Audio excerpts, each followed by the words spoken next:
This time on HELLFIRE Heroes. She hit him off-cent throttle. An SUV sideswipes a trailer truck. That is a serious impact. You think you're killing someone. Did any of your baby come out feet first? The prospect of a roadside birth How the you deliver a baby? has an all-male crew squirming. Roadside labors can get extremely complicated. And both the deputy chief and his youngest recruit are tested by fire.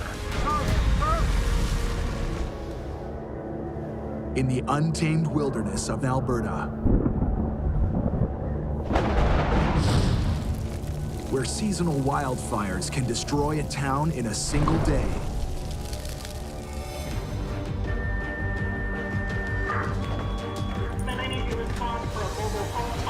A special breed of firefighters risk their lives to serve and protect the people who live and work here. When it's game day, Just hit the engine part! it's on until the last person is safe. We got two down here. We truly are the last line of defense for anybody that's out there. From battling a raging home fire Fanning up, whole thing! to search and rescue, Hey, bud, we're coming! no job is too big Second crew, on me! Let's go! or too small. There's a cat, no tree. Because they're jacks of all trades Hurry up, hurry up. and masters of them all. Our fire crews put their lives on the line every day. It's all about honor, courage, dedication. Serve something greater than yourself.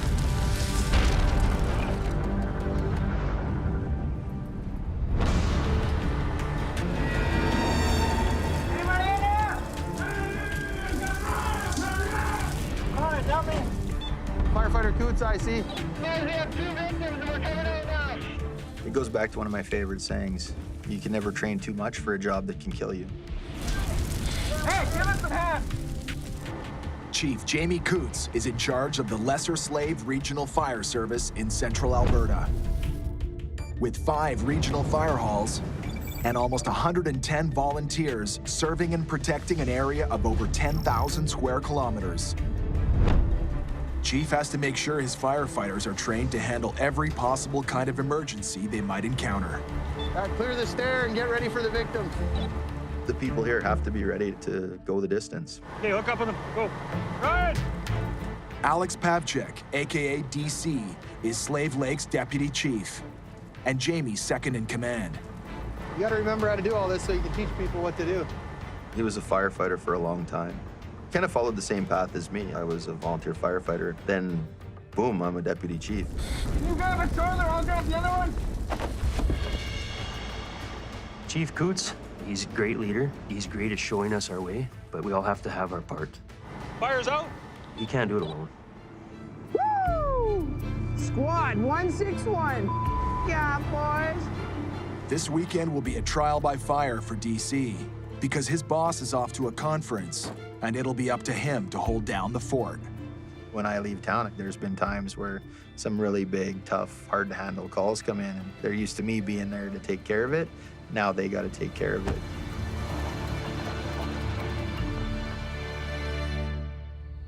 The first emergency call comes at the break of dawn. Anyway, call 1. You'll be responding for a structure fire on the Old Smith Highway. Kill you right there, dude. This will be the first time DC handles a structure fire on his own. 104, 102's out with 1 and 2 camera. From the time that somebody calls 911 until we actually get the call, time has already passed. Fire doubles in size every 30 seconds. Hurry up, Logan! The first page came in over the radio. They said structure fire. Jump right out of bed, get going. Logan Skull is one of Slave Lake's most recent hires. My head is just spinning, 4 in the morning, groggy. Only 18 years old, still have tons to learn. Address of the call is... Okay, copy that. So it's just outside of Smith by the sounds of the directions there. She just said out of town. She didn't specify, and now her phone's just going right to voicemail. We're not sure if it's the Slave side of town or Smith side of town. They didn't really specify which town. The unmarked homes and nameless roads of these remote parts of Alberta are a firefighter's worst nightmare. Seriously, who is this guy? We turned onto Old Smith Highway and there's a gray car and it pulled in front of me.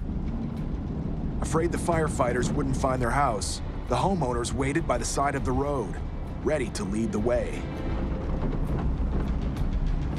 And then we come around a corner and it turned. And I looked to my right and saw the fire coming through the roof of the structure. Yeah, guys, it's just outside of Slave Lake. Time to go to work, boys. Call this Highway 88 command. We do have a confirmed structure fire. DC is the first to arrive, and he takes charge of the scene. Whose house is this? My mom. Okay, is there anybody inside right now? No, she's right here. With everyone accounted for, DC can focus on the fire. Yeah, we're just around the corner from the river here, guys. 161's on scene. Bring up by the driveway. A Swiss Army knife of fire trucks, Slave Lake's Engine 161 is usually first on the scene. Carrying 1,500 liters of water and a deck gun that can knock out a fire with over 400 pounds of pressure per square inch. Officer 151 is on scene. Tanker 151 carries 2,500 gallons of water for a truck-to-truck water supply. There are no fire hydrants in these rural communities, so firefighters have no choice but to bring their own water.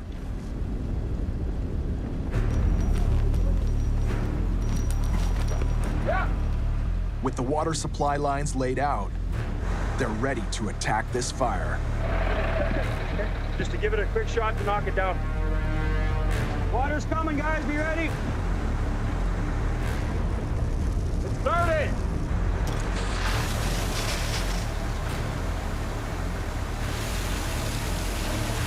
DC uses one of his most powerful assets, the deck gun, to quickly knock down the flames. If you're ready to go, come over here.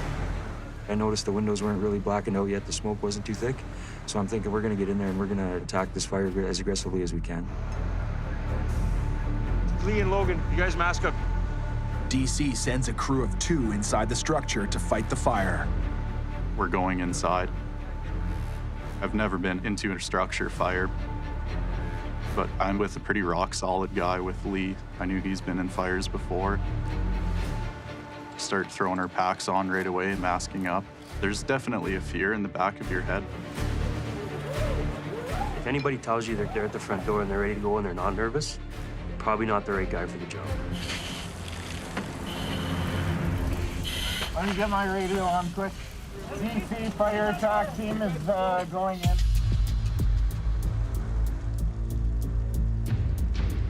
Walking into it, it's hot in there and you can't see shit. You stick to your training, like keep your hand on the wall. We go in with a hose line and use that to protect us. The adrenaline is definitely pumping pretty hard. Just amped up, trying to get the job done.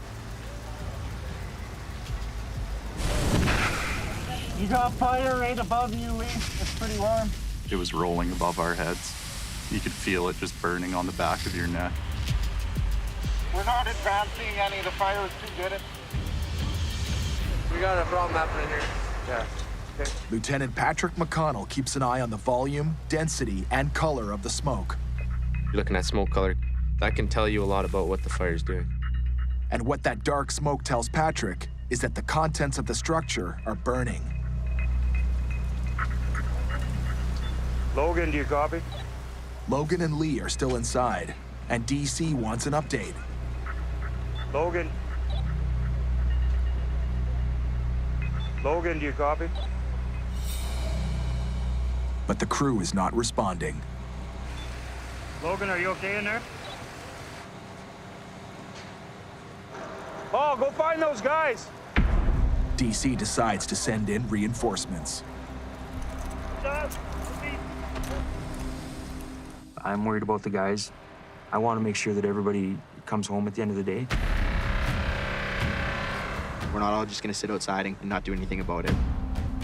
We're gonna go in there and we're gonna get done, and that's the way it is. Before the recovery team can even get inside, fire blows through the roof. Hey, get in there! Get up! Right here, guys! I'm pulling everybody open. Okay.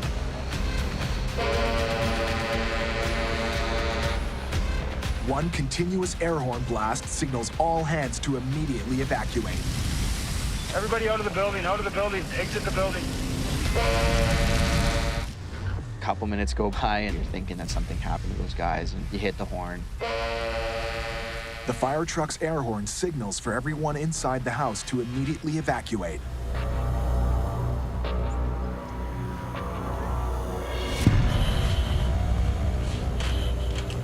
Finally, the two firefighters emerge.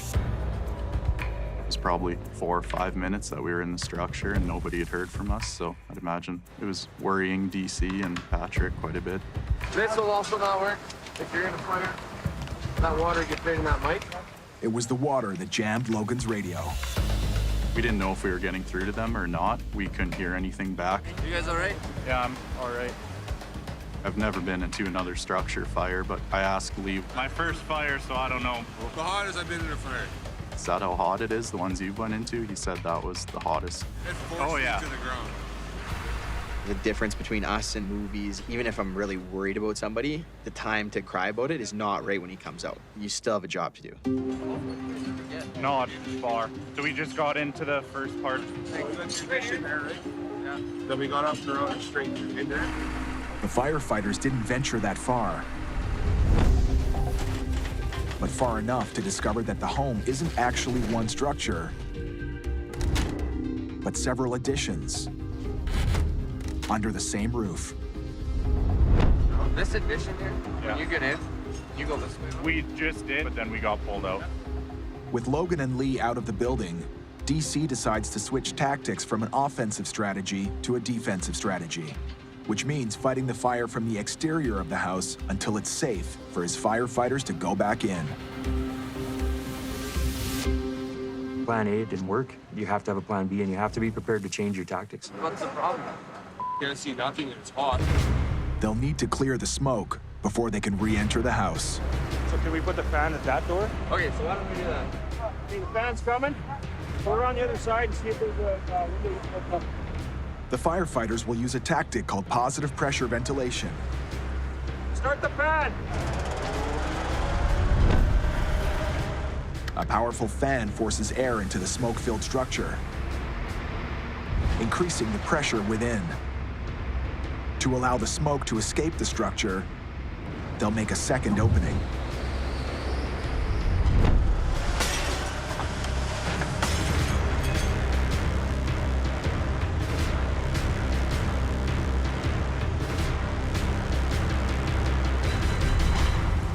We got flame again right here.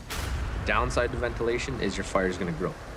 It's lighting up in there. Fire's kind of like water. It'll take the path of least resistance, so it'll follow its flow path out of the building. It's moving left here. It's moving left here. It's getting through the window here. As the air fans the fire, the flames move dangerously close to the house's propane tanks. A new problem that calls for new measures. Bring the hose, bring the hose. 287 kilometers southwest of Slave Lake, near Edson in Yellowhead County, another regional fire department is called out in the middle of the night. Be advised, the patient is reporting she does not feel like she can't feel she's still in time before delivery. We're going to a woman in labor. The fire chief is already on the road when he gets the call. Dispatch Delta 1 on Apex. Roadside labors can get extremely complicated. Okay, still go on, go ahead. So this is right in front of Highway 32 with Fulham School. That's affirmative. Chief Albert Berry is in charge of Yellowhead County's 9 fire stations. Over 140 volunteer firefighters serve and protect over 10,000 people in an area of about 22,000 square kilometers. The county is so large, it's a 2.5-hour drive from one end to the other. When you look at distance of travel and the amount of space that we have to cover, it's a long response time on some areas. Response time is critical, especially on this call. Vehicle that hit a deer, which is not an uncommon thing. The unfortunate part of it is the vehicle's not drivable and the female that's in the vehicle is in labor. Patients is when active labor membranes are ruptured, contractions are less than 2 minutes apart. Patient's going to deliver. For this young, all-male crew of Yellowhead County firefighters, this call is a first. How the f you deliver a baby? Catch. Out of hospital labor is dangerous. Things usually happen pretty quick, so we're going to try and get out there pretty quick to make sure we can assist with everything that's going on. If Chief Barry is first on the scene, he'll take charge. And that's exactly what firefighters Brett Morrison and Zach Guads are hoping for. I'm so happy that he's on his way out here too. I think part of the job of being a firefighter is being able to tackle whatever they throw at you, but you need to have the mindset to get that job done. I don't know how I feel. I can deal with death. I don't know if I can deal with life. This will be a great learning experience. Okay, don't need to be nervous. Got it. On the scale of 1 to 350, delivering a baby on the side of the highway is about -400. It's not an ideal location. We're not doctors. The second best place to deliver a baby if you can't deliver in a hospital is in an ambulance. ALS is 28 minutes to the scene. We'll beat them there. We probably will, yeah. Contractions are now less than 2 minutes apart. Over. That's when they go into deliver. Yeah, this is when she drops. Patient says the baby is coming soon. They want crews to be prepared to deliver the baby on scene. We're ready for this. We're good to go.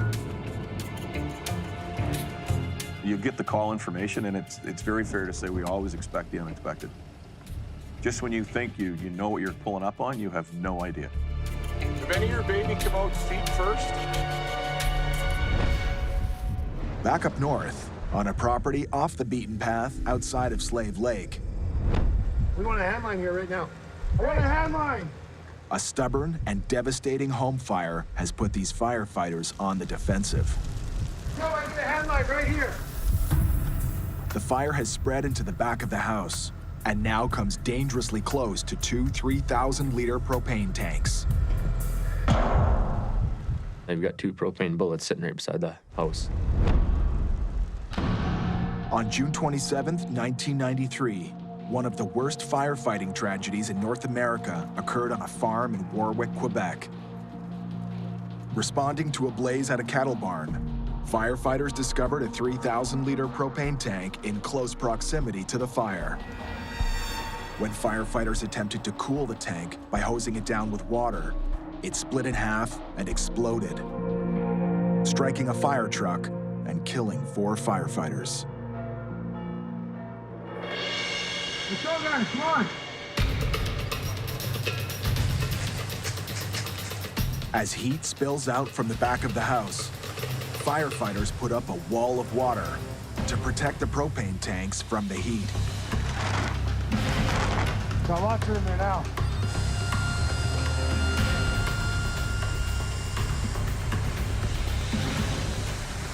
I can't see this all there now.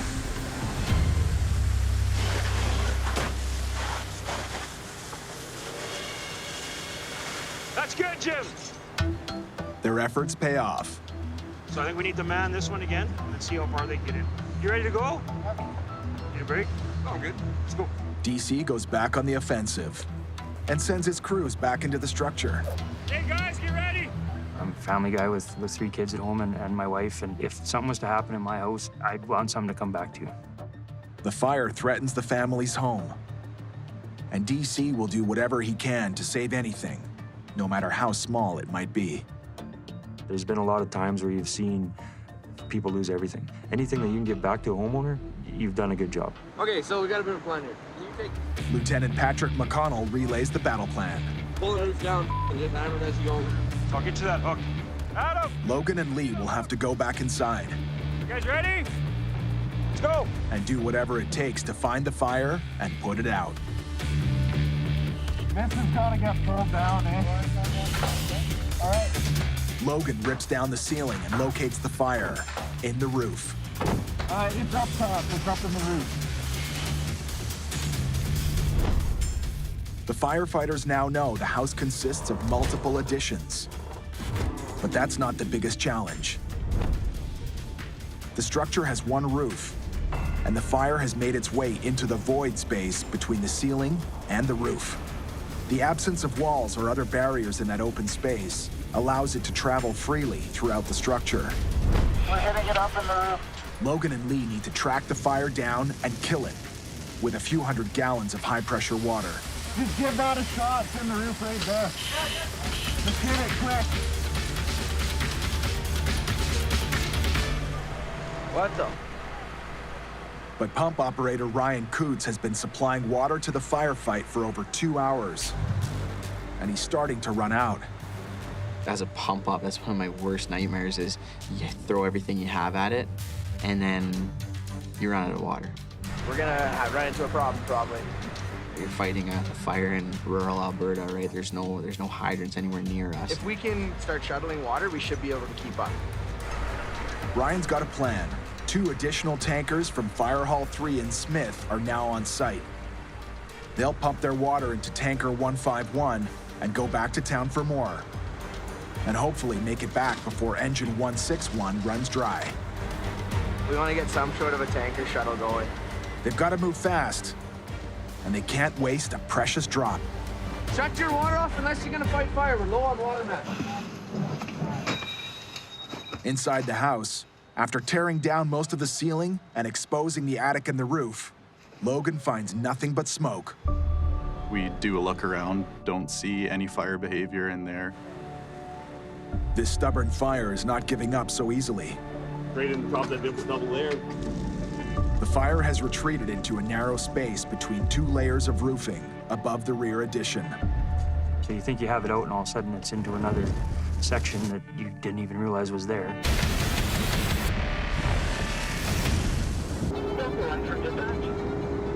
A car struck a deer in the middle of the night near the small hamlet of Pierce in Yellowhead County. A man was driving his pregnant wife to the hospital. Now they're stranded, and she's in labor. And the thing about roadside labor, or any labor in general, is whether you like it or not, that baby's gonna deliver. If it decides and mom decides it's coming, it's coming. Any urge to push ya? In these remote parts of the country, firefighters are almost always the first to arrive on scene. Tell me when the contraction's over. Fortunately for us, she wasn't trapped in the vehicle. There was no metal bent around her. But until the ambulance got there was nowhere we could take her. When the contraction's done, in through your nose and out through your mouth. By you being calm, you can calm them down. And that's where you need to be. Okay, quick update. We have EMS on scene. You can probably stand down all of the units so we can do one over. With an ambulance arriving on scene, Albert calls off engine 12 so his firefighters can be ready for the next call. Engine 12, copy, stand down.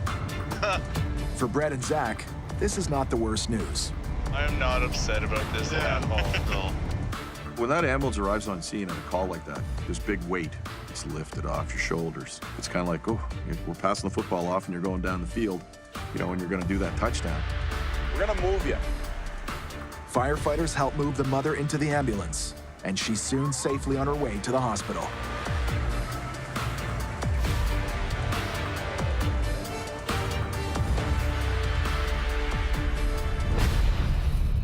Back up north, just outside of Slave Lake, There, above us and to our right is where we've got fire in the ceiling. firefighters know what they're up against after 2 frustrating hours battling a stubborn structure fire. And it's a challenge. This is the addition, right? Yeah, and it's only this big. Yeah, this is a metal roof. So it's a metal roof underneath the trailer? That's that. The trailer had its own roof, and then they put another roof over top of it all. So the fire traveled through the void spaces. What's in the roof, Pat? The fire burned its way towards the back of the house, traveling between 2 layers of roofing above the rear addition. But this home has an unusual layout, and it's difficult to navigate. If they're not built to code, and you're essentially messing with a firefighter's life. Here's Lee and Logan. Go with them. They know the structure already. DC sends more guys in to attack the back room. But getting into the back room is nearly impossible. All they were trying to do was get to the end of the structure, and they couldn't because there's so much debris in the ditch. The initial interior attack has left piles of debris on the floor, which now makes it hard for the firefighters to advance. So they're picking it up off the floor and throwing it out the window to make room. Get in that room, tear that roof down, and start a square problem.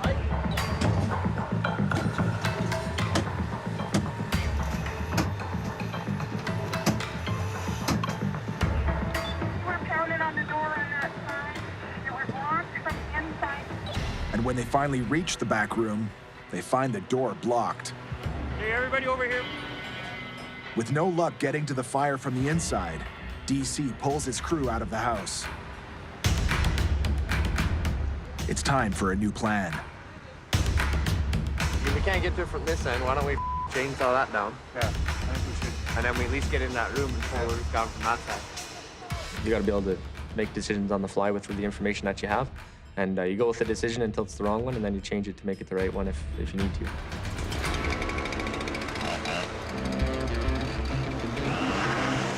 DC and Patrick decide to cut an access hole in the exterior wall of the addition.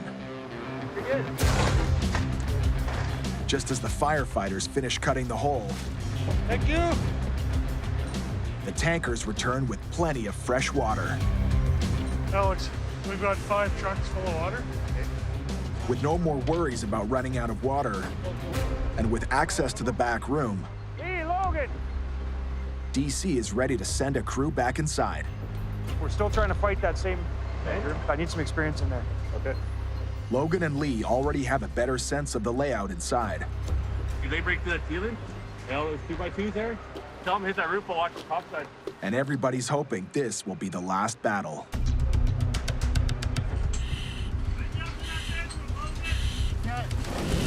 Give her a couple shots.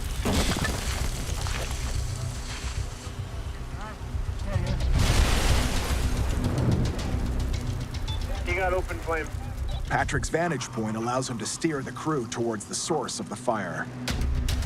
Logan and Lee, you've got fire kicking up kind of around where that fireplace was. You know where the fireplace is? Right above your head! Oh, hey, the fireplace is right here. Gotta get that opened up! Okay, yeah, we're pulling it down.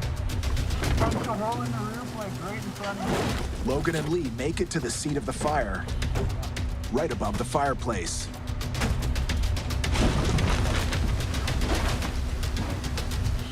Give her a couple shots. And it looks like 18-year-old Logan Skull will have a crack at knocking out the source of his very first structure fire. Give her a couple shots.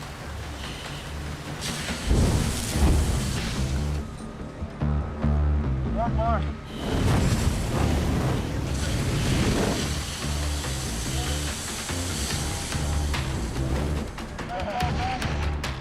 And after a relentless 3-hour battle, the job is finally done. We'll just let them soak that for a little bit.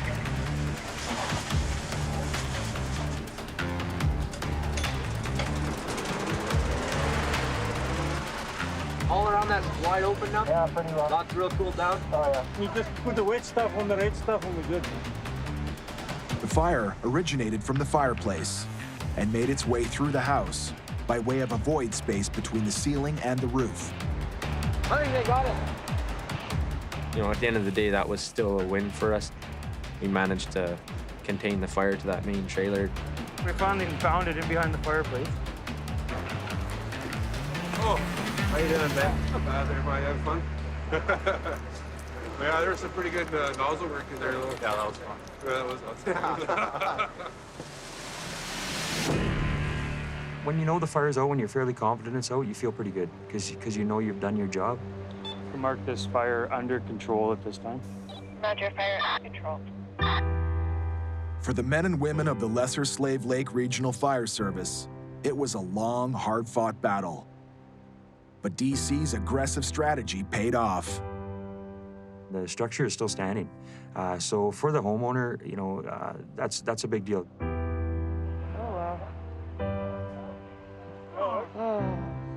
Doing this for as long as I've done, there's been a lot of times where you've seen people lose everything. it takes its toll on you after a while. So anything that you can give back to a homeowner, you've done a good job.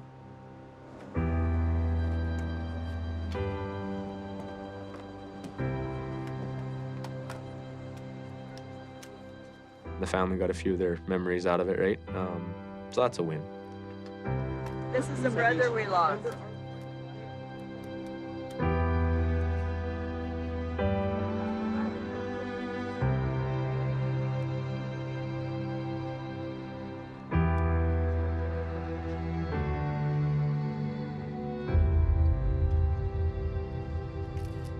I learned a lot from this fire, you know, how fast things can change. It took a team. It wasn't one guy that went in there and did that by himself. And that's why we do what we do. We're all the type of people that like to help, and we all like to do it as a team. At the end of the day, those guys were the ones that were still in there pulling the roof down at the end. Always remember that one, for sure. It's my first structure fire going into, so that'll be with me the rest of my life.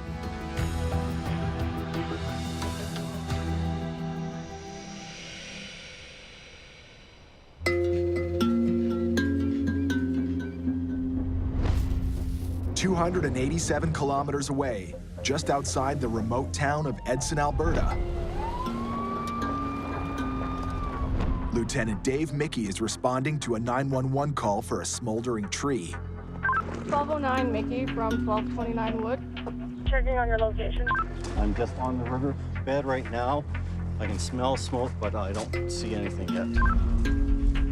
These firefighters know a smoldering tree is a wildfire waiting to happen. So whereabouts is this? Right there, look! Oh! In peak season, when you have dry conditions, an ember can cause a major fire, and very quickly. Add any amount of breeze or wind to that, and it's uncontrollable. The general public's conditioned to know that when smoke's coming off of something, it's not normal. And we always say, if in doubt, dial 911. Go for dispatch, over. Yeah, dispatch, just an update. We have a tree that's been hit by lightning that's smoldering. We're just going to put some water on it and try to deal with it as best as we can. It's back. It's a Wajax bag. Proper definition. Worn like a backpack, rugged and easily transportable, the fire extinguisher backpacks hold almost 20 liters of water and are used by firefighters to put out small patches of fire in hard-to-access areas. When did we get lightning? I didn't see a storm. Lightning strikes in the summertime in this area are all the time, and you get these small fires.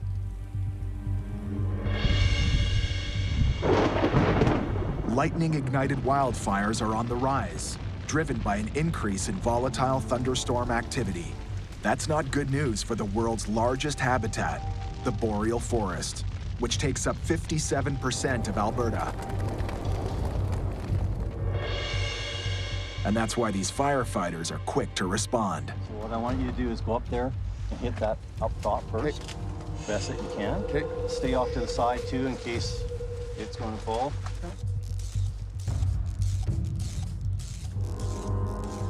I am so happy that the Yellowhead County came and found our little fire, our big fire in the tree.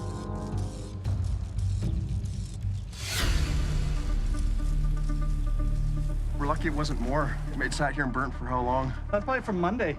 Oh, for sure, yeah. My concern on this one, and I personally, is that it's gone in.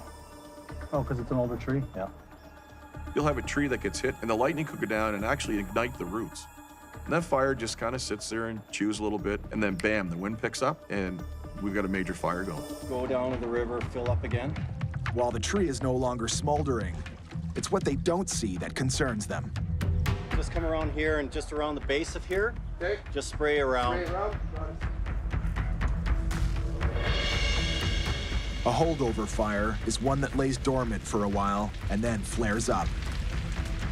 Slow-burning embers from a lightning strike can smolder for months, burn down into the tree's roots, travel underground, and last as long as an entire winter, until hot and dry or windy conditions turn the dormant embers into a full-blown blaze.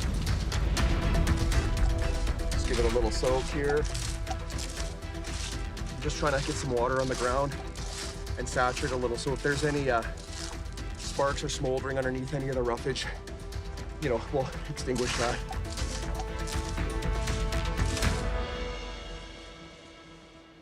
We soaked it pretty good.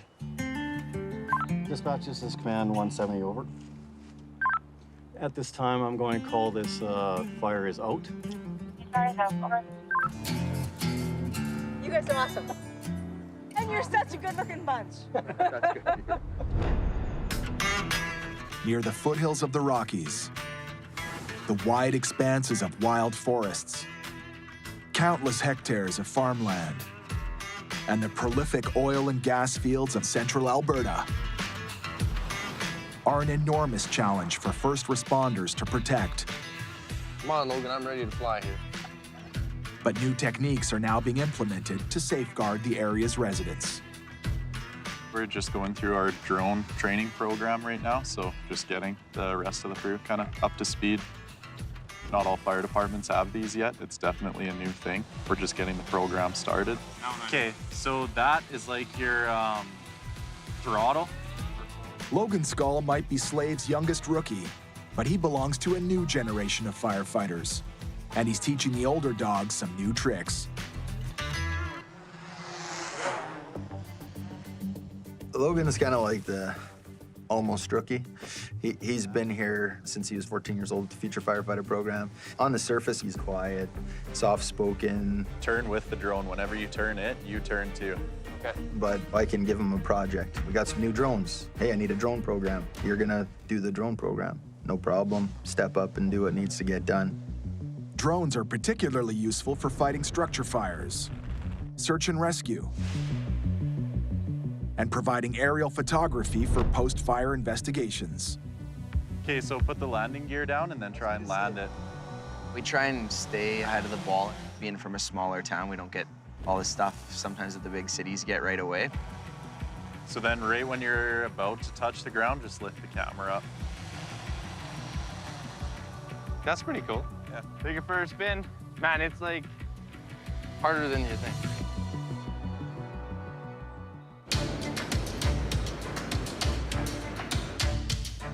Is that water or are you sweating like that? I think you're sweating like a dog.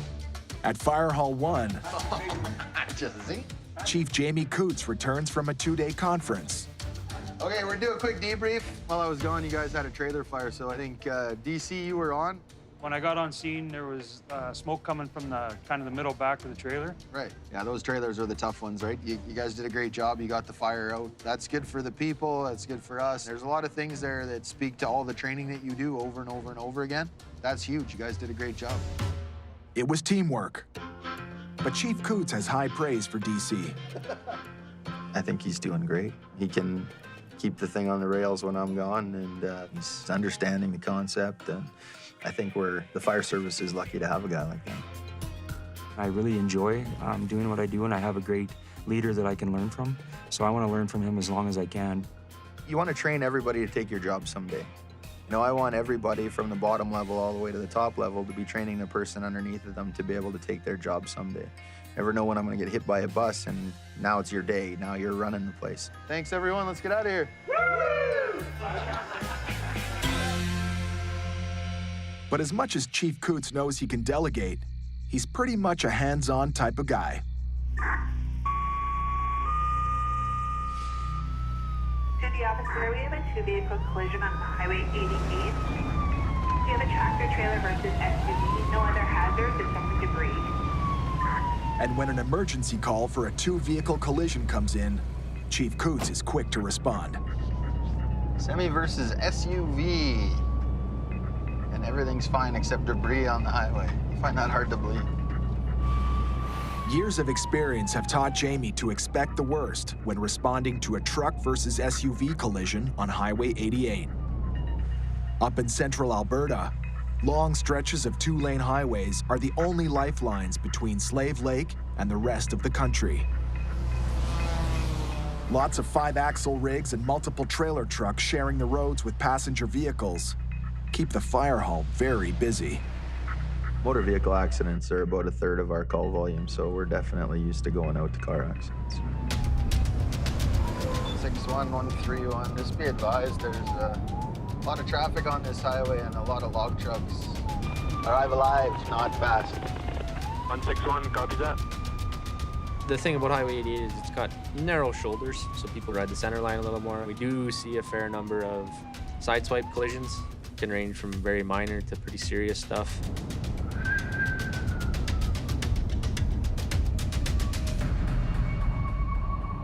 That up bad. You can see where two rims are caved right in. Like, that is a serious impact. You don't cave in rims on a truck without some real serious force.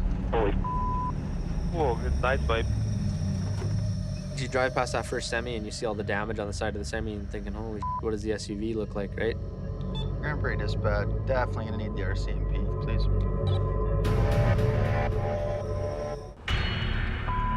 That car looks like. A collision between two trailer trucks and an SUV on a lonely stretch of Highway 88 has Patrick fearing the worst. You usually see that kind of damage with semi on semi, but a little SUV did that. So you start thinking, holy cow, where's the people at? So who was driving? And you're okay? You're wearing your seatbelt. Wow. Driving at highway speeds, the SUV drifted into the oncoming lane, sideswiped a multiple trailer truck, which caused it to spin 180 degrees, directly into the path of a second semi-truck, which had been following the SUV.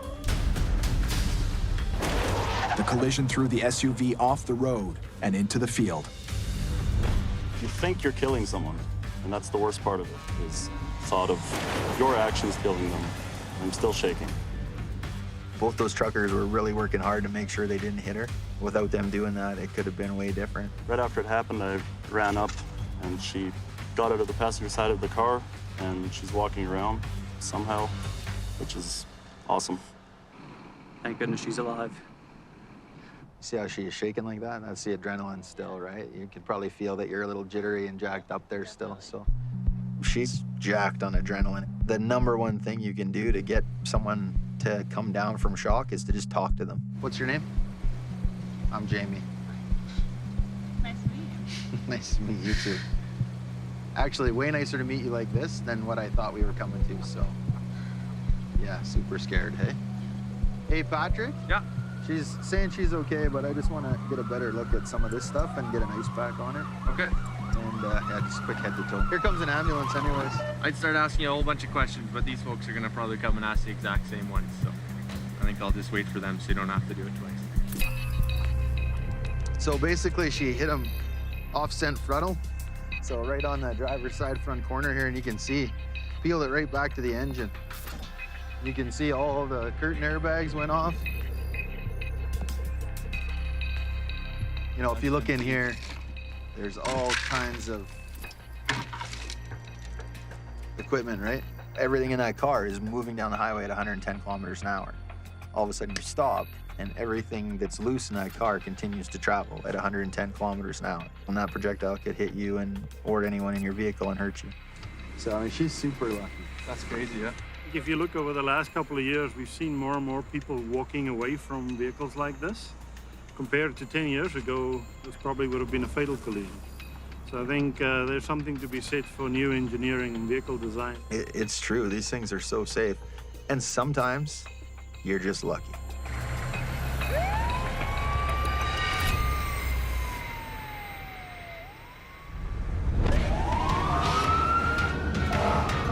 Next time on Hellfire Heroes. Here, careful. An injured man is trapped in his car.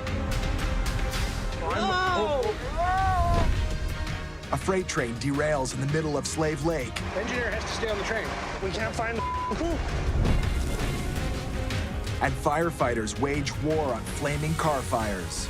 Open your line, let's go.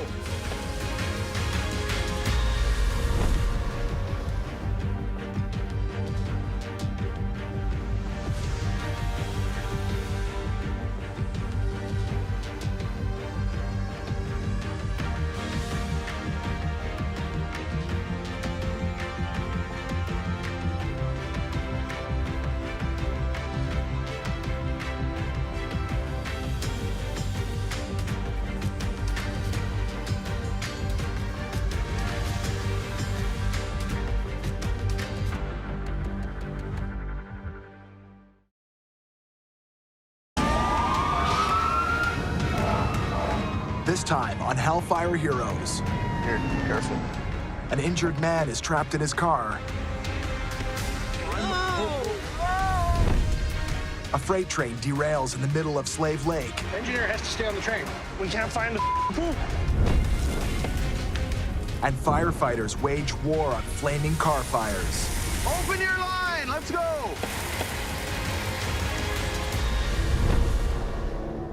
In the untamed wilderness of Alberta, where seasonal wildfires can destroy a town in a single day.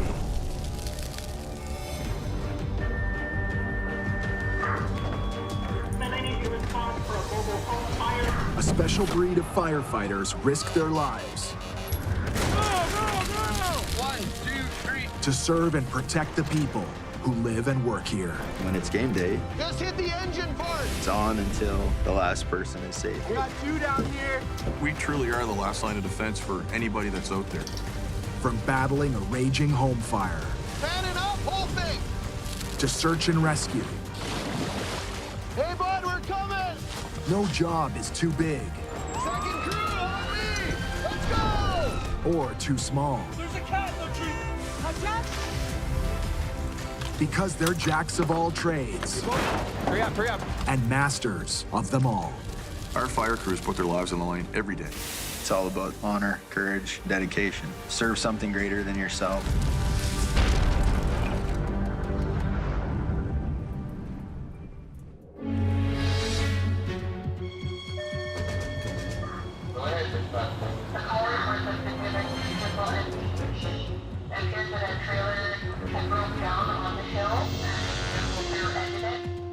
MVC is short for motor vehicle collision. And on these calls, minutes can make the difference between life and death. The trailer left disconnected on the side of the road and a vehicle rear-ended it. Caller said it looked bad. The caller dialed 911, but didn't bother to stop and provided no information on the status of the victim. We get a lot of drive-by 911 calls, and that to me blows my mind. You see somebody in trouble, pull over and see what's going on. Maybe you're not the right person to help them, but you're somebody. And all we need is a little more information. What's your location there, Kim? Volunteer veteran Duty Officer Paul McGrath is first on scene. Yeah, I need extrication at the site for pull to the east of me, and we'll stop all traffic here. Copy that, pull on the east side of you, extrication needed. As the team's technical rescue lead, 26-year-old Lieutenant Patrick McConnell will take charge.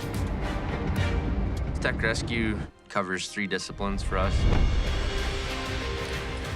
Rope rescue, whether it be low slope, steep slope, or high angle rescue, as well as confined space rescues. Breaking glass. Low-angle rope rescue includes operations on slopes up to 35 degrees, like the incline of a riverbank. All right. Want to run that out to that beaver run? High-angle rope rescue training focuses on steep terrain at a 65-degree angle or higher.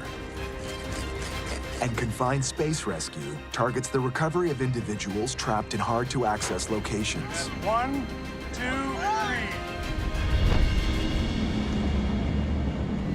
He's gonna walk right out here. Careful. Toots, roll helmet, Toots. He's got her. Since he's got his left knee is broken, but he's lying down across the street on the other side. Okay, so you want this door? Yeah, take this door out of it. Okay, perfect. Patrick and his crew need to free an injured man from the cab of his pickup truck as fast as they can. You never know until people go get checked out. I haven't been around very long, but I've been around long enough to know that somebody can look perfectly fine and then find out they're pretty seriously injured. The victim slammed his 1997 pickup into a semi-trailer broken down in the middle of the road.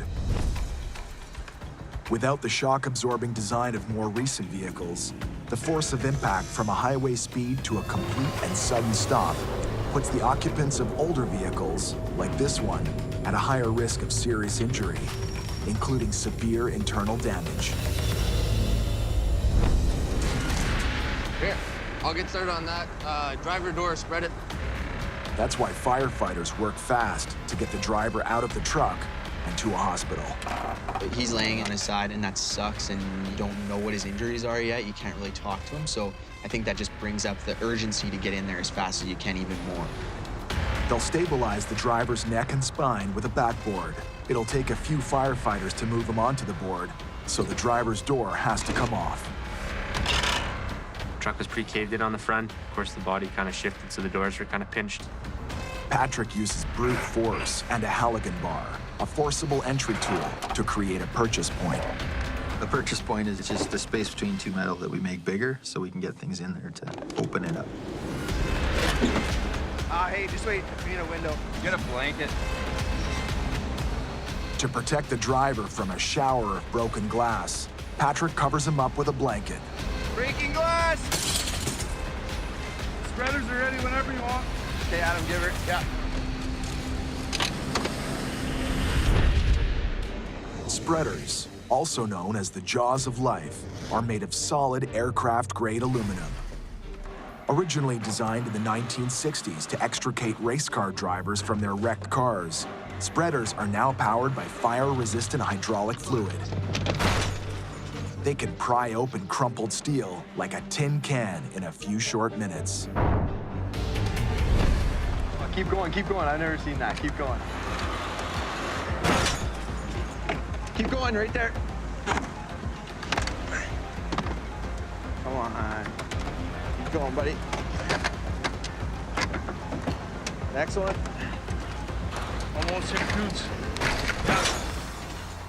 With the door out of the way, Patrick finally gets a good look at the driver. Yeah, he's got left leg is what he's really concerned about. Okay, so that's the one that's closest, so. From what I saw, he was hunched over, leaned across the front seat, and he was complaining from a lot of pain from his legs. He was pretty banged up. Okay. So what do you guys want to go around and put this on him? Sure. In many rural areas, firefighters outnumber emergency medical personnel, and Slave Lake is no exception. So Patrick and his crew step in to assist. How you doing, man? I'm just gonna try to get a collar on you here, okay? Try not to move your neck, all right? The victim in an extrication is hearing and seeing and feeling a whole bunch of things on top of already being in an accident. I know you're probably fine. Screaming in an extrication is always a good thing, and it means that you're still alive. If his neck is broken, one wrong move could paralyze him. Yeah, I know, it's not comfortable. Oh, comfortable. I am hurting bad. Firefighters don't pretend to be doctors. They just assume the worst. I know, we're trying to get you out of here as quick as we can, okay? And as far as Patrick's concerned, the sooner he gets the victim into an ambulance, the better his chance for recovery or survival. We're gonna put a board on your back and get you out of here. You're keeping them informed to help keep them calm, and then you're just chatting with them too, right? You know, and that'll tell you if they're slipping in and out of consciousness. But it ain't gonna be fun, okay? Yeah, you betcha. It's not gonna feel too great, though. Okay. And you just be honest with them, right? There's no sense lying to people. You just, yeah, this is not gonna be fun. He was obviously in a lot of pain, and he was about to be in even more because when we move him right now, you're moving limbs. Okay. Yeah, that's 2 seconds. All right, Coots. We're gonna roll him towards the dash so we can get this down behind his back, and then we gotta get him flat. Okay. The victim will be secured onto a spinal board for the move. They'll gently slide the board behind and make a counterclockwise roll. Okay, so Adam, can you get on those shoulders? All right, it probably ain't gonna feel too good, but we're gonna get this board behind you. Listen to me. Just hold on. My left shoulder's broken, though. Don't touch it. You hear that, Adam? Yeah, I just heard that. Yeah, give her. 1, 2, 3. Oh. I know it's not gonna feel good, but we gotta get you out of here, sir, all right? Let's get turned over. Can you work the hips too, Ryan? Because we got to roll them now. I'll roll the hips, but I need someone to roll this underneath of them. Okay, and then you got Logan right here. You guys got him? Yeah. Life over limb. It's time to make the move. Okay, is everybody ready? Yeah. Okay, on 3. 1, 2, 3. The victim is in excruciating pain, but he's trapped. They have to get him to a hospital as fast as possible. You're almost there. Try to bring this arm right around, okay? Try to bring it up to your chest, okay? If he's got internal injuries, he could bleed to death right here in his truck. Just so it doesn't get caught, it needs to come up. He had a lot of lower leg injuries, back injury. He was a hurting unit, but a very tough old guy. We're working with him, we're telling him what we're gonna do, and the guy just, okay, just wait. I'm just gonna take a breath, and then we'll move me, okay? Are you okay with that? And for me, it's like, oh, absolutely. All right, we'll slide the board out this way on 3. 1, 2, 3. Nice. Okay, hang on. Let's get him centered on the board now. I got the end. Hang on, buddy. Oh, whatever. Okay, can we slide him up on the board now? Yeah, I'm ready whenever you are. Wait. He's got you. We got you guys. 1, 2, 3. Ow, you pulled my loose arm. Okay, he's on the board now. All right, 1, 2, 3. Nice and slow. Yeah. All right, really complaining. Needs a pillow under that left knee. As soon as you get him down onto a board and you're sliding him out of the vehicle, that's kind of when it's like, all right, we got him. Did you notice if there was any alcohol? No, I didn't pick up on anything. Patrick and his team get him out safely. Now it's up to the paramedics to rush him to the hospital. They're working on it right now. You know, when you first jump out, all you're worried about is how are you going to get that guy out? But then, you know, as soon as you get him on, you just take a look and you're like, ooh, man, that was a pretty good hit. Here, we'll grab him another blanket. I'll get him another blanket. We got one in the truck. Here. Bit here for his leg. All right, we're gonna put something better under your knee. Our job is to get that patient out into EMS's capable hands so that they can start treating that guy, right? When we get him on the board, a lot of times you got 2 guys on an ambulance crew, and if there's lots to do, well, then we're just helping, right? Under there, is that better? Taking you to the ambulance. You'll be in a nice warm ambulance right away here, ma'am.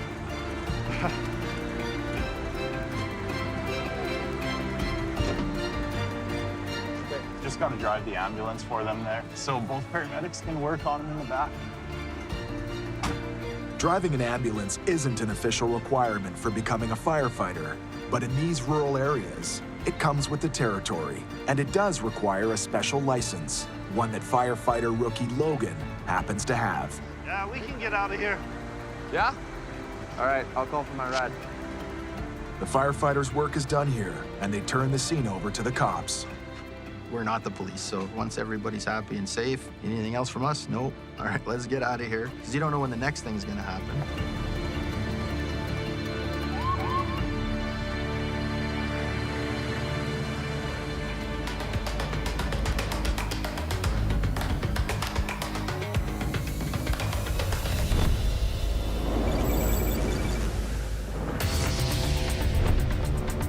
The highways that crisscross Alberta are few and far between, so the traffic is intense, and motor vehicle collisions account for 1/3 of the calls firefighters deal with in a year. Lots of vegetation, lots of trees, and lots of industry. It's very, very busy, very, very brisk. There's a lot of big shipments, there's a lot of industrial stuff that goes up and down it, and there's a lot of citizen traffic on it.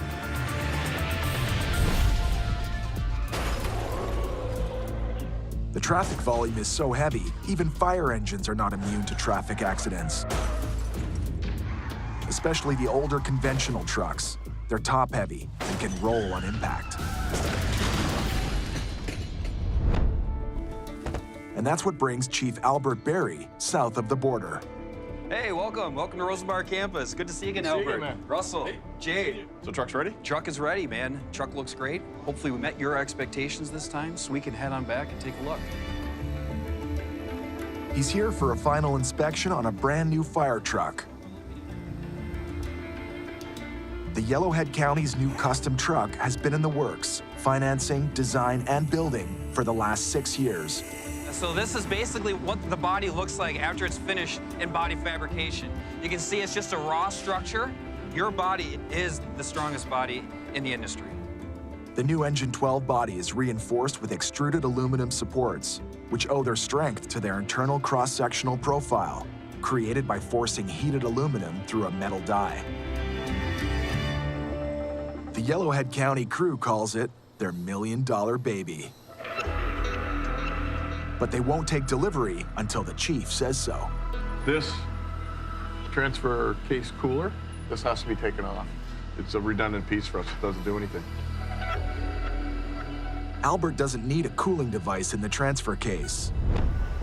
On most fire engines, the pump is powered by the same drive shaft that powers the truck's axles.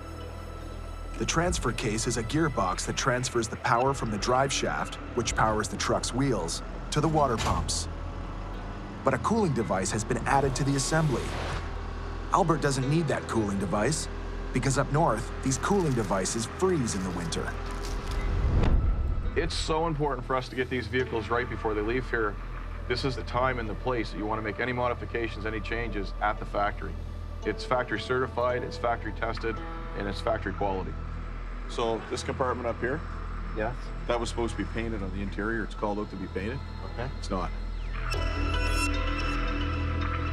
That's a big job. You know, if there's any sort of a compromise or anything you'd be willing to work with us on this. I mean, obviously, if you need it painted, we'll paint it for you. But if there's a way that maybe we could come up with a credit or something to where we didn't have to do that, that would be great. Albert does have high expectations. We learned that with our first couple of trucks that we built with him. So he is a little bit of he does have high expectations, but that's good because that means that his trucks are exactly what he wants and he's getting exactly what he's asked for. On the back, we had our 6 to 5s, so those were supposed to swivel and they don't. This is $1 million vehicle that's about to come to the real world.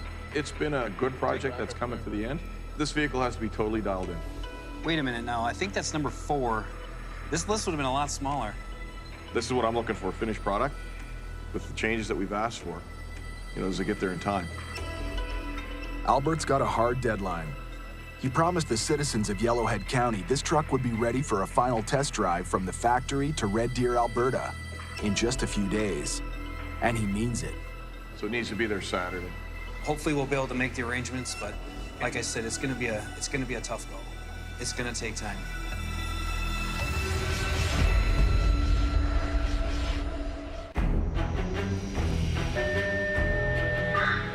We have a typical vehicle full of smoke and something was burning inside the vehicle.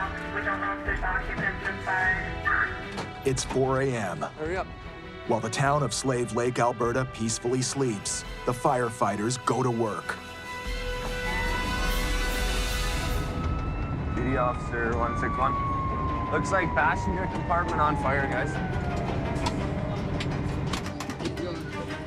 Hurry up, run through it. With no occupants and no owner in sight, this car appears to have been abandoned. You ready with water? Yeah. There's no time to jimmy the locks. They've got to extinguish the flames before the fire spreads to the engine compartment or the fuel tank.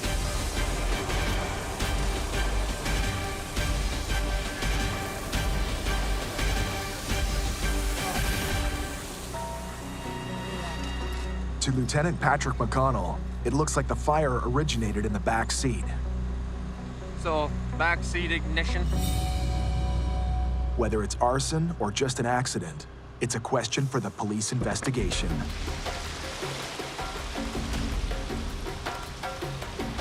So the vehicle looks to be stolen, so we're just going to support the RCMP doing a little bit of an investigation here. Just took some pictures for the investigation. I'll have to do a report on it. We'll talk to the RCMP in the morning and see what kind of information they can give us based on what we know. We're out of here. The crew heads back to the station, hoping there's still time to get a couple hours sleep, because they've got a very special day coming up.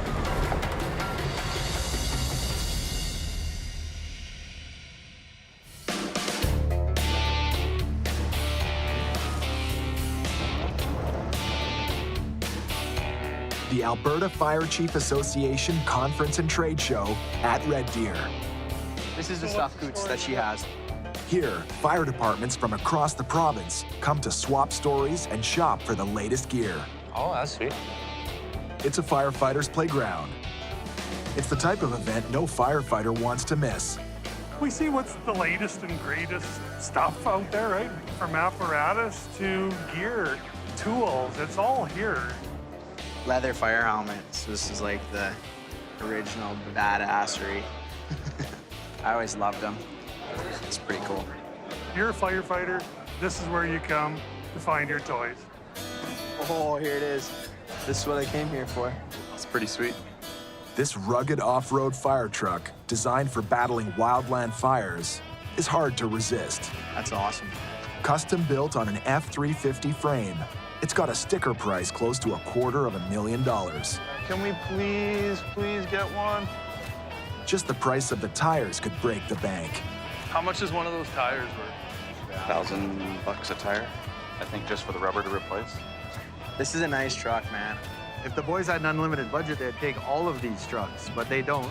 Look at, I got all the credit cards. They're in my pocket, so we don't have to worry about it. We're safe right now. Yellowhead County Chief Albert Berry is here too. Shiny. But he isn't window shopping. He's looking for his $1 million baby. And he just found it. We're able to put that option in after. Chief's happy to see that the guys at the factory pulled it off. The truck is finished and ready to go. What do you think? Great. Albert likes what he sees, but there's always something else to improve. We're gonna put the light boxes here. And then the radio chargers, that's what we're toying with now. If we put them up here, they're a crash hazard. So if you roll over, the radios are gonna fly out of them. We needed to right-size our fleet. We didn't need to downsize it, we didn't need to upsize it. We needed to right-size it based on what we do in Yellowhead County. The Yellowhead County custom truck combines 3 types of firefighting vehicles into one. Fire protection with pump and water equipment is on the driver's side. Heavy rescue gear and vehicle extrication equipment is on the other side. The command center is inside the truck. With the distance and space that we have inside, we've also incorporated our command desk.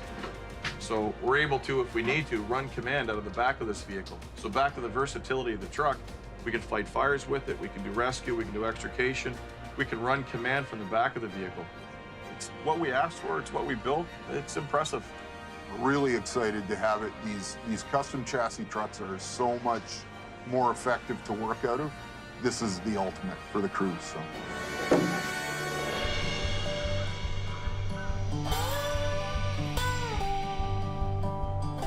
Up north, a slow day at Slave Lake Fire Hall 1 is about to get real busy.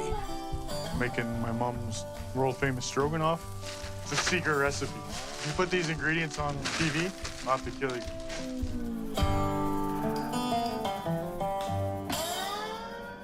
Hey, we're gonna be doing a test burn or a training burn at our live fire facility on Caribou Trail. Fire Chief Jamie Coots is starting a fire so he can assess the critical skills of his team.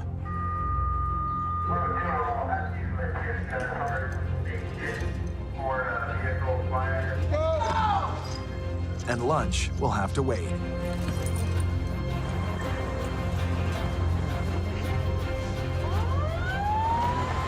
One will have your response, single vehicle, no occupant, fully involved. Firefighting really is all about training. We take our training very seriously and we practice like we play. So we really want to make sure that our scenarios and our training is set up so it mimics real life as closely as possible. We're getting a few small things going off here, probably fires, but I can't get close to the trunk, so. There we go. It's gonna be pulled right into where I am. It might be a drill, but it's a live fire.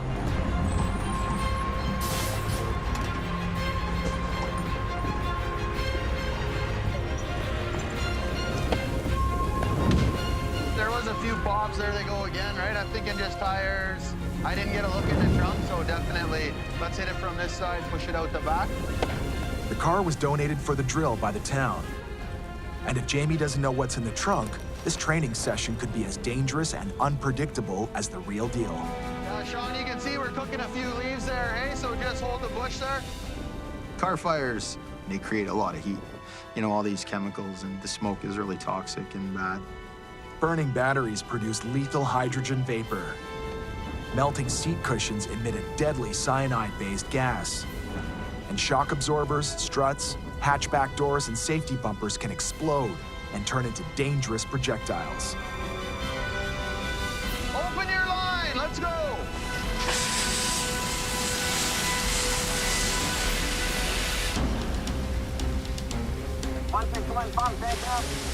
Yeah, copy that. That looks good. We'll push it right through to the trunk and then We'll shut down once we get it knocked down and grab some tools. Copy that.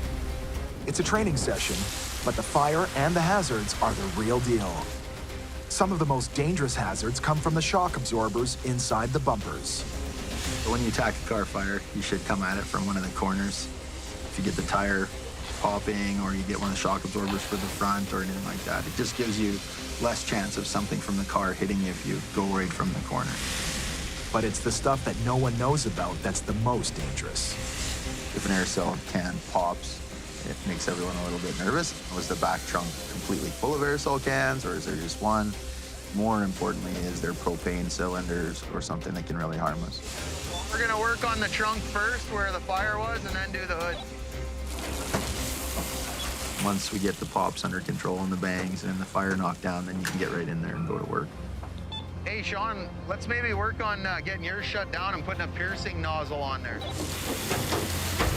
Lieutenant McConnell, let's have yellow shut down and put that on.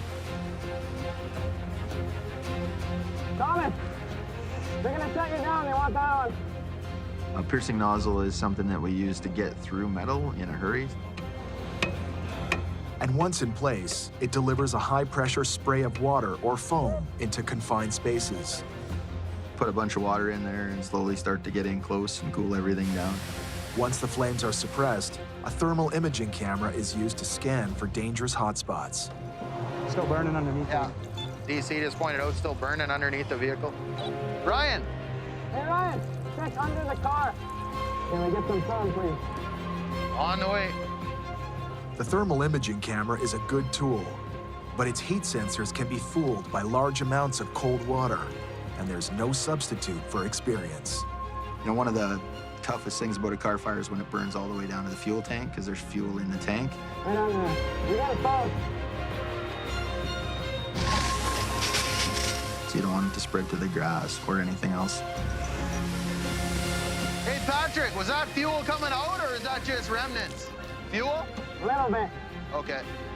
Ah, there you go, boys. Beauty. Let's just spray the inside one more time. We'll shut down. Let's see what happens. Well, that whole first team did a good job. Water came fast. Trucks were in the right spots. I think that we did okay. Those pops, was it shocks or what? Yeah, aerosol. That's the money. Okay, boys, we'll shut her down. That looks good.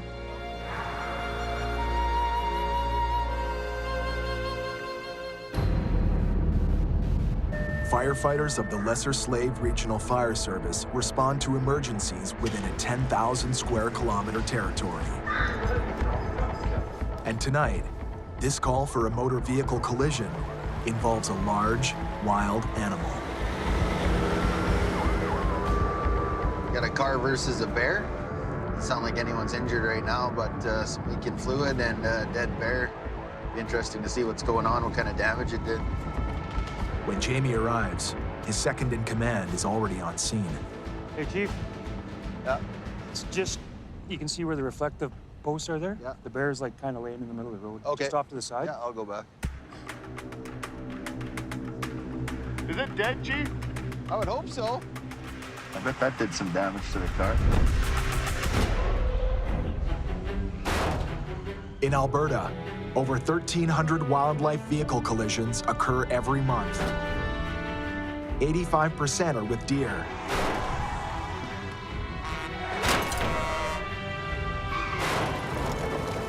Bear collisions account for only 2% of wildlife collisions, because bears usually venture out of the forest only in the spring, when the high country is snowbound and food is scarce. Look at this piece here. The bear looks big enough to be out on his own, but Jamie's on the lookout for Mama Bear. Well, right now we're just worried about if it's dead or not. I think it is, but I feel a lot better when there's 5 firemen here deciding, not just me.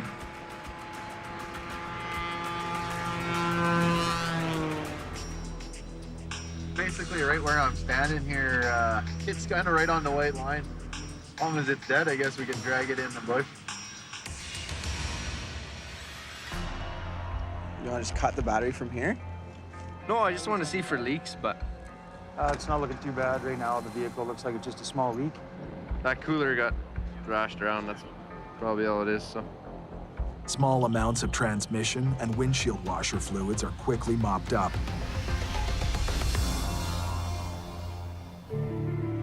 It's time for the driver who hit the bear cub to pay his respects. I feel so bad on my dog. Oh my goodness. That's only the second bear in 25 years. I don't see many bears. Not bears. Sorry, little guy. How old do you think he was? That's pretty young, eh? Yeah, that's about 2-year-old. Yeah. The driver wasn't hurt, but unfortunately, the bear cub wasn't so lucky. It's part of life in these rural areas. A road crew will be called in to remove the corpse before scavengers create a roadside hazard.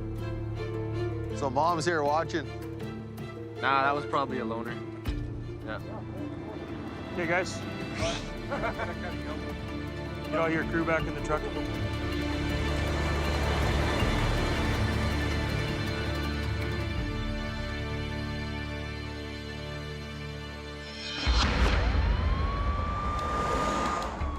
And it looks like tonight is turning out to be one of those nights. So they call 1 train derailment. A freight train has derailed in the middle of Slave Lake. We're not sure what we got yet. Jamie won't know if there are any hazardous materials on the train until he gets to the site. But with 2 freight trains rolling through Slave Lake every day, servicing the local oil, gas, and forestry industries, Jamie can be sure this train is probably carrying something nasty. For every call, everywhere, we start with the worst case scenario and work our way back. You can hope for the best, but you're planning for the worst. This isn't Jamie's first train derail. In 2014, a train carrying sodium chloride and sulfuric acid derailed 10 kilometers east of Slave Lake and forced the evacuation of 6 area homes. Fortunately, in that incident, no one was hurt. So a lot of dangerous goods gets hauled by rail, and nothing usually happens, but when it does, that could be a problem. And until he knows exactly what's on this train, Jamie's not taking any chances. Yeah, 131, come down, second half. When you first get to a train derailment, it's a dangerous, dangerous time. I'm sure if the end of the train's here, I bet it's right through Slave Lake. Jamie's first priority is to locate the train crew. Hey, it definitely won't be that way, it'll be that way. To find out if there's anything on the train that could pose a threat to his crew or to the community. The engineer has to stay on the train. He's not allowed to get off. Duty Officer Paul McGrath initiates the search for the missing train crew. Can I get you guys to jump in your unit and go to the east? Because we haven't found the train engineers also. You guys go that way and I'll just listen for you. All right, 131's crew, let's roll. So on the train, when it derails, there'll be the engineer who's driving it and the conductor whose job it is to take care of all of the rest of the train. And so we're always looking for the conductor. He's the one that's gonna have all the paperwork telling us what's in each car. And until he finds him, Jamie's got no idea what he's up against. See if you can go to that engine, see if there's a guy in that engine. If there's no one there, see if you can track him down on the other side. My guess is he's probably on that side, jumped out, started to do his walk. He has to walk all the way through town. Despite the heavy traffic of hazardous material along the railway tracks of Alberta, no major incident has made the national news here. Other parts of the country have not been so lucky. On July 6, 2013 at 1:15 a.m. in Lake Megantic, Quebec, a train carrying crude oil derailed and exploded in the middle of the town.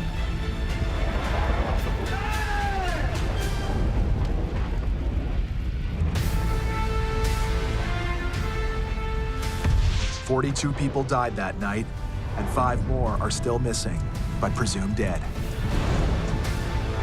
Roughly half of the downtown core was destroyed. The blaze was so intense, it took 1,000 firefighters 2 full days to contain the fire.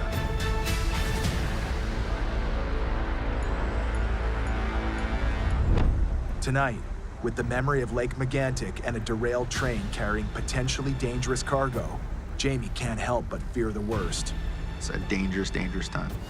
In this town, there's around 56,000 rail cars a year of dangerous goods, gasoline, propane, diesel, all kinds of different chemicals. Our job's to try and find that guy, and pretty quickly, Back on the north side of the train, Oh, I might be on their side too, right? a smoking gun stops Patrick in his tracks. Look at this. An axle of the wheel. Snapped right off. The snapped axle probably derailed the train. If you look on the inside, you can see the damage all the way. That's from dragging the wheel. That's crazy. Look at that. But there's another problem. We're going to shut this down. Let's get it shut down back here. Okay. The only way out of Slave Lake is on Highway 88 or on the Saw Ridge Road. The other exits are blocked. The 1 kilometer-long train is dividing the town in half and blocking 5 major railroad crossings. For ambulance, police, fire, that's a big deal. We need to let everybody know so that we can use the other crossings, which are all west of town. If hazardous cargo forces a mandatory evacuation of Slave Lake, blocked railroad crossings would cause chaos. And the traffic is already backing up, creating a safety hazard for the firefighters. What? Hey, Adam. Take my truck and go down to the end of the gravel there. Yeah. And block it off. We don't need any traffic coming down here. Paul McGrath's biggest concern is a potential evacuation. The biggest issue is moving people. It turns into a big deal here in town, especially if the main routes are blocked. On the other side of the train, the firefighters finally find the conductor.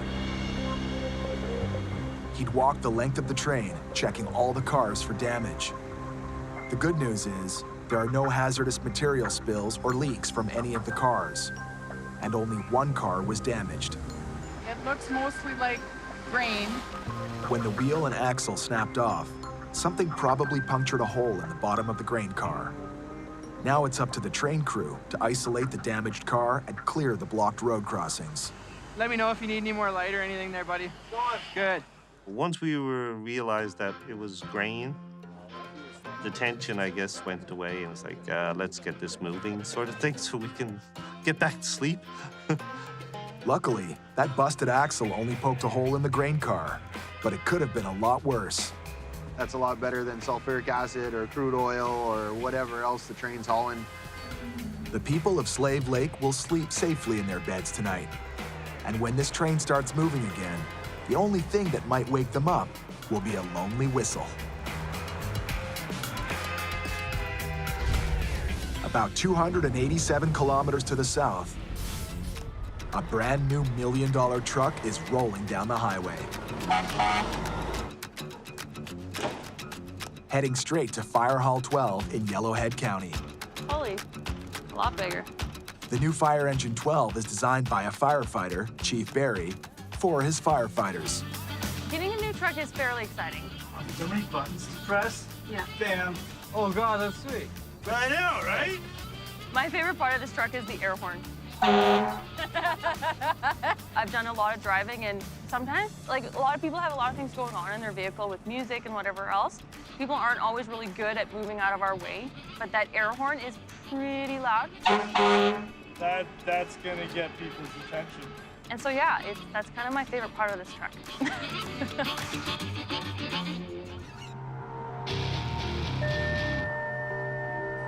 Fully involved van camper in the eastbound lane, just for soapy water. It doesn't take long for the new wheels to hit the road. Mike Tomiak ends up in the driver's seat.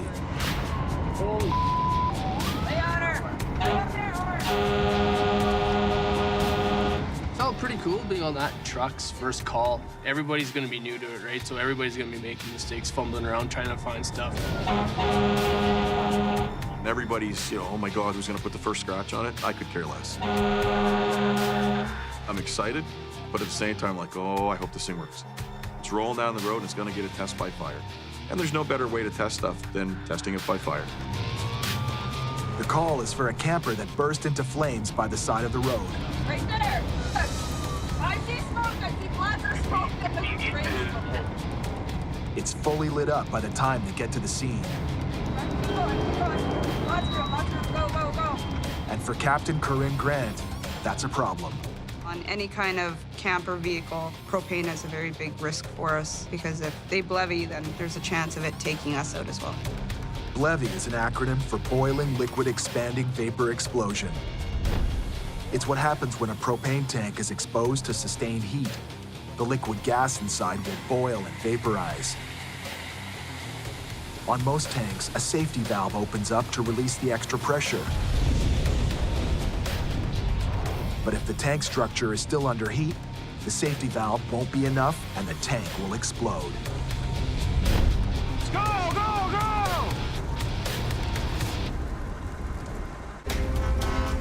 Tanker call from 194th man. The driver witnessed a fuel leak. He was having trouble with it. He turned around to head back to town, smelled fuel, got out and looked, it was dripping, and then it lit up. The biggest challenge with these fires is the hazard. Because it's a camper, typically they have extra fuel load, whereas a truck or a car would have gas or diesel tanks. These have propane and other hazards like that, so they'll have camping fuel cylinders and stuff.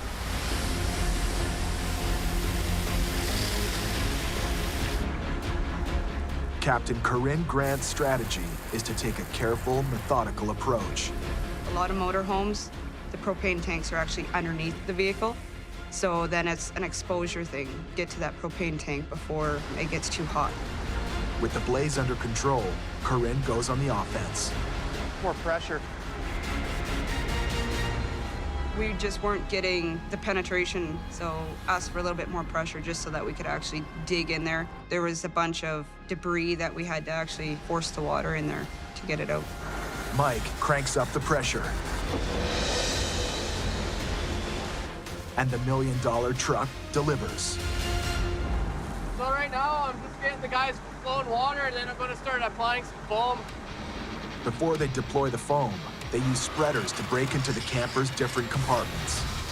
There was a lot of debris and a lot of, I'm not sure if they were clothes or papers. Then the wood front was made out of plywood, so we had to try and get that out. As soon as that's done, Mike switches the pump from water to foam. The foam that we carry on our trucks is a class A, B, AFFF foam. So it's meant for your ordinary combustibles like structure fires. It's also meant for hydrocarbon fires like vehicle fires and such. Firefighting foam is designed to cool the fire, coat the fuel, and starve the flames of oxygen.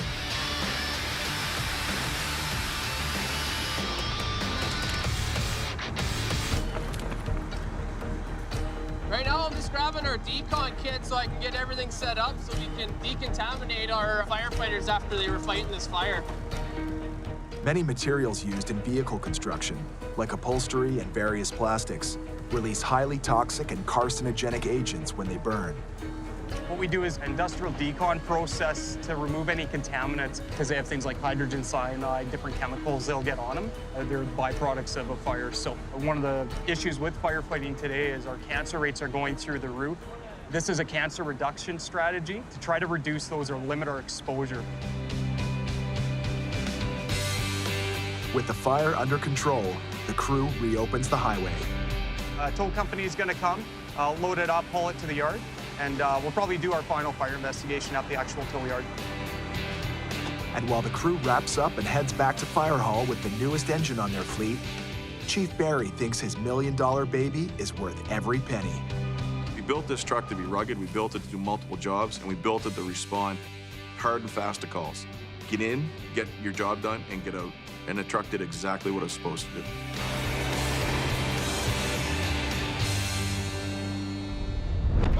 Next time on Hellfire Heroes. A quad drops down a 10-foot ditch. Oh, man. It's stolen? Yeah. A welder's truck catches fire. Move up. We've got some good fire going. You got magnesium burning in there as well. Watch it. A child trapped in a creek Hey, bud, we're coming. Hang on there. puts Jamie on edge. I'll get your heart going every time.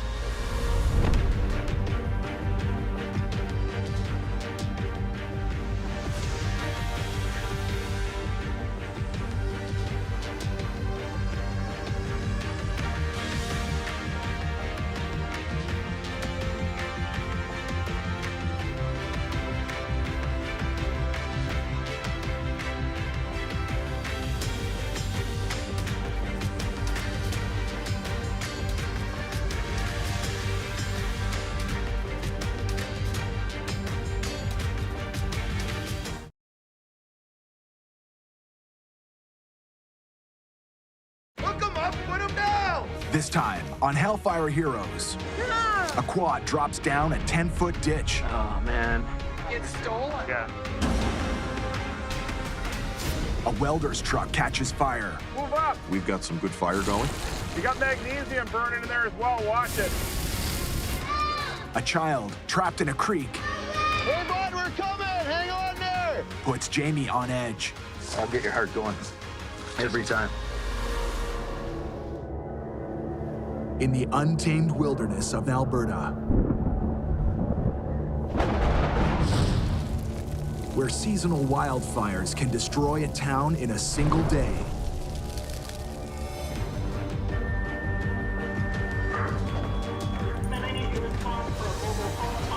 A special breed of firefighters risk their lives 1, 2, 3. to serve and protect the people who live and work here.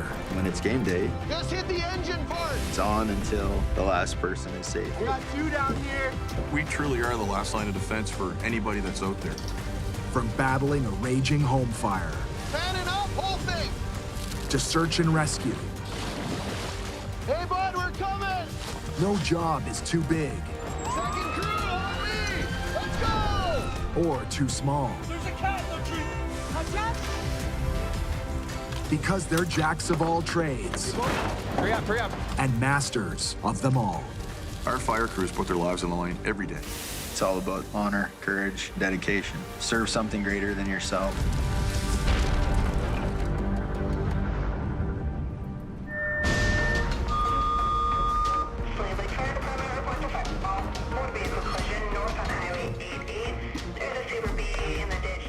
The Lesser Slaves Fire Hall 1 crew suits up for a vehicle collision just outside of town. Ember dispatch, you can mark 102, responding with 1 and 1 TV. Chief Jamie Coots is already on the way. It sounds like this was just a case of a wide load that was not moving over, so the truck just had to take the ditch to avoid it. The driver is lucky. He wasn't injured. But his 70,000-pound load of lumber is precariously balancing on the side of the road. So we'll just stay away from the collapse zone there, but Chief's first job is to secure the scene. good news is he didn't roll and no fluids are leaking, which helps us. It definitely could have went the other way, wow. Motor vehicle collisions are just one of the many types of emergency calls that Slave Lake firefighters have to deal with. When you're in these remote fire departments, you have to do everything. A lot of people think you just show up and get a pager and hee-haw, throw your gear on and jump on the truck, but we do so much more than just fight a fire. Let's have someone bring some pylons up and... Okay, I got some from 102. So yeah, we'll set 1 lane at a time traffic as soon as we can. Okay, sounds good. You have to know how a truck works to work around trucks. You can do a little medical and you can do a little extrication and you can do a little firefighting.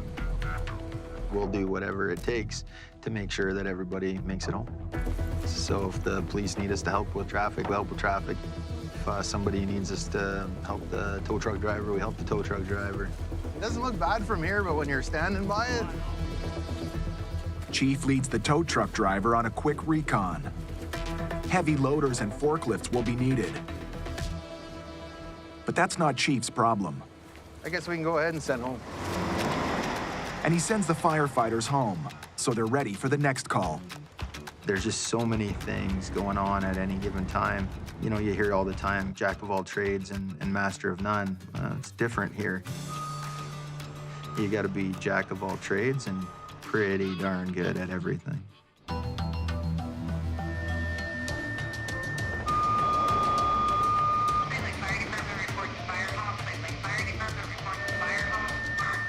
And the new call is the type that makes your heart skip a beat.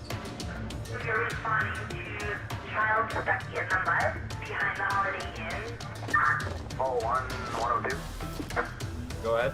Just about there. Just roll a truck ASAP. Chief Jamie Coots is first on scene, and he heads straight towards the edge of Sawridge Creek. A young child is trapped below the steep embankments of the creek. It's still spring, water's flying through there real fast, and it's super cold. Hey, bud, we're coming. Hang on there. Jamie can hear the child, but he can't see him. Sarge Creek is full of undercuts. They're everywhere, and some of them are really severe. In this particular case, you know, you got a 3 to 4 foot undercut hanging right over top of where the kid's stuck. We're coming, bud, hang on! The most important thing you need to know is how bad are they hurt. And until we get that first rescuer there, hands on, we don't know. Tell the water rescue guys I need them rigged up. We got one in the water. 161. Hey, Ryan, throw your shit in the back of the truck. You'll get dressed on the way. From the time they say a kid, right, you kind of just want to get in a truck and start going as fast as you can. Ryan Coots is the chief's son and the head of the water rescue team. Good? Yeah, go. He'll be the lead on this call. Dispatch, 161 is en route. Dispatcher, 161 en route. Okay, we have 2 guys in suits ready to go. We'll try and anchor onto something. We're trying to think of how we're getting down there, how we're going to tie him off, whether he's in the water or not. Right there, right there. Just down here on the edge of the creek. You stuck in there, pretty cold. So I'd say off this tree right here. So I want you in down. The fastest way down is over the edge, a straight drop 10 feet down. In, now. Wrap around that tree. It's around that tree. I just need somebody. I don't want to talk about it. I'm not waiting for a big system. It's a kid here. It's a kid, been in there for a while. We need to have people to that person right now. Grab this rope. Okay, right? Yep. You just hooked up. Let us know when you're there. Yeah, I'm touching down. You guys give me some slack. Firefighter Coots is in the water. We're trying to get to the patient over against the bank. Ryan can't see the boy. He can't tell if he's hurt or just frightened. But getting to the child is no walk in the park. The creek's dangerous. It can raise right up to, 20 feet deep sometimes when there's high flood water. You have these grueling banks that you got to work around, and it's this, slimy silt, and it's really easy to slide in. We got 2 down here. 2? Yeah. A call that started with one child trapped on the mud bank of an icy river just got twice as complicated. I looked over and there's another kid. That kind of threw us for a little bit of a loop. Ryan can't leave the first child unattended. Where's the other rope bag? Let's get Adam in there, too. So Jamie sends Adam down to rescue the second child. Hey, how's it going, buddy? You okay?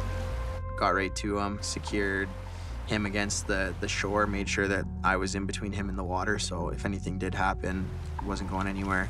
Basically, he was buried right up to his crotch in sand, so started digging his leg out. You all right? By the time we dug his leg out, his ankle was pretty sore. He couldn't really move it. With the boy's leg out of the sand, Ryan will need Adam's help to get the 2 kids up the embankment. Get ready to give them slack. But Adam is still not ready to go. Hook him up, put him down! It was taking longer than I was comfortable with. Some people would call that impatience. Some people will understand that I need to have a rescuer with that kid.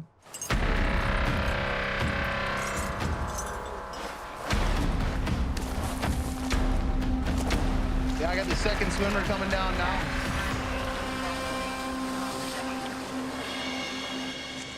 Is he there with her? Once you have rescuers to the people, I know that those guys aren't going to let anything happen to those kids. This is all going to be okay. Hey, Patrick, come over here where we're going to pull her up. Jamie won't be happy until both children are safely on high ground. That would be my ideal spot. Up and out. Okay. Go around there so you can have a look, and then we'll bring you whatever you need. Do you have a radio? I do, yep. Okay. Patrick is setting up an MPD, or multi-purpose device. It's a high-efficiency pulley and rope grab mechanism. All right.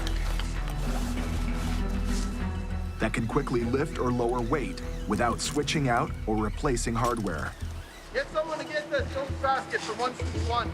One of the kids sprained an ankle when he fell down the slope, so they'll need the Stokes basket to haul him out. Stay away, because it's undercut real bad here.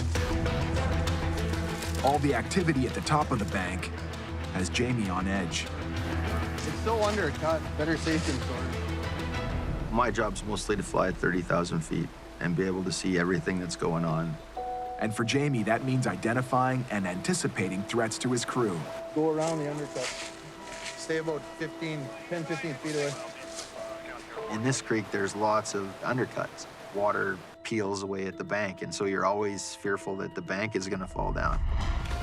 When seasonal, fast-moving waters carve out the lower sections of the high riverbanks, they create structurally unsound overhangs of earth or undercuts in the soil. These chunks can be hundreds or thousands of pounds. They can slide in and on top of everyone, they can fall on top of them and push them under. It could be catastrophic for the patient and for the firefighters. So when a peace officer comes too close to the bank, Jamie's worst fears look like they might become a reality. Someone get that cop car away from the creek now. Oh, back up!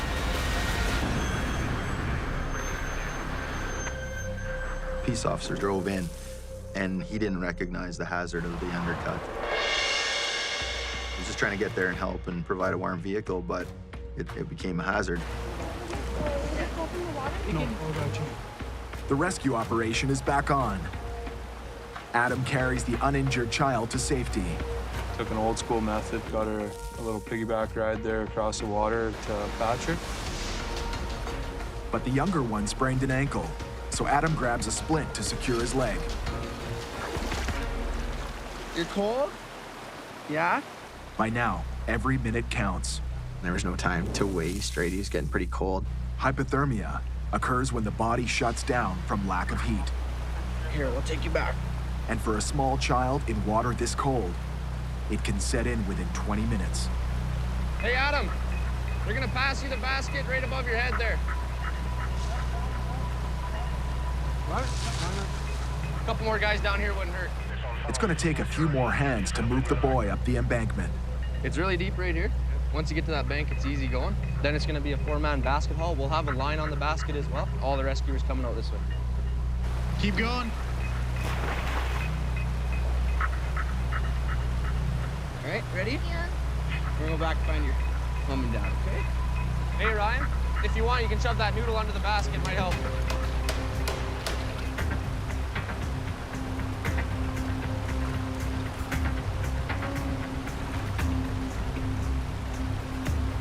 It's easy.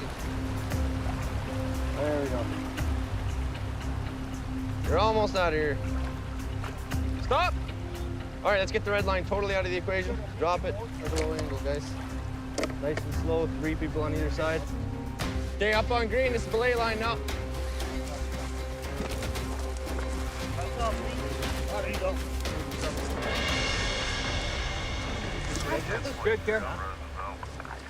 That's a close call. I'll get your heart going every time. Medics check the boy for hypothermia. How do you feel otherwise? Good. So you're not hypothermic, so that's the important thing. We'll cover you up and get you to the ambulance, okay?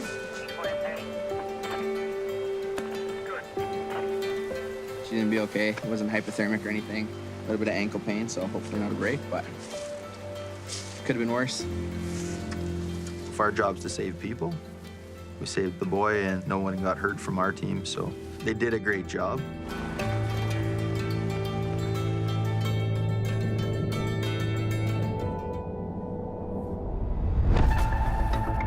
...287 kilometers southwest of Slave Lake in the remote community of Edson, Alberta. Yellowhead County Fire Chief Albert Barry rushes to the scene of a high-risk vehicle fire. They're saying that there's oxygen bottles and acetylene on the truck, so I'm thinking it's some type of construction or pipeline worker's vehicle that's burning. If there's the potential for any type of explosion, we want to try and get there and suppress it as soon as we can. I can see a header in the distance. That plume that I'm seeing coming off there tells me that we've got some good fire going. What have you got in the back of it, sir? Okay. What's in the back of it? There's oxyacetylene bottles. Little ones, big ones? They're big enough, yeah. A pipeline welder's truck caught fire shortly after he left his house. And now, an out-of-control blaze threatens to explode the welding tanks in the back of the truck. Anything else in there we need to know about? There's no guns, no ammunition? Okay. Okay, perfect, thanks. Zach, stop right there. We're gonna stretch a 65 and hit it hard. Copy that. We'll hit it from the distance. Chief wants to knock the flames down from afar to protect his crew. From our crew's perspective, huge concern for safety. If we're not able to put water on that fire, those tanks are gonna feel that heat, they're gonna expand, and if they explode, we're gonna get a fairly large explosion with shrapnel, flames. There's quite a distance of proximity around that vehicle that could be a hazard zone, so we need to mitigate that fire as quick as we can. Well, that's good. Don't give him any more. Stop him right there. The firefighters use one of their largest gauged hoses with a 65mm diameter to pump a lot of water from a safe distance. Go for water, yeah! And at this distance, they'll need plenty of water pressure to hit the target. Ready for water, Brett? Come on. That's not water pressure. The pump operator can't get water to the attack team. Nothing? Nothing. Run it up. I got no link to it. The water pump and wheels are both powered by the truck's drive shaft. When the truck is in drive gear, the drive shaft spins through a transfer case, connects to the rear drive shaft, and powers the wheels. When the gear is shifted into pump mode, the transfer case sends power to the water pump instead of the wheels. Just shut it off. And at times, troubleshooting may just mean taking the truck in and out of gear or restarting the truck.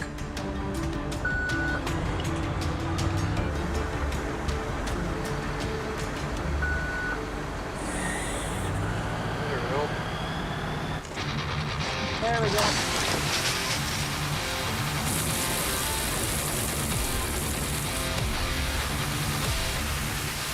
Get some water in the front of it now, Zach, if you can. Get him to lower his line down a bit. Get that engine compartment fire going. In the grill. If they can knock out the blaze in the engine compartment, that'll stop the tanks from getting too hot. You got magnesium burning in there as well. Watch it. Shut him down for a minute. Chief Barry calls for a timeout when he spots sparks of intense white light. There's got to be magnesium in that steering column. See where we got the fire in the color? See if you can line up with that opening in the firewall. Get some water in and it'll protect us if any of that stuff spatters. The dangers right now are the magnesium that's in the vehicle. If we hit that, it'll actually spatter up. Magnesium is a lightweight metal used to increase fuel efficiency in cars and trucks. It's highly flammable. And when molten magnesium's exposed to water, it can explode. So with magnesium, you have to be very careful, because when it goes in and hits, you will get a massive explosion of molten metal that comes off and can burn right through your turnout gear. Zach, watch it.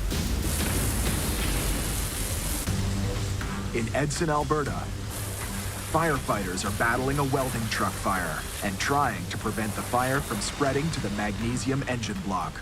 We apply the water and try not to get it on the magnesium and just let that kind of burn itself out.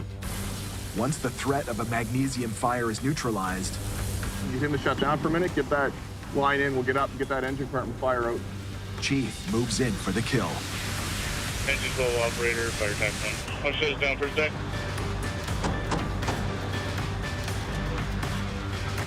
Grab that line with Colton, we'll go up and hit it 2 lines. What we did was we knocked out to a gated Y so that we had 2 lines to give us the ability to get in and get around the vehicle. Go. See the fire you got in the air conditioning pump for the alternator? Lob some in, get that cooled off. Move up on it, Zach. Move up.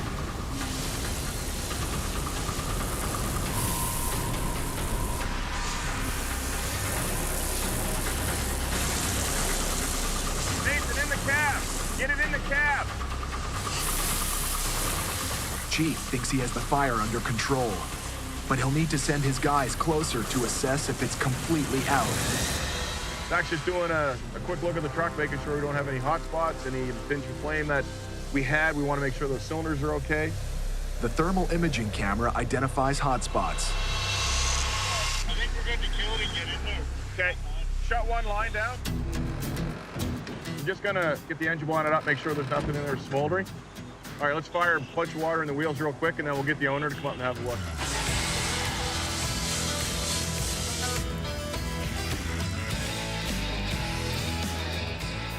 The cab was involved in fire, and heavy fire destroyed the cab. But by us getting there in a timely manner and getting a large amount of water on it, okay, the cylinders were way back, so we're good there.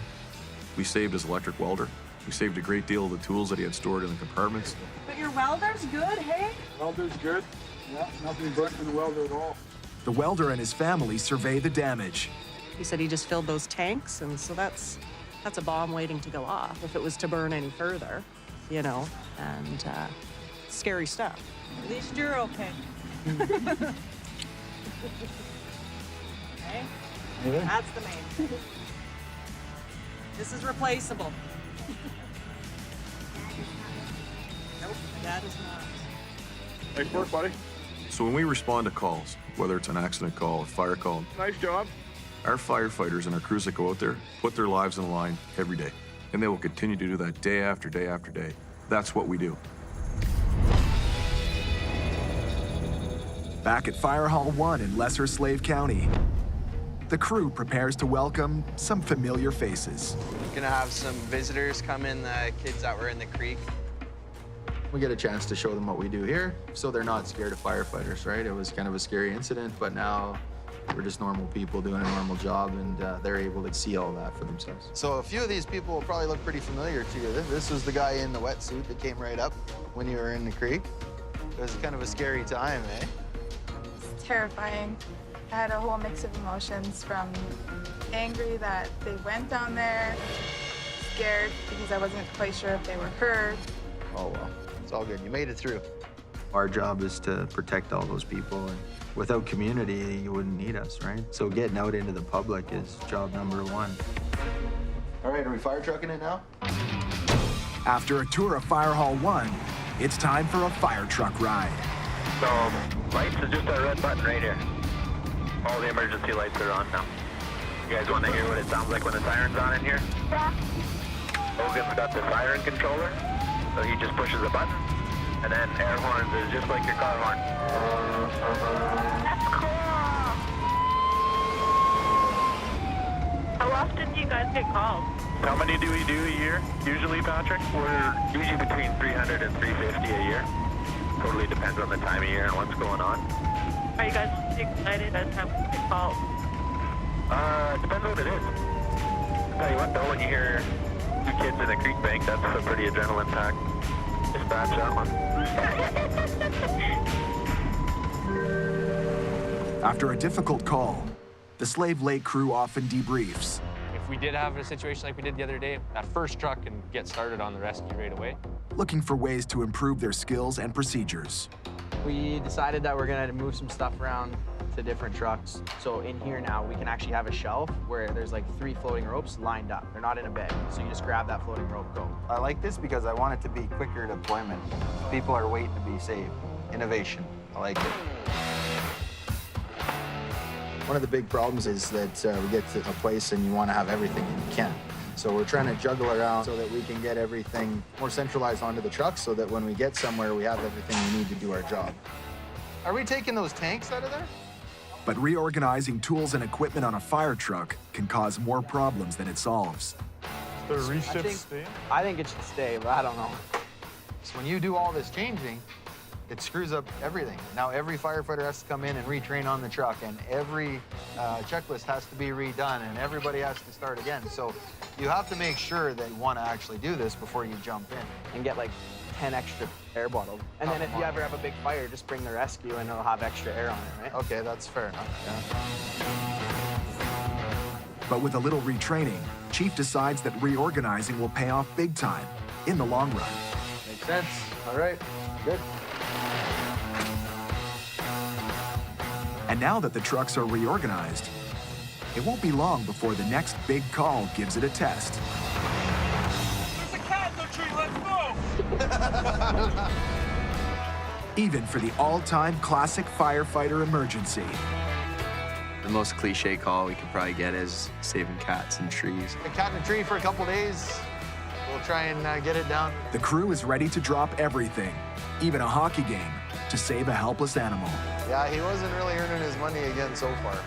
We have our roles, but it's right in my job description. Other duties as assigned. If it needs to be done, we'll do it.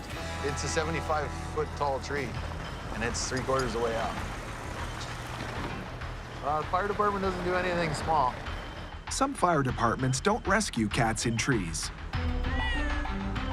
But Slave Lake is a small town with a big heart. They'll need the ladder truck to reach the cat 60 feet up.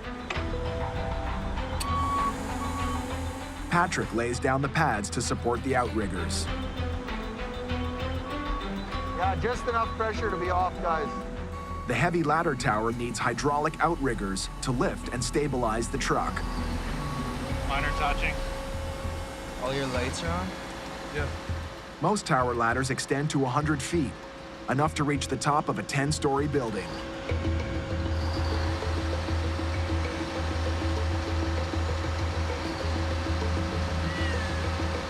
Okay, that's good. Climbing a ladder tower 60 feet up is serious business. And whether rescuing a cat or a person, it's a long way down with a hard landing. Patrick, you want 2 there? You want X on there backing behind him or what? Yeah, I might as well. Throw your helmet on and just back him up. So I'm allergic to cats. I'm actually pretty allergic to them, so I'm never the guy that goes up to get the cat. Definitely wear your coat, because they dig in as soon as they get a hold of you. He gets the cat, you just worry about him not falling. Keep coming. I need you right up here. That's good right there. Come here. Come here, hey. You can usually tell how long a cat's been up there when you put the ladder up. If you put it up right to it and it runs right to you, usually it's been up there for quite a while. Come here. It wanted to come, so you could tell it'd been up there a little while, but it's still like, eh. Come here. Come here. Come on. You little. So does he have the cat? No, the cat ran up. A routine rescue is turning into a game of cat and firefighter. Man, this is harder than a house fire. Are you kidding, you little? Tried to get it to come, and then ran up like another 10 feet. All right, we're going to water tower mode. Water tower mode means the ladder will be extended to its maximum reach of 75 feet. But Ryan's just like that cat, with no fear of heights. Save a cat. Come here, kitty. Come here. Come on. It's okay. I'll get it. I'll get it. I just got to do it safe, that's all. It's okay, yeah. It's okay. You're okay. You're okay. Oh, looks like they're heading down now. No, but they have it, or? Ryan, you got him, right? Yep. Good job, buddy. Hey, there you go. Cat whisperer. Okay. You know, you're not gonna call an ambulance for a cat in a tree. You're not gonna call the cops for a cat in the tree. But I think there's a nice guy persona that goes around with the fire department, and just, you know, guys are here to help. All right, let's go find some more cats. Pretty good. Cat didn't fall, so it's a win. Guys got the cat. Neighbor's happy, owner's happy, everybody's happy. Do it right, do it safe, and get out of here. All aboard! Remember, dispatch, you can mark all units off scene. Cat saved, and Oilers 2-0.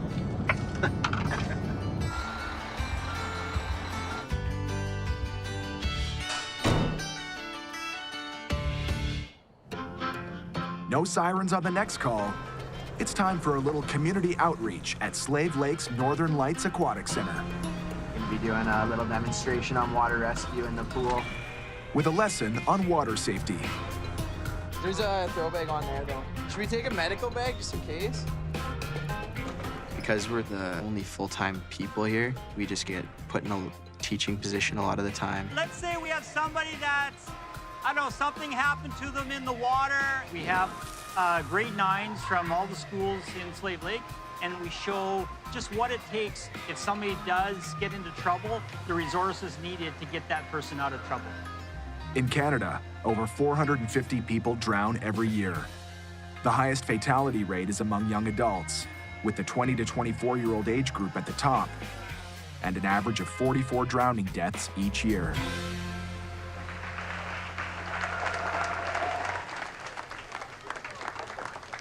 How about some questions for our firefighters here?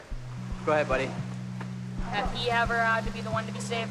Not yet, luckily, but that's because I wear my life jacket everywhere I go. You know, we go to lots of rescues. Anytime it's on land, you know, they're still gonna be there when you get there. In the water, it's different. As soon as they're under the water, you know, you're waiting for a dive team, and the chance of them being alive when they come back up is very, very slim, right? So every time I'm in the water, I got my life jacket on when I'm boating. Slave Lake duty officers. Springwood Drive, near the exit to the highway. Quad accident, 2 female patients, unknown injuries. A call for an ATV accident brings the visit to a quick close.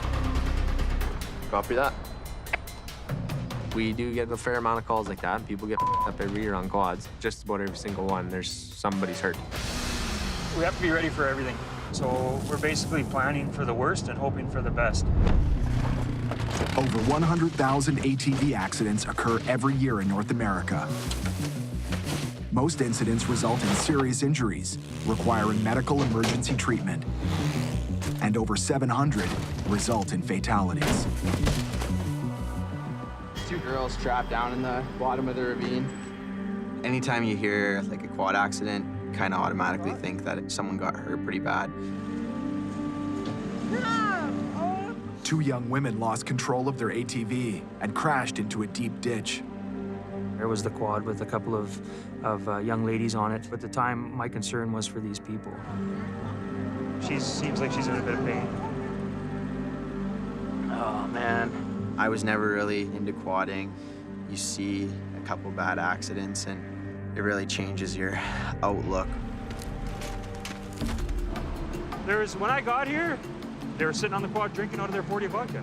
There was some alcohol involved, so we realized right away that this was definitely going to be an RCMP incident. Whose is it? Did they steal it? The ATV owner arrives on scene and makes a serious charge. It's stolen? Yeah. We realized that the quad was stolen. We'll help you get it out after they've done all their stuff. Deputy Chief Alex Pavchek is quick to offer a helping hand.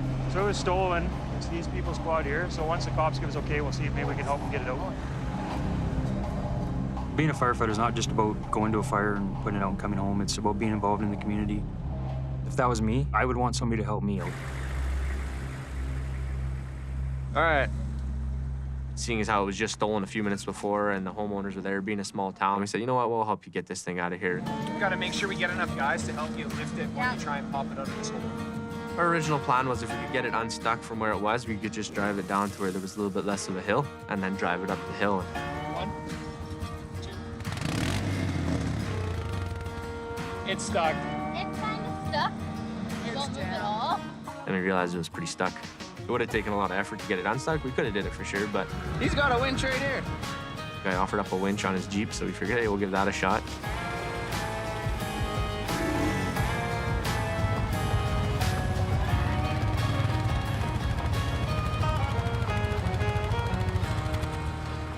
Yeah, everybody's good to go, man.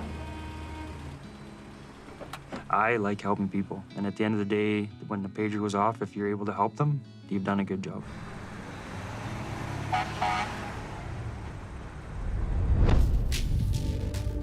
The Lesser Slave Regional Fire Service includes 5 fire halls and almost 110 volunteers who serve and protect an area over 10,000 square kilometers. And the most remote community is the hamlet of Flatbush. Population, 45. The famous Flatbush fire hydrant. I've heard about it for years, and I've yet to see it. It's a beautiful thing right there that we're looking at. As Slave Lake's maintenance officer, it's Kim Romaniuk's job to make sure that every regional fire hall is well-versed in water management. What does a hydrant give us? Water. This is trouble-free Water source. Water is our main tool. If we don't have water, we're not fighting fire. In these remote areas, hydrants are few and far between. Firefighters need to find alternative sources of water. We need water. This is our closest water source. We can't get down to the river with this truck, so we want this pump bringing water up to this truck. Draft from here and take it to that truck. Pulling water from a standing body of water is called drafting. So we have our water supply coming from the river. This particular drafting setup uses a holding basin. It's a real challenge getting water flowing when you're drafting. Once the pump is running, there's no sense in shutting it down. Let her flow. That'll be drained in no time flat. And if that's pumping already, we're just ahead of the game. The steady flow of water into the basin allows multiple tanker trucks to continuously refill their tanks without fear of running low. Well, nice job, you guys. This is exactly what I want. Coming up with inventive ways to fight a fire is just one of the things that makes these firefighters jacks of all trades. When someone has a problem, they call the fire department because we problem solve, we figure it out, and get it done.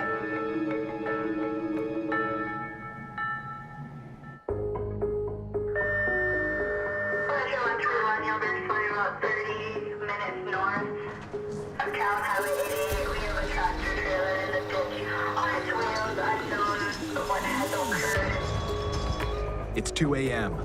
Good morning, gentlemen.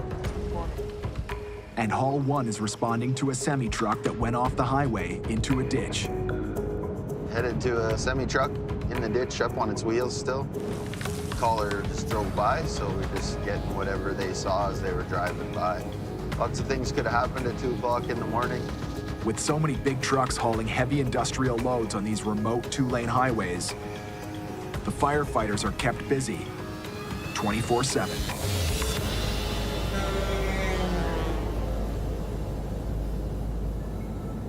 102 on scene, kilometer 54. Looks like a loaded semi on its wheels in the ditch. How did we get down there? It's this huge Super B semi loaded up with lumber, parked right down by the trees. It looks like he just drove right down in here. Super close call. You know, there's 6, 8, 10-inch diameter trees there that he could have hit, but he rode it out. Anyone in there? Oh! No one in there? Okay. Weird. A tractor-trailer truck is almost in the trees, engine running and lights on. But what happened to the driver? There's the DOA, dead on arrival. You really don't want that, right? And these are GOA, gone on arrival. And so, where did they go? Man, who leaves their lights on when they leave, though? So that's even more weird. Like, there has to be someone around who leaves a truck running. Well, let's just split into 2 groups and go 100 feet each way, and we'll just try that way, just see. Maybe he's hurt and he's wandering around. Maybe he's been ejected and we don't know why. The truck's secure, and with no traffic hazards on the highway, it looks like the firefighters' work here is almost done. So just checking around, make sure that he's not anywhere else. At some point, it comes a police matter. Dispatch, I'm gonna need RCMP or ASAP. Is there registration hanging there?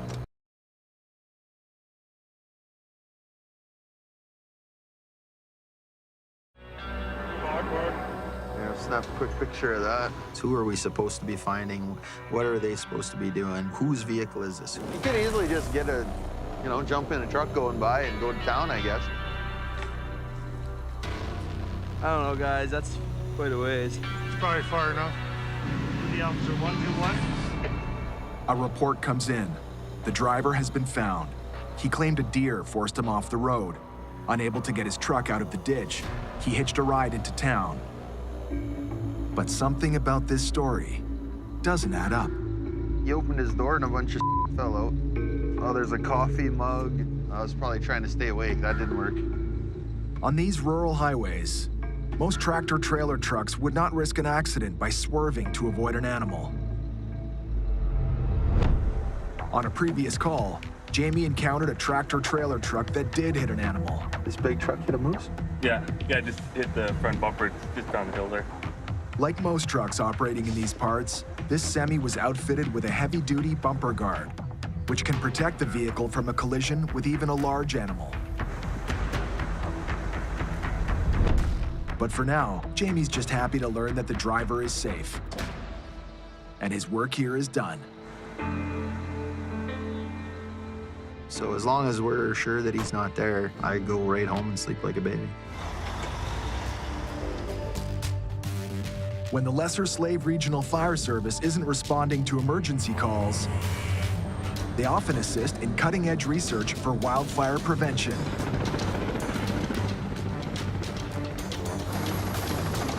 Today, Chief and a few members of his crew are at the Pelican Mountain Prescribed Fire Site, northeast of Slave Lake. They're gonna burn this basically to the bottom of the hill all off.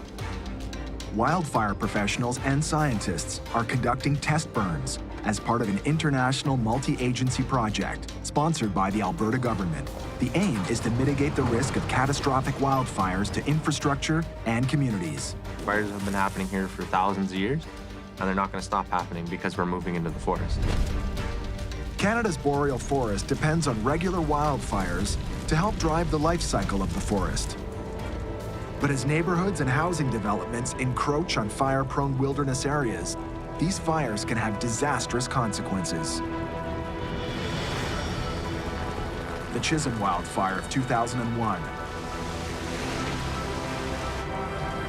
the Slave Lake wildfire of 2011, and the Fort McMurray wildfire of 2016 forced whole towns to evacuate and resulted in property damage in the billions. Today, Alberta wildfire scientists are testing methods for preventing fast-moving grass fires, which often ignite nearby forests.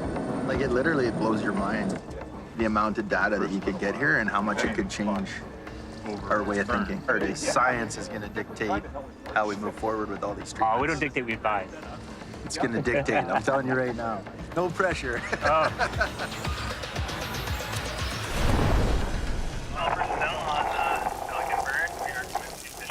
Houston, we have takeoff.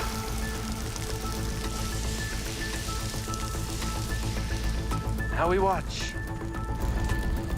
As the fire burns, scientists will measure how quickly the flames spread across a grassy field covered with wood chips and mulch. These guys are taking this down to a science where they're going to actually show you, rates of spread and speed and what the wind does to it. Formal study of forest fires in Canada have been going on for decades. Recent studies have focused on wildland fire behavior, including how fuel ignites, flame develops, and fire spreads. How human-made structures react to close proximity fires. And how emergency shelters and firefighting protective gear can help save lives.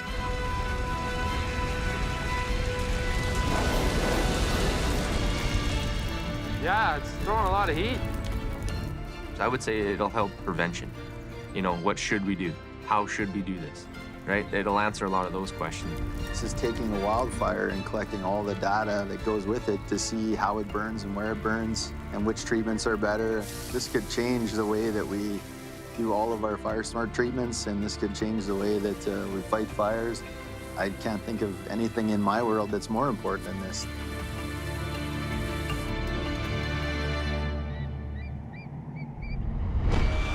Next time on Hellfire Heroes. Horrible, horrible roads. A freak blizzard hits central Alberta. Yeah, you got smoke here.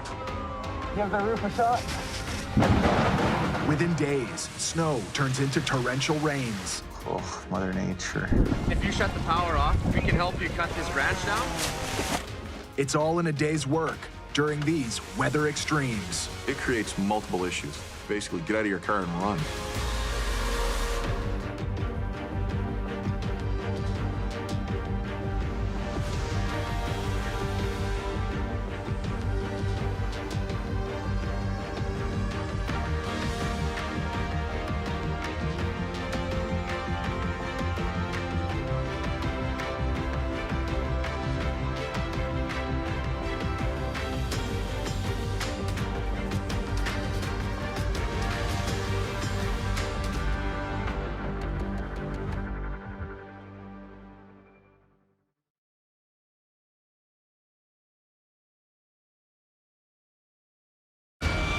this time on Hellfire Heroes. Horrible, horrible road. A freak blizzard hits central Alberta. Yeah, you got smoke here. All right, give the roof a shot. Within days, snow turns into torrential rains. Oh, Mother Nature. If you shut the power off, we can help you cut this branch down. It's all in a day's work during these weather extremes. It creates multiple issues. Basically, get out of your car and run. In the untamed wilderness of Alberta, where seasonal wildfires can destroy a town in a single day.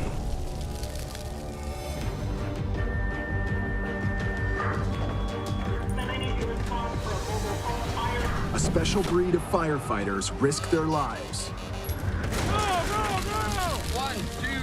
to serve and protect the people who live and work here. When it's game day, Just hit the engine part. it's on until the last person is safe. We got 2 down here. We truly are the last line of defense for anybody that's out there. From battling a raging home fire Fanning up, whole thing. to search and rescue, Hey, bud, we're coming. no job is too big Second crew, on me. Let's go. or too small. There's a cat, Lucky. A cat? Because they're jacks of all trades Hurry up, hurry up. and masters of them all. Our fire crews put their lives on the line every day. It's all about honor, courage, dedication. Serve something greater than yourself.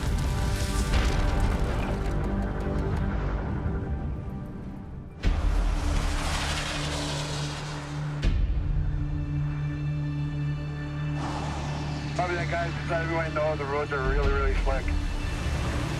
It's the month of May in Slave Lake, Alberta. And in just a few hours, an intense low-pressure system from the northern United States has dumped 20 centimeters of snow on the town. Horrible, horrible roads. More than 20 years of experience tells Chief Jamie Coots, weather like this can cause a lot of trouble. This morning is just one of those mornings where all this snow turns into chaos. Single vehicle collision in Columbus, 36 Highway 2.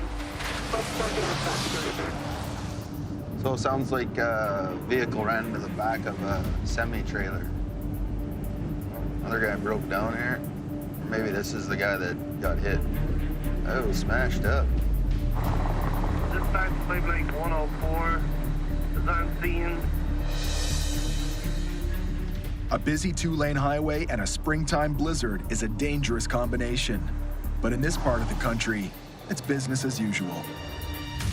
Located on the southeastern shore of the province's second largest lake, with the Rockies to the west and Arctic conditions blowing down from the north, Slave Lake weather is anything but predictable.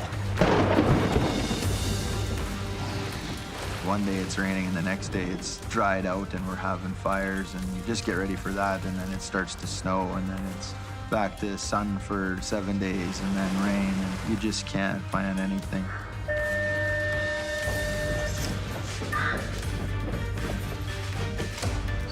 We're out of here.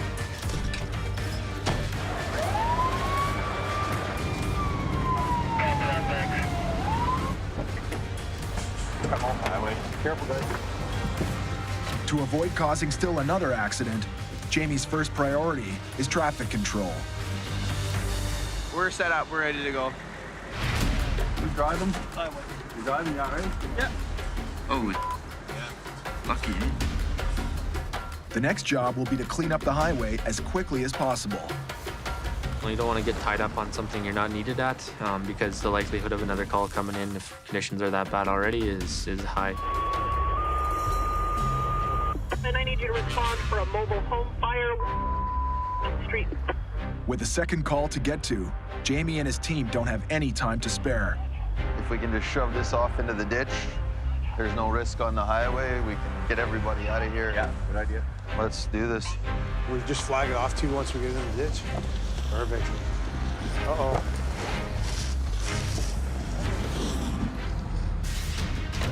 The occupants are out of the building. They're in the front of the house in a Toyota Venza. Notifications in progress. Dispatch, you can mark 102 on routes. That was fine. Confirm. In Canada, fire strikes over 12,000 residential structures every year. About 2,500 of those fires occur in Alberta. And for most firefighters, the most rewarding part of their job is protecting people and their homes. So it's just right over, one street over, and a trailer row, which is unfortunate. Trailers are highly flammable. They're usually surrounded very closely by other trailers. And so if one goes up, you worry about it spreading to the next one, to the next one. It's a tougher thing to try and put out. Any of the peace officers on the radio here?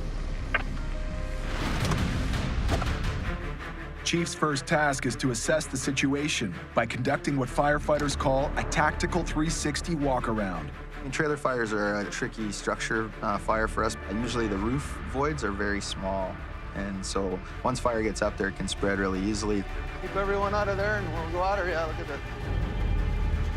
Dispatch, send whatever trucks, right? Just get the guys here. We got 3 trucks coming. People need to get out of the way. I want to cordon it off, get people that are inside there out, and stop people from coming into our area. Dispatch, 161 responding.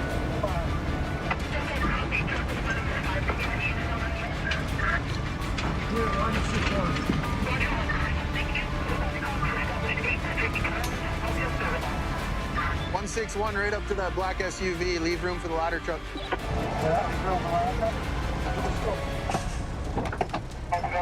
Pull a line, let's go.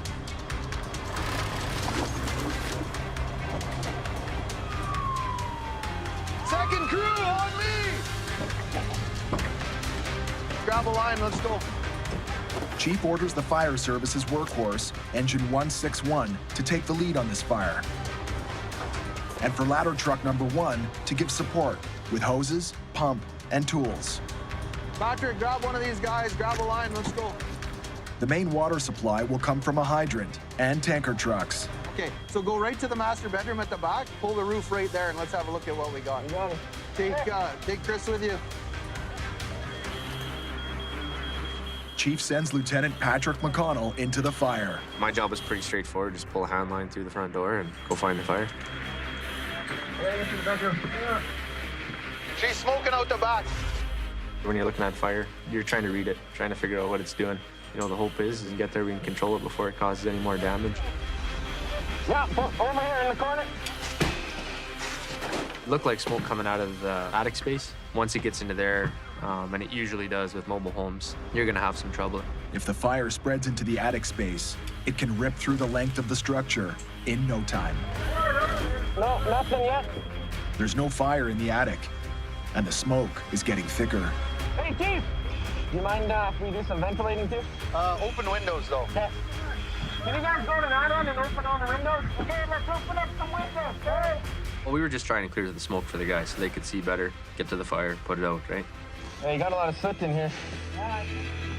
Patrick finds the clothes dryer and makes an important discovery. Hey, Chief! Yeah, okay. So, the smoke's not building in there. We poked that hole, nothing. But it's just, I think, it looks like it's just the dryer? As far as we can tell, they opened it and it was just like... A little more investigating found out that smoke was actually coming from the dryer. Had to look basically at the lint trap, knew right away that that's where our problem was. With the clothes dryer identified as the source of the fire, let's get it out. Chief goes to the neighbor's house to find the owners. Did you ask her, was the dryer running? Was the dryer running? Yeah, it had been running. When I got in the shower, it was running. When I came out, it had stopped. But I could smell something, so... Oh, okay. So it was running not long before you called 911. Every year in North America, improperly maintained clothes dryers are the cause of over 3,000 fires. The biggest thing is building up lint. So you have a hole this big, it gets half full of lint. The dryer is pumping out superheated air. All it takes is a little spark on that lint, and then we got ourselves a fire. Don't just say it's the dryer and we're done. Go in there and make sure that the fire's out. We did a good job up till now, but let's not blow it. Okay. So wherever that vent goes, I want to follow that all the way out. Okay. Firefighters crank up the positive pressure fans full blast. If the fire has been contained, no smoke will show.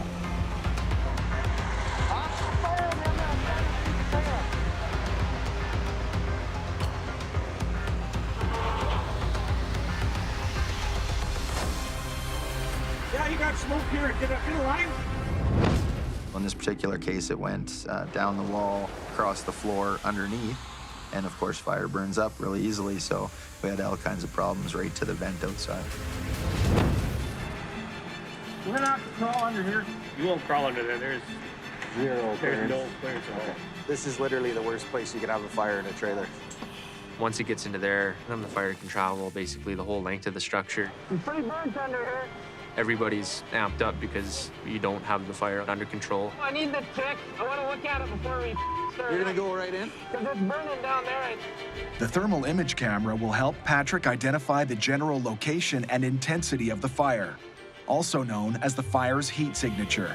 Right where the snow's piled, that's where we're fire. Yeah, exactly. Is there any other way to get under? Is that the only one? Yeah, you can pull a panel up if you want. Yeah, let's do that.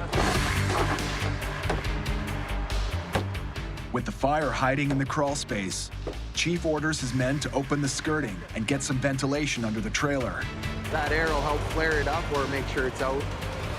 As soon as you give that fire a flow path to follow, it's gonna follow it. It's gonna pick up intensity, and you wanna be right on it right away. How bad is it, Patrick?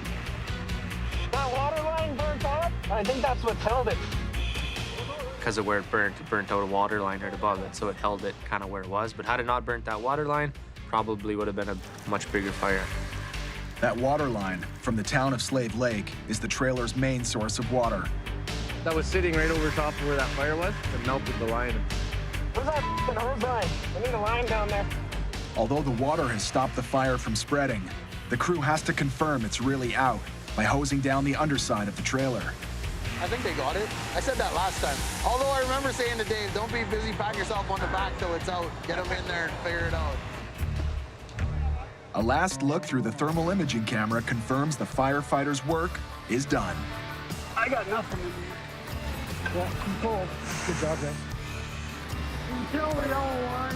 I should take a picture of that and show my wife because she always argues with me about it. I kind of remember my first dryer fire we came across, and it's like, no way, it's actually in the dryer. Like, you just see it on TV, right? Kind of surprises you. This fire went well, and glad you were home, glad it was in the middle of the night, you know, like turn the dryer on, go to bed. I mean, the list goes on and on. These are the ones that make you happy. There's a working guy, wife, 2 kids, his cat lived. Everybody's happy, right? All right, folks. All good? Yep.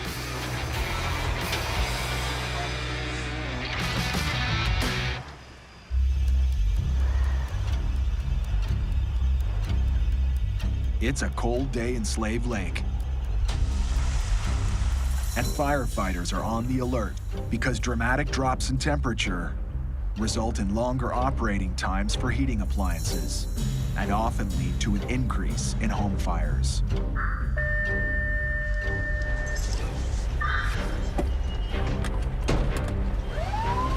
Responding units, with command.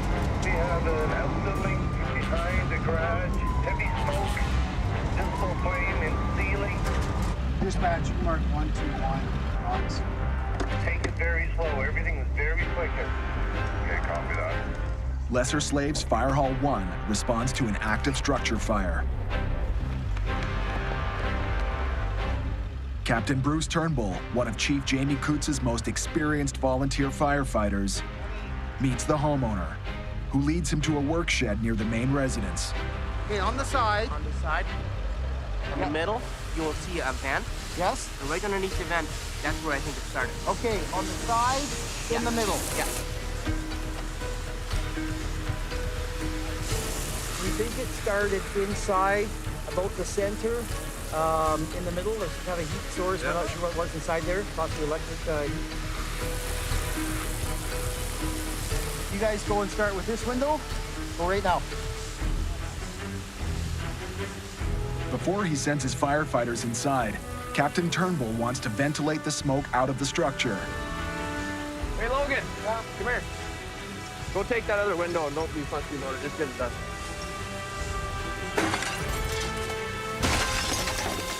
Ventilating the smoke can increase airflow and stoke the flames, but it's the only way to increase visibility, so the crew will have to be ready to immediately hit the fire with more water. All right, give the roof a shot. Logan Skull will lead the way inside, a chance for the young rookie to get some hands-on experience. We first pop open the door, lots of smoke rolling out, like pretty low visibility. All right, let's go in a bit. Deeper flowing. Get in the roof in front of you. We'll go around to the left. To your left hand. Logan needs to open up the structure's ceiling to release heat that might be trapped up there and to verify the fire hasn't spread to the attic. Still no burn to insulation.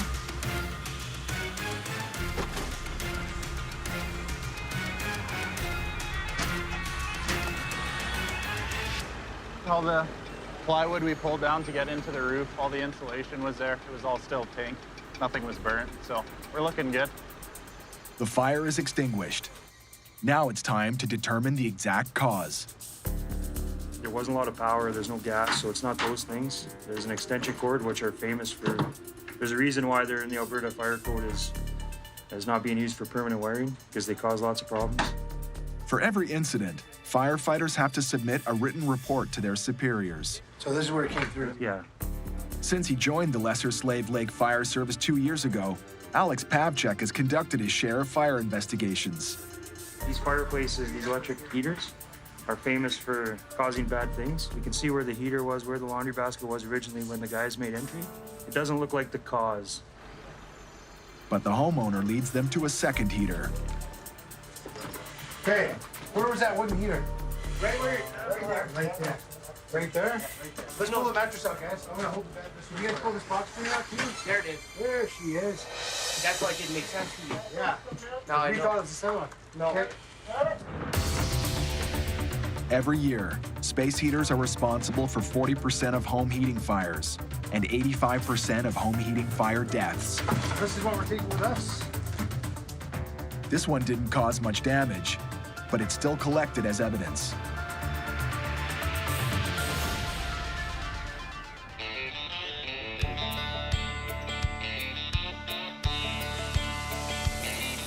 After a messy call, time for maintenance and a thorough cleanup. Make sure if it's dirty, we clean it. If it's broken, we fix it. If it doesn't know where it goes, we find it at home. We're pulling the mats out too, guys. Because the weather's been so crappy, we're cleaning trucks.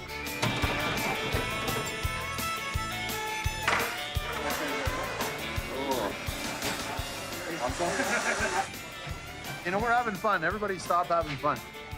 I don't like it.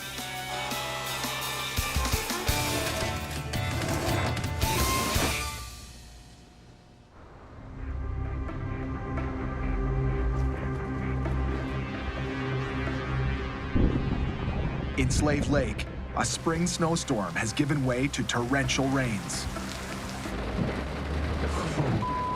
That was raging. The calls are pouring in, nearly jamming the dispatch lines. Oh, Mother Nature. That's a powerful force to have against you, for sure. And definitely in the spring, it feels like Mother Nature would take us out and whoop us behind the shed. 102, 104. Yeah, go ahead, 104. Yeah, I'm proceeding into this water here. I got at least one person that's still stuck in the vehicle. So I'm going in here and taking them out. Okay, copy that. I don't think the town guys can help us because they're swamped, literally. We'll get you some more resources here. Right. Okay, so you and Paul can start driving around again, looking for bad areas. Just make sure you stay in contact with 102. Make sure these two know. Pull 161 across. We're gonna go take over down there.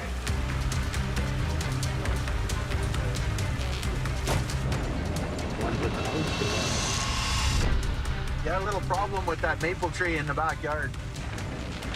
Is it smoking?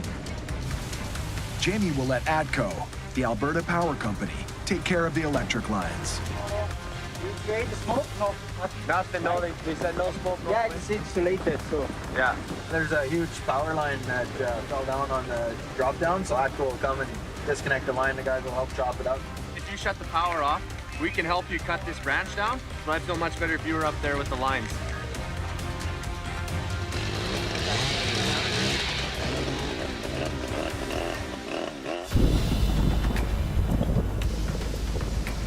In Slave Lake, A torrential rainstorm has swamped the fire service with emergency calls. The sky is pouring it down on us, so there's nothing else that we can do. That's the business we're in, I guess. I hate to say it.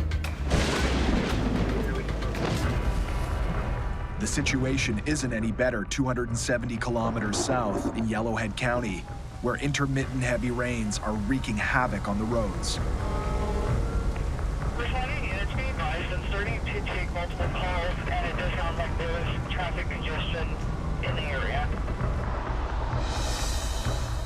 A semi-tractor trailer truck has skidded off the road and rolled over. Members of the fire service have been summoned to make sure it isn't a hazard to passing motorists. I think, yeah, we'll double check for leaks. Then the biggest thing for us will be getting up on it for disconnect. So look at you guys all prepared. Let's go. Okay. The driver is taken to a hospital, while Lieutenant Gabby Sundstrom assesses the situation. Hey, Nathan, you want to crawl inside? Breakfast of Doritos and donuts. Tasty. We're just disconnecting the battery, neutralizing any power to prevent any accidents from happening, like an airbag going off or power going where we're not ready for it. Because his trailer went down somewhere over here, so he had no chance up over there. So you can see the mark it started to leave out in the bushes. Sudden heavy rains make roads dangerously slick, leaving no margin for error. On straightaways like this, usually someone fell asleep.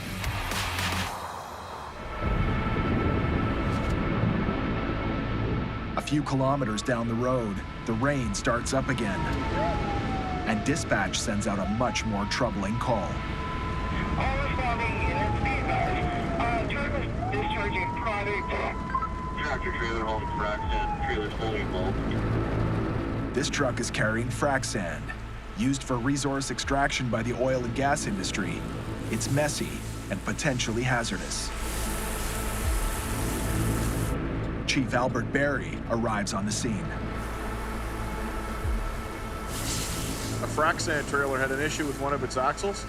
It heated up enough that the tires caught on fire. They're able to pull over, get the tractor disconnected from the trailer, burn most of the tires off the back of it. Frac sand contains silica, a dangerous substance, and breathing the sandy dust can be deadly. So to protect passing motorists, he shuts down the highway. Frac trucks and vac trucks and wide loads, and there's float trucks, and you name it. There's a plethora of different vehicles out there. We've got to put our people, and I'm sacrificing their safety to put them on the road to deal with that incident, as well as all the people that are trapped in that zone that we had. One of the things we always do is we mitigate the calls to the best of our ability, and we take risks that normal people wouldn't.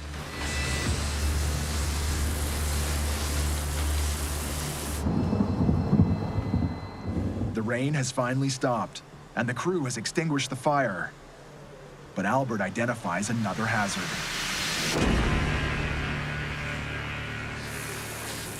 You guys see the trail of aluminum at that left? Start at the truck, but look down the road how far the aluminum was melting off. It's aluminum from one of the fittings or from something on the vehicle.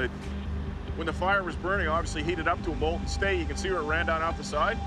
But if you look behind us, there's a trail of probably 300-400 meters back there where it was actually dropping on the pavement and hitting it. So again, when aluminum gets hot, it turns to a molten form very, very quickly. Molten aluminum is a serious danger to firefighters and their equipment. But fortunately, the earlier rains cooled off the hot metal before it caused a problem. So they've got a bit of cleanup they're gonna have to do here with the sand that's come out of the tank, because the tank's been breached. We'll have to get that picked up. We've still got a little bit of smoldering debris on the ground we're gonna overhaul. We're just waiting to see now if any flame pops up out of anything, and hopefully we'll be able to get back on the road and get out of here quick.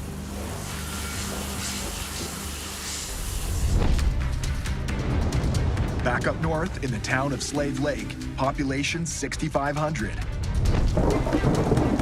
A rainstorm still rages and keeps Lieutenant Patrick McConnell and his crew busy.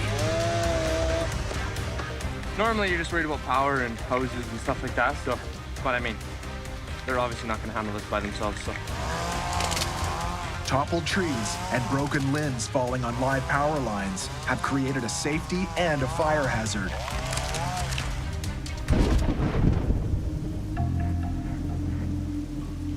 How you doing?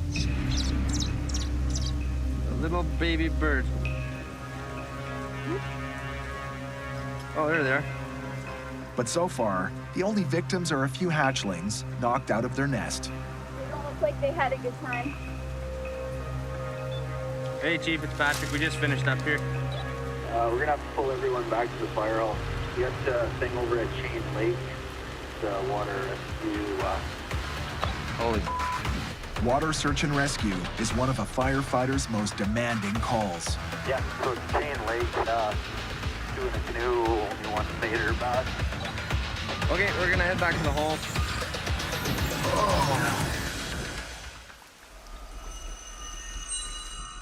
The RCMP has reached out to the Slave Lake firefighters for assistance because certification in search and rescue requires hours of training. Sounds like 2 of them were in a canoe in the middle of the lake. Canoe flipped when the storm hit. Everyone has suit. Everyone has a life jacket. Okay.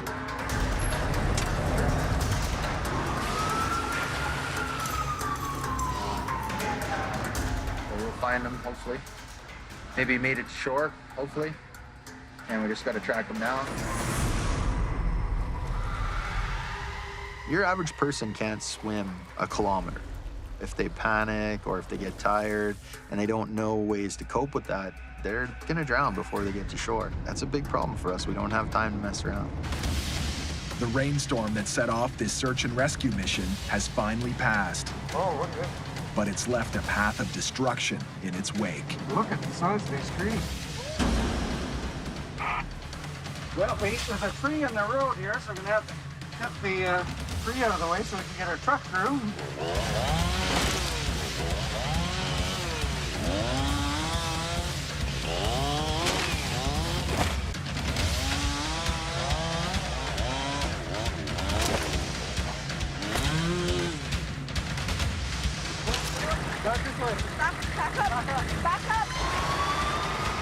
The crew finally continues on their way.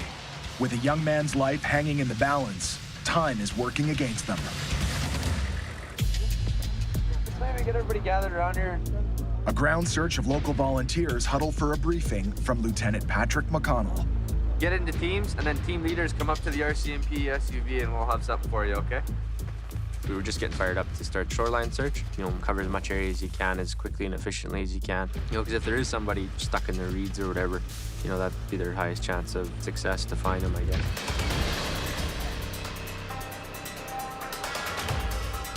The RCMP updates them on the situation. So the canoe is I think it's almost 100 yards or so from here. So we think they're closer to shore than the backyard. If it's a search and rescue call, RCMP has to pull the trigger in Alberta for that. You just work with them, right? Yeah, let's search there. No, let's search here. Or this is what we want, right? They're in charge at the end of the day. They prepare to search for the missing man. But it's dark, and they're not sure where the canoe capsized.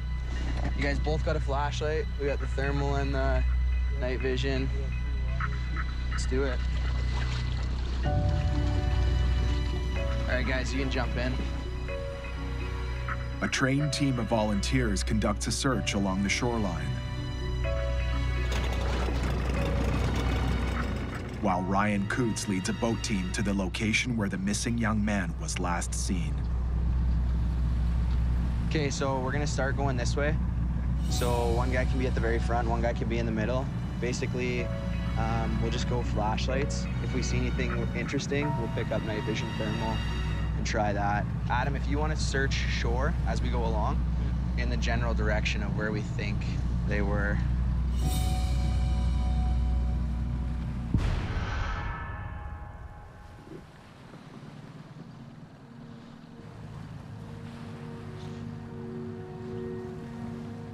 A nighttime search for a person floating in dark waters is not easy. Every ripple or shadow can trigger a false alarm. Hey, stop. Turn your light off. Turn your light off. See that? Right there. What is it?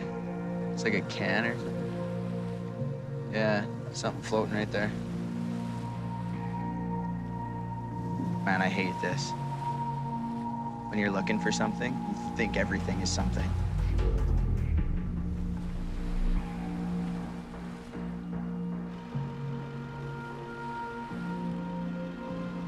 The more time passes, the less chance there is for rescue. So basically the mission was we're to walk along the shore and see if the young gentleman drifted to shore, and we were of course yelling search and rescue every few minutes so we can. We were looking up, down, all the way around, looking for any evidence. As dawn approaches, the water rescue team and the RCMP meet up and compare notes. It's getting harder. Yeah, you can't see bottom out there. It's probably 15, 20 feet deep.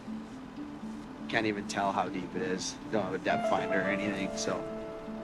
I think really the next logical step for me at least is going to be the divers, or if we can get some sort of sonar going.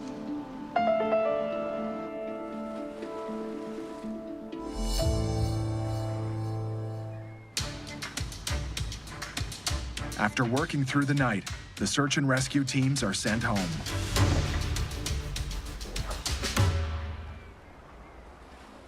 Later that afternoon, Alberta Parks officers recover the young man's body and return him to his family. His death is classified as a drowning. In that kind of situation, you have to blank out the personal side of it. You get there, you get the job done. You do the best you can, and then we move on.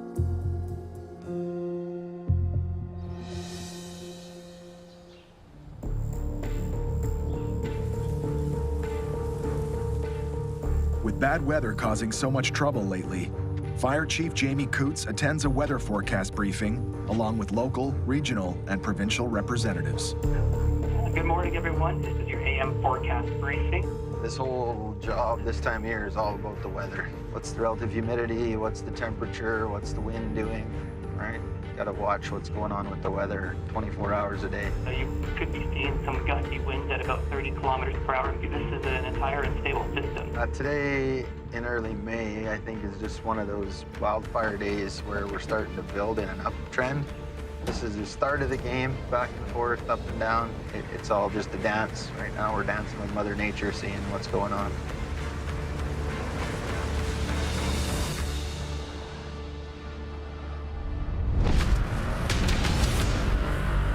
After snows and early spring rains, the weather has turned bone dry. Hot, dry winds are turning fields of dead grass into a tinderbox, capable of flaring up at any time. It's that time of year. Fine fields are starting to dry out, although we had a quick green up. Temperature's up today. Humidity's where it is to have a fire started. Hold on, team. That's copy over. In Yellowhead County, Fire Chief Albert Barry is responding to reports of a brush fire. We're gonna see if we can get a ring around this real quick. Fire Chief Albert Barry and his team are on the scene, ready to snuff it out. We're gonna come right back in here and we'll set up on the road, stretch the forestry line in towards that machine. The crew doesn't waste a minute, moving in to knock out this fire before it grows.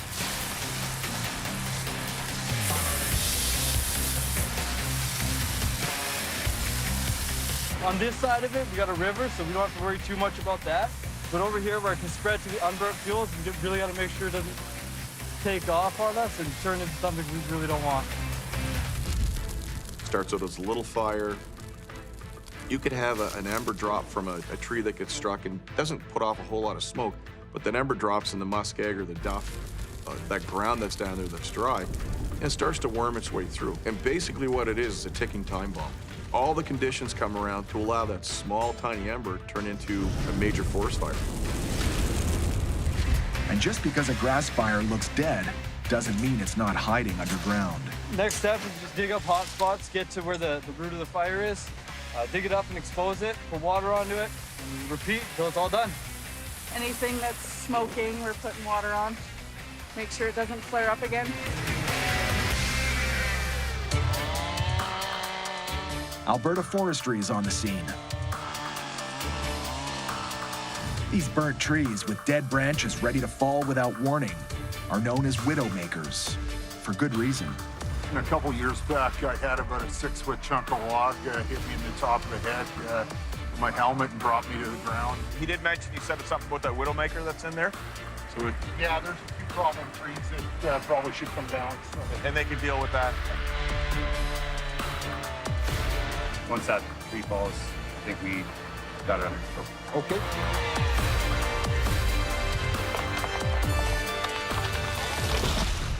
Nice.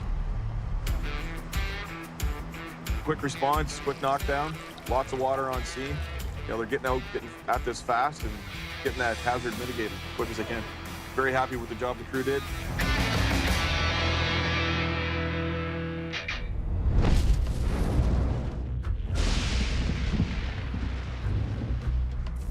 Yellowhead County isn't the only place where dry conditions are raising the threat level of wildfires. In Slave Lake, the fire chief is on high alert. The weather right now is crazy, thunderclouds everywhere, getting lots of dry lightning, so one of those days where we get pockets of fire. A report just came in for a brush fire on the property of volunteer captain Bruce Turnbull. 141, 102. Go ahead. Yeah, I'm just pulling off at Turnbull's place here and see some white smoke, black puffs. I would say it's gonna be real close to just south of his place. Hey, copy that. We're just coming up to his approach. Got some smoke in sight. Chief Coots isn't taking any chances with this fire. All his trucks have been called in. Hey, what do you got? We have at least 4 or 5 brush fires. The one is now spreading to the trees. We're going to start camping those big spruce trees in the back there. Okay. This structure, everybody's gone. There's nobody in here. Okay. There's no hydrant service here at all. But we have a dugout back there with quite a bit of good supply water. So let's get a game plan for this. He's got a dugout, so let's go ahead and start working your magic. 4 or 5 fires, you can see open flame there, so. The assessing starts from the first second that the pager goes off. How many people do I have around? Do I need other agencies? And then when you get on scene, you have to start to think all of that and bring it together. And how am I gonna get this situation done? Now that Chief knows what he's up against, he can put his teams to work on several different fronts. We're gonna have guys going up on the roof to set up these 2 sprinkler heads. I got 2 guys working on the shed. Okay. Yeah, I just need a water source behind 102 somewhere. Okay. With no hydrants in the vicinity, water is a major concern. 251, I need you to respond to Turnbull Road off of Highway 2. Drop a bladder and provide a water source. Copy that. I think with a wildland fire, we all have the same goal in mind, which is to keep it small so that we can get it out quickly. In these rural areas, when a wildfire burns out of control, it often spreads from the wilderness to a home or a community. You guys will have to get on this fast before it spreads.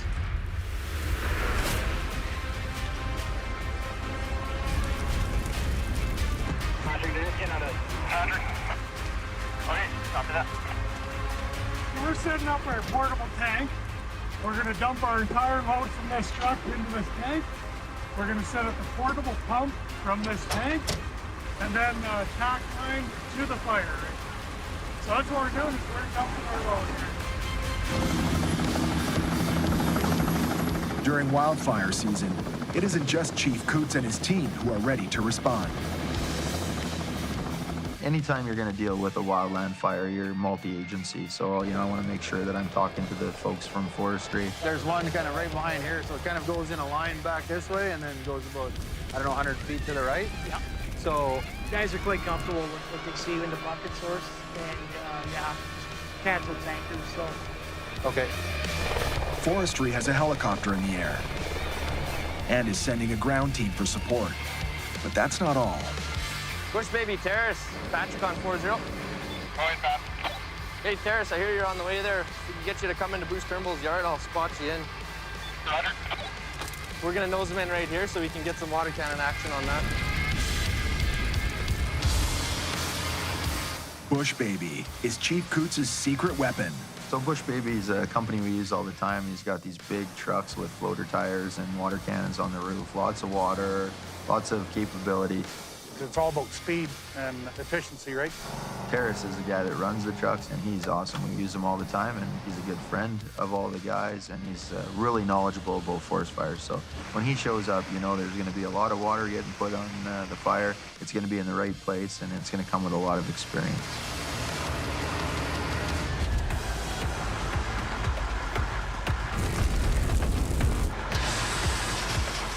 Yeah, right there, buddy. You're just nailing it. Bush Baby attacks one of several brush fires, while Forestry's helicopter crew refills their bucket in the lake. So he'll come right in. They can single bucket drop. This is going to be real good.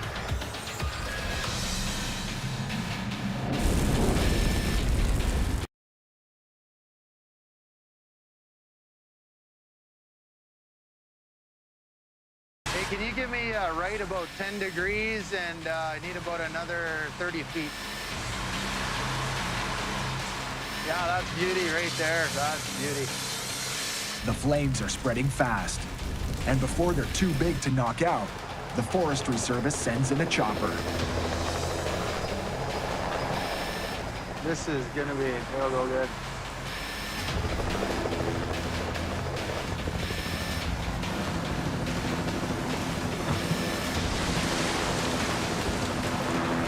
Bucket chip's doing a hell of a job. Forestry's helicopter has neutralized the fire, enough for ground crews to safely get in on the action. Hey, Terrace, shut down the water cannon and then we'll pull straight in from there. We'll pull in and start doing the ground fire with this, if that's cool with you.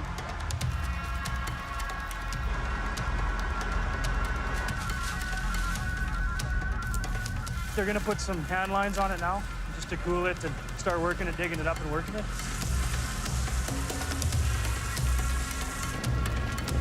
Despite all appearances, this fire is not what it seems. I think our training scenarios are successful because we take a lot of time to set them up. Dramatic training exercises like this help first responders get sharp and stay sharp. We got to do our job fast and hard and be really good at it. That's why we train as much as we do and as hard as we do. And you know, we do training scenarios where it's just like real life speed, real life time, real life everything. Michaels, you want to hook one up this up to one side and I'll strangle this? Okay. Sounds good. Our relationship with these guys is second to none. They bring a huge sense of Wildland. They're working on it every day. Between all their bush experience and our structure experience, put it together, we can help save some homes and stuff like that.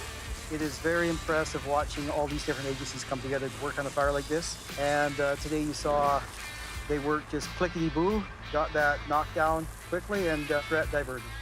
The exercise is over. It's time to clean up. And now everyone's ready for the real deal, to answer the call for a real wildfire. Yeah, we're out of here. We gotta book up the different guys. Okay, Mike, thanks for your help. You guys made this work, so appreciate that. No problem. Anytime, guys.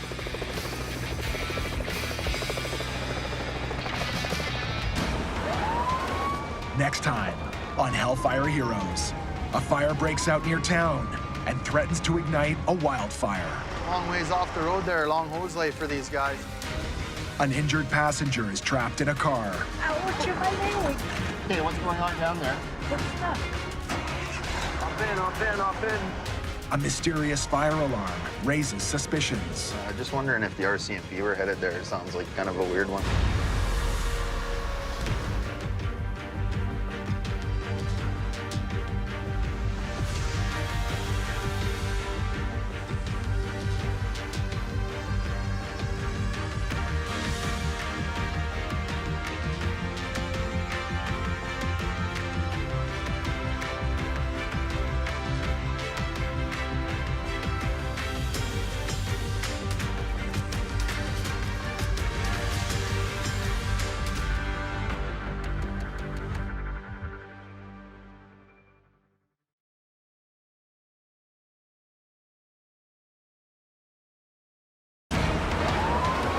This time on HELLFIRE HEROES, A fire breaks out near town and threatens to ignite a wildfire. Long ways off the road there, long hose life for these guys.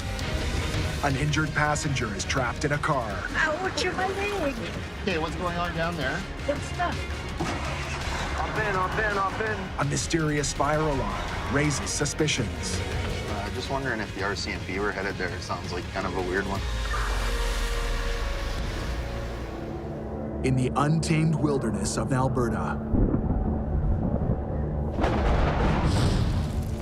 where seasonal wildfires can destroy a town in a single day.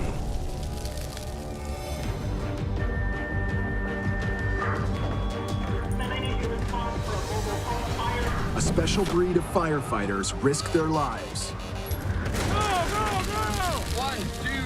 to serve and protect the people who live and work here. When it's game day, Just hit the engine part. it's on until the last person is safe. We got 2 down here. We truly are the last line of defense for anybody that's out there. From battling a raging home fire Fanning up, whole thing. to search and rescue, Hey, bud, we're coming. no job is too big Second crew, on me. Let's go. or too small. There's a cat, A cat? Because they're jacks of all trades Hurry up. and masters of them all. Our fire crews put their lives on the line every day. It's all about honor, courage, dedication. Serve something greater than yourself.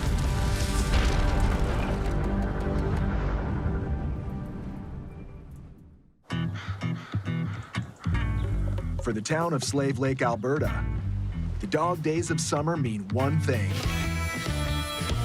The carnival is in town. How's it going? But the rides won't fire up until Fire Chief Jamie Coots gives the carny boss his blessing. Fair's in town this weekend, so we're just doing a quick inspection. Look at the generators, look at the kitchen, look at some of the rides, and kind of talk to the operators. West Coast Amusements has been amusing small towns for generations. It's a family-owned business with over 125 rides and 4 traveling crews visiting 129 towns every summer. The zipper's got emergency procedures too, because you're up in a cage, right? So you're stuck if the power goes out. You got to go up and release each brake, and then you got to release the pressure valve and the hydraulics. In Canada, only 4% of amusement park accidents are caused by unsafe equipment. Most injuries are due to rider error when getting on or off the rides. I'd much prefer all your people that know how it works do it, but we're more than happy to be here if something goes wrong to help out your folks too, right? So this year was great. They spent a lot of time with us and kind of explained everything, gives us a better understanding, and lets them know that if something happens, we can come and support them and make sure that everybody's safe. Wonderful. Okay, guys. Everyone loves a summer carnival, but if they're looking for thrills and chills, firefighters don't have far to look. Vehicle fire across from Municipal Boat Launch. A vehicle fire has been reported just outside the town. Dispatch, squad 161 en route with 5. Truck, you want after that, Dave? Let's just send the tanker out just in case we need some water here. Captain David Perkinson is first to arrive on the scene. Well, we got ourselves, it looks like an ATV fire that's slowly creeping into some light fields there. Doesn't look very promising. A small fire in the middle of a large field of grass has potential to get big real fast, and it calls for a quick, full response. Can you guys send 122 as well, please? We have a grass fire as well. Grass fire as well. Leading the team in Engine 161 is Lieutenant Patrick McConnell. Grass, even though it's green, if it gets caught up in those places where the heat builds up on the machine and dries out, well, absolutely, that can start yourself a pretty big fire, right? Accumulations of dead grass caught in ATV mufflers are infamous for starting grass fires. And when this ATV caught fire, the owner, who had no fire extinguisher on hand, had to call 911 for help. Doesn't take much. Something gets pinned up against the muffler and light the machine on fire. The fire is half a kilometer from the road, and Patrick's team is gonna have to take a hike through the field with 9 lengths of 50-meter hose.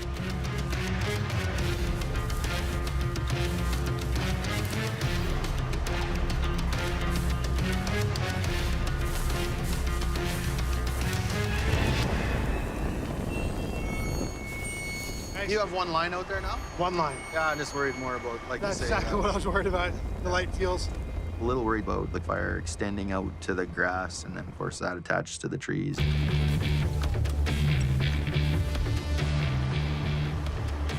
Hey, you hooked up? Hey!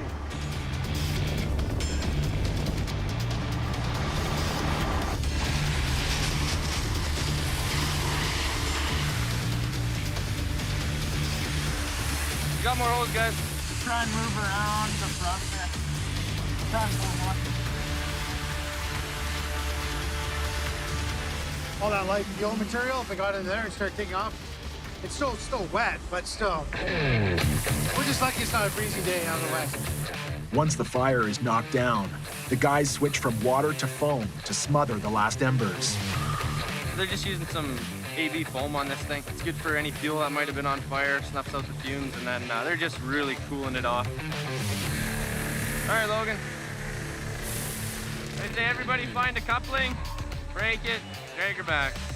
It'll drain as you drag it. Perfect. This went well. In the spring, that would have been a monster fire. Lucky the grass greened up. All right, let's get out of here, you guys.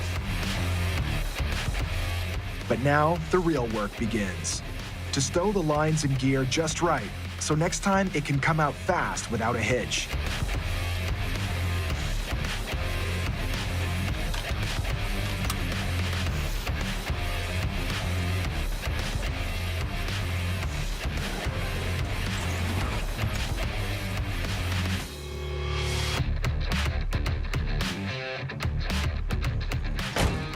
Off scene, and you can terminate command. The ATV owners watched the firefighters do their work, but preferred not to be interviewed about the loss of their vehicle.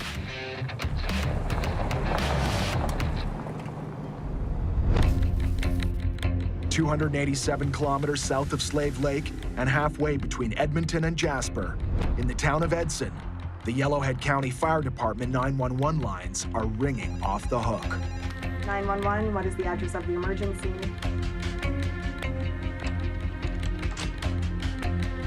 What you got? 2 people farmers and truckers. Okay. Chief Barry takes the call. With so many summer vacationers on the roads, the accidents are piling up. It sounds like a motor vehicle collision down on Highway 47. Pickup truck versus another vehicle with a trailer on it. Also be advised, there are 2 patients in one of the vehicles and a 7 to 8-year-old female child. Over. Patients in a vehicle often means they're injured or trapped, and no one wants to hear that a child is involved. Kids are hard. It's that heart ripping out of your chest kind of a feeling, but no matter what happens, you got to deal with it. Is it hard? Absolutely.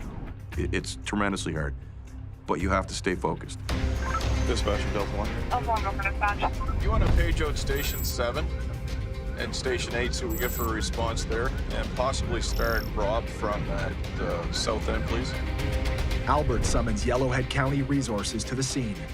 In Canada, motor vehicle collisions are the highest cause of injury-related deaths among children. And the more first responders there are on scene, the better the chances of a positive outcome. Driving on scene. That's Robert. Just when you think you know what you're pulling up on, you have no idea. We always expect the unexpected. I see heavy vehicle damage on the front of the sedan. I see damage to the pickup truck as well. What do you got, Cole? At this busy highway intersection, a woman driving a passenger sedan failed to see an oncoming pickup truck hauling an RV trailer and made a left-hand turn. The driver of the truck, with his daughter in the back seat, swerved left to avoid the car, but the vehicles crashed.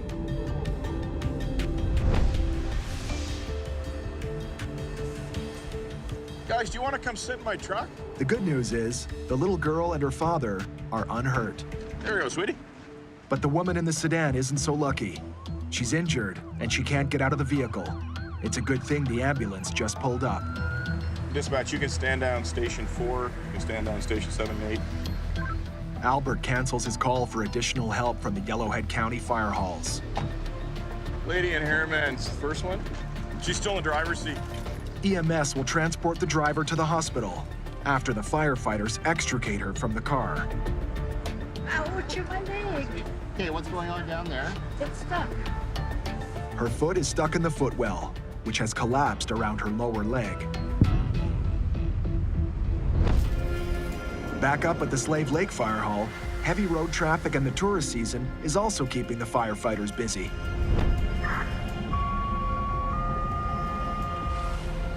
Slave Lake Fire Department, report to Fire Hall. Slave Lake Fire Department, report to Fire Hall. Ember, dispatch Mark 102 responding.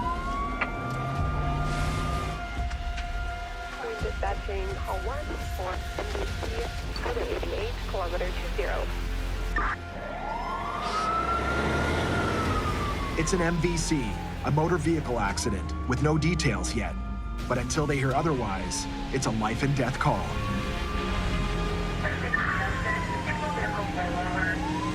A vehicle rollover is not good news.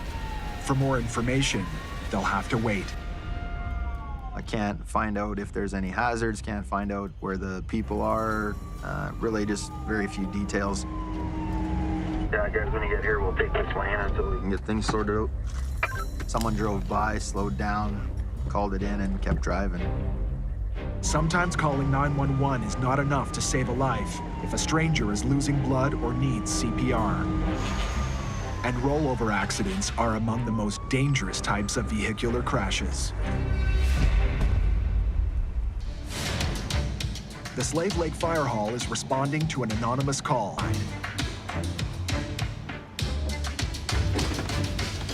Hey, hey, everyone's completely out. She's standing right here. I know it doesn't look like it's possible, but she's good.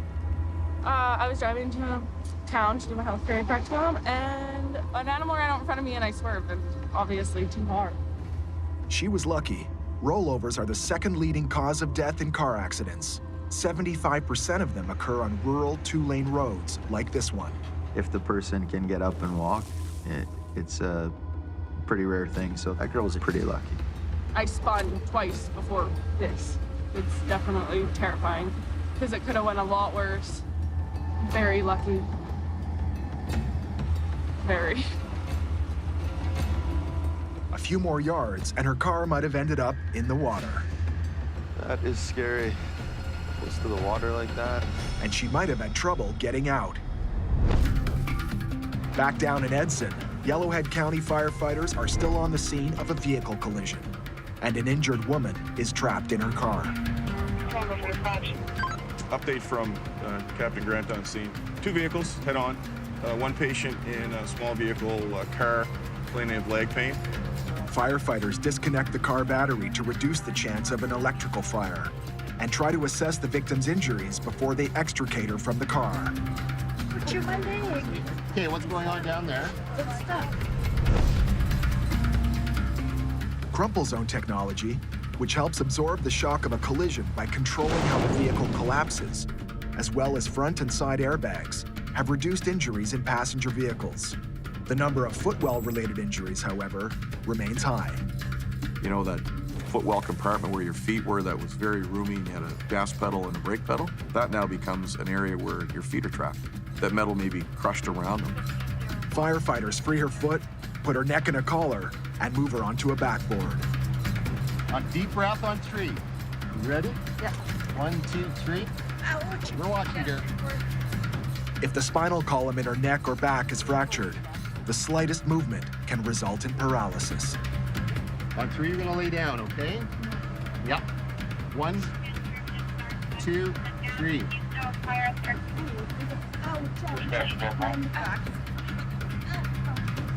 On 3, 1, 2, 3. Here, we're gonna get Now, you out of this. one come out. Ready? 1, 2, 3.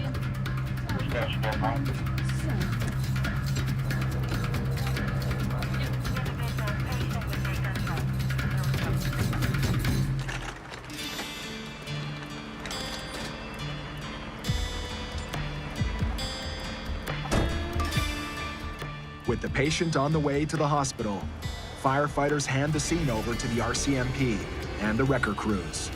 Just make sure that everything's contained. There's no leaks or anything. We'll, pick up and go.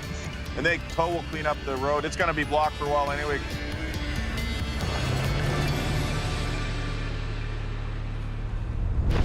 Back up north at the Lesser Slave Lake Fire Hall, the busy summer season is still bringing in the calls.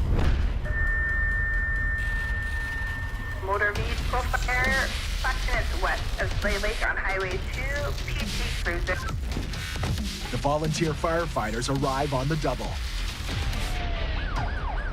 Ember dispatching Mark 102 responding with 1 and 1 TV. What's the call? All I heard was a vehicle fire, PT Cruiser, and that's as far as I know. Car fire, been home for an hour, not even, probably 25 minutes. A vehicle is burning on Highway 2, which is busy with local and tourist traffic. Hall 1, if you can hear me, 161. In a car fire from automatic dispatch is 161, and then water. Jamie dispatches 161 for its 3,000 liters of water and full array of tools. I want to have more water than I need. The 161's tanks are full, and the crew is ready to go. Oh, I shouldn't have just jumped in. I didn't even think to not just jump in, but... In most fire halls, the pump operator is the designated driver. The officer in charge rides shotgun. According to the call, back seats are for iron, or for the firefighter in charge of tools, or nozzle for the firefighter on hose duty. By jumping into the middle seat, firefighter Adam just landed in the nozzle seat.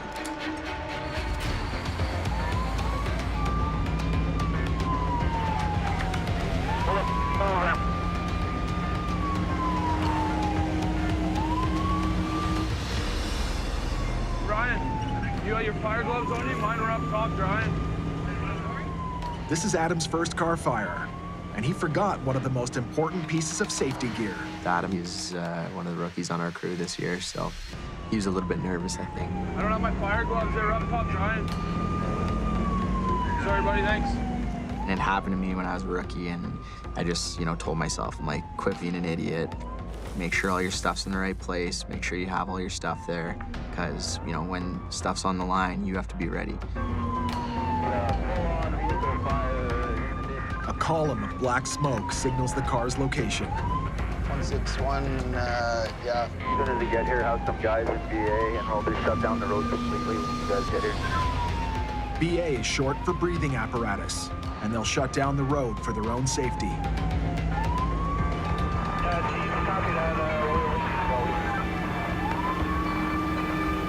oh, actually burning pretty good. Yeah, I can see you guys coming down the road, so we'll wait and block it as soon as you guys get close.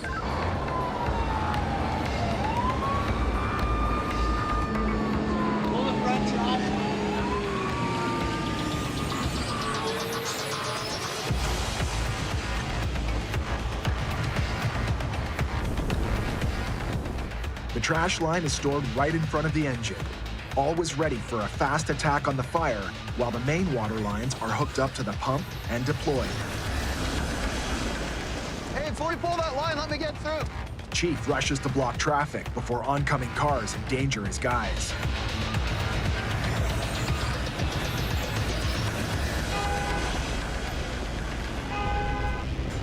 Now that the road is secure, Adam can advance towards the fire, careful to move in at the proper angle.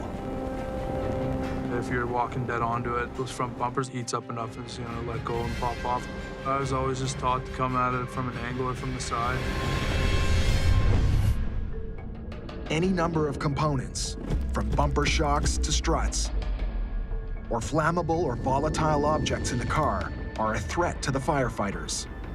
Many firefighters have learned the hard way to approach burning vehicles with great caution.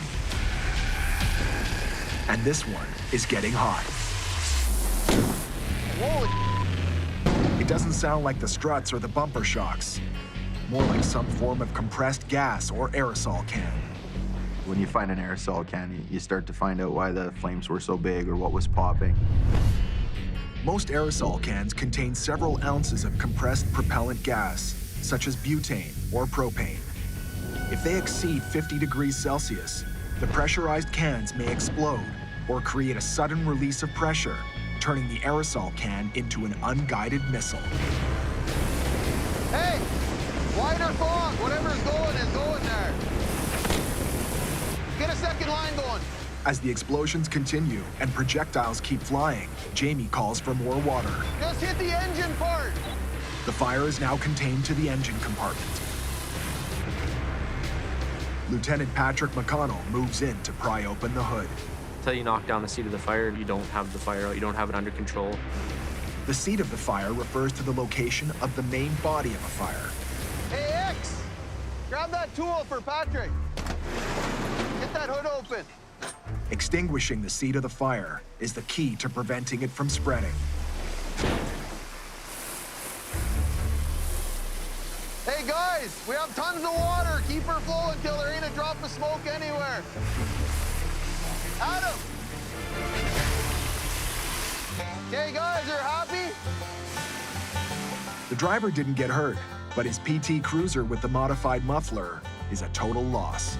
The biggest cause of car fires, home remedies. Everybody's gonna fix this and fix that, wire everything. We have no choice but to deal with the consequences. That whole team did a good job. Water came fast, trucks were in the right spots. It's a great call for me. Happy? Once there's no more smoke, the jokes start to come out and everyone starts to tease each other. Hey, Adam, those are my gloves. The razzing of the glove for getting started immediately. I was pissed off when I forgot my gloves, but you just gotta learn from it, move on. Rookies. Yeah, man, mine were on top of the locker drying, sorry.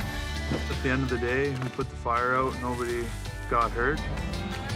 In Slave Lake's busy summer season, no one can ever predict what the next call will be. City officer, we've had a call regarding people stuck in an elevator. The elevator is stuck on the 3rd floor. 3 people are trapped in an elevator in a 4-floor apartment complex in the middle of Slave Lake. That's 161 on scene. Copy, 161 on scene. But in this part of the country, with the nearest elevator technician hours away, How's it going? 3rd floor, they said? emergency elevator repair is one more skill the firefighters have to learn. Hey, can you hear us? Yeah, I can hear you. Okay. I've been here for 2 hours. We'll get you out in like 2 seconds. Ryan Coots heads to the elevator mechanical room. So this is just the hydraulics. Basically, it's a big ram on the bottom, pushes the elevator up and down. Most elevator accidents occur when the elevator fails to come to a stop that's level with the hallway. And the car suddenly slips while people are trying to get out. So I shut off the hydraulic valve so no fluid can run through. And then this is just the master power for the elevator, so we just shut that down as well. With the hydraulics and the power shut down, Patrick can safely offload the passengers. She's all locked out. Okay, thank you. We got the keys right here. We'll get you out in a second. Okay. Oh, they're in between. Well, we can still get this open. Hang on. There.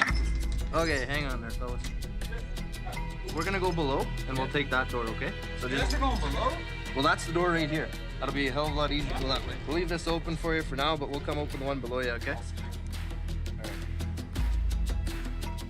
Patrick heads down to the 2nd floor to help the passengers climb down out of the elevator.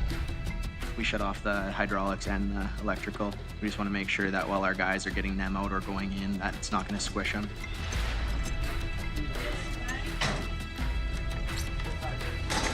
Okay, who's coming first there, guys?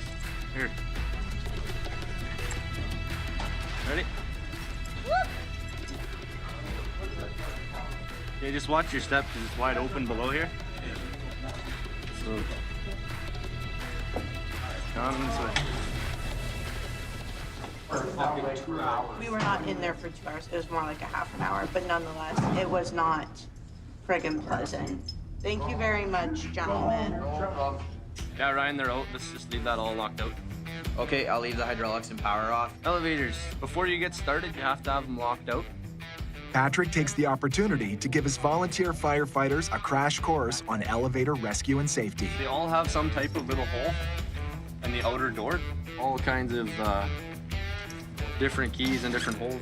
With the nearest technician so far away, the department purchased keys for every elevator in town from eBay. Basically, this one, you push it in there, go up at an angle, and just lift up. Let me give that a try. When you lift up, then you pull the door open. Now, lift up on it. And then these suckers, when you go to close them, just give them a tug to make sure it's actually shut. Because sometimes if you don't close it all the way, people can open it up, and then you don't want that happening either. Anyway, that's elevators in a nutshell.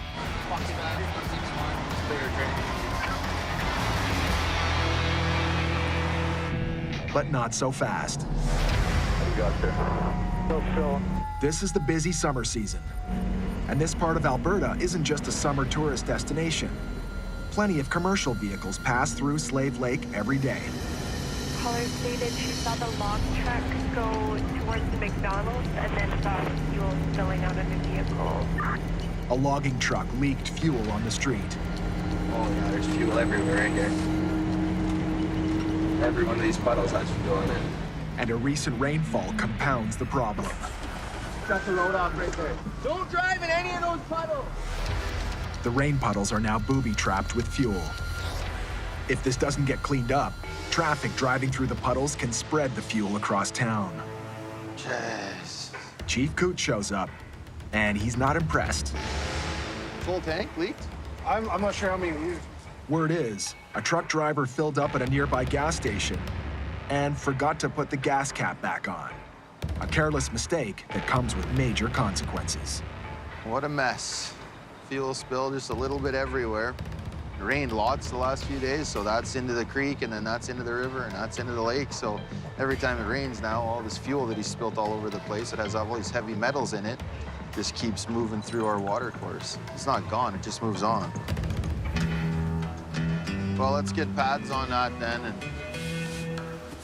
we got 15 people out here with 3 trucks trying to clean up this mess.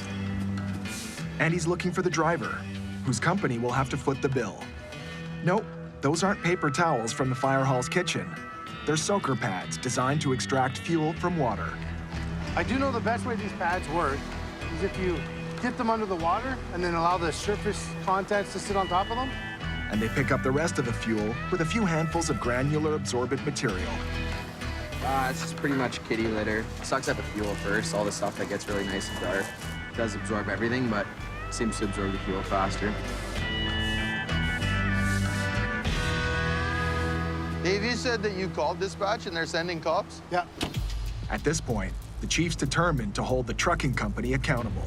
We want him to talk to the driver. Like, we're out here cleaning up his mess and the guy's having breakfast at McDonald's. It's not a big deal. Well, it is a big deal. Chief needs to free up the team so they're ready to answer the next call. So he's got every available volunteer on the job. We'll definitely charge him for all this. Oh, yeah. But this is one bill the fire department won't be picking up. The driver of the truck is worried about what the bill's gonna look like. Yeah, you bet he should. It's gonna be huge. It'll be for everything you see here for every minute we're here. Good. I'll let him know. This is what it is. The bill could cost the trucking company as much as a couple of $1,000s. An expensive lesson for a careless mistake. No, I think we're done here, guys. I think we can wrap it up. Out here for the chief, summer means long days and short nights. But after 25 years on the job, he knows how to blow off steam.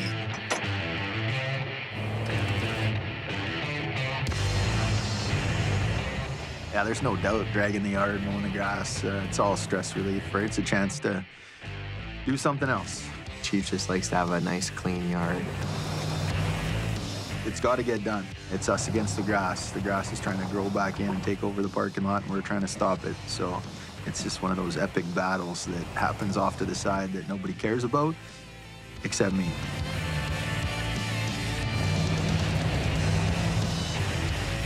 Crazy fire chief stuff, I guess.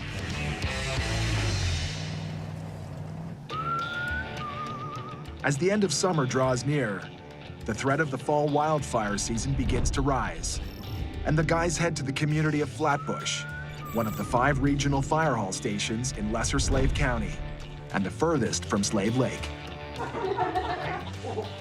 Flatbush is a farming community, has lots of fields, acreages, farms, all that sorts of stuff. Lots of them are farmers, so they know fire can rip across a field pretty good and pretty quick on a dry, windy day. Today, they'll do some training on structure protection. We'll try and do a loop system, kind of run up here by this building, around the playground, back to the other shed there, and then back to the pump. Sound good? All right. Structure protection often involves deploying a system of sprinklers to shield homes and property from heat and flames. We're pretending the playground's kind of like structures and stuff like that, so it's just getting used to setting up heads and building a loop system back to their pump. So now we need sprinkler head on that swing set, the last swing set, and then we'll use some Gorilla Tape or something to go on the playground equipment to cover that. The heart of any sprinkler system is a plentiful source of water. You're using portable pump power tied into a static water source, whether that's pond, a cistern, a lake, a stream. The water is pumped through a circuit of 1.5-inch diameter hoses. Water thieves then divert the flow from the supply line to the sprinklers. This is all got to be open, eh? So water can go down the hose. To keep all the structures wet, these sprinklers are strategically positioned around the property. Down, down. You need the base on the ground. Oh, you leave it? Yeah. Anytime we can practice and have a better idea of what we're doing before we do it is a great thing. Oh yes, here we go. All right, so pay attention to the different types of heads and what they're doing. This one's working beautifully. So notice what it's covering, right? Especially the structures. I would describe the guys from Flatbush to someone who's never met them as characters. Ain't nothing better, man. You want to go fishing, we'll go fishing. You want to go kill, we'll kill. That's just life. Kind of a family affair. All of us. My brother was on here before me, but he moved, so I just took his spot. Those guys are coming in from all their different jobs or their fields. They give up hours of their time to go out there and do that stuff. I've been on the fire department for down near 15 years. We might have our way of putting that 2x4 up and stuff like that, but who's to say you guys with all your farming experience and carpentry skills over here can't think of something better, right? Any questions? Let's go in. I love going out there. Those guys are awesome. As the sun sets over Slave Lake, activity spikes. On his night off, Adam Shirley goes for a ride.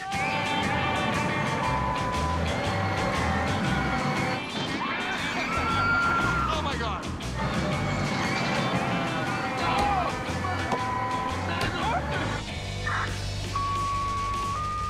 Later that night, a fire alarm goes off at a busy apartment complex. Hop in, hop in, hop in.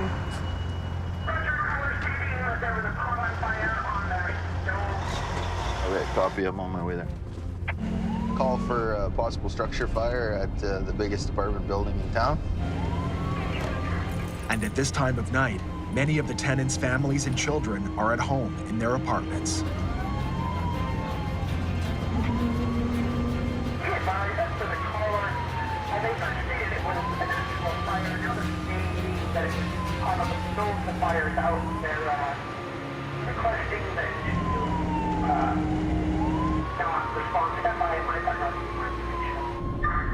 Dispatch 102. Just wondering if the RCMP were headed there. It sounds like kind of a weird one. Yeah, it sounds kind of suspicious. Let's get them rolling. Years of experience have taught Jamie to be on guard at all times. And when a caller dials 911, he's going to show up. They called and said, no, we don't need anyone. There isn't a fire. And then called back and said the fire's out. And we don't want anyone to respond.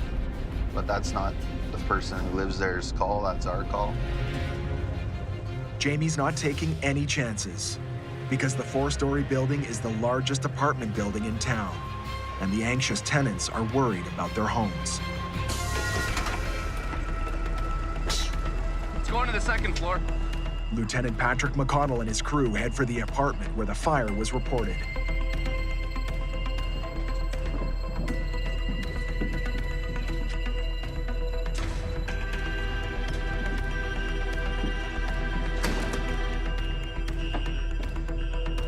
I think everyone else is probably out of the building now. Duty Officer Paul McGrath sees evidence of a panicked attempt to put out the fire. She got real lucky. She didn't get burnt. We put those kids in there with this blanket that caught fire. She throws the blanket over. The fire seems to be out. Where's the... The pot is here somewhere. But until they find what set off the alarm, this job isn't done. There it is. Yeah, it's just in the grass out here. A frying pan below the window suggests a possible grease fire. She used this flour was her first reaction. The homeowner threw flour on the fire. A bad idea, because flour can explode. She did everything. She didn't use water. If it was a grease fire and she threw water on it, that would have spread the flames. If you don't have a fire extinguisher, baking soda can help snuff out a small grease fire. But evacuation and calling 911 is the safest bet. All right, thank you, gentlemen. Thank you. With the scene under control, all that's left is to ventilate the smoke and return to the fire hall. Fire's out, but there's some smoke in the hallway, so all these people are waiting to get back into their apartments, so we're just gonna ventilate quick here.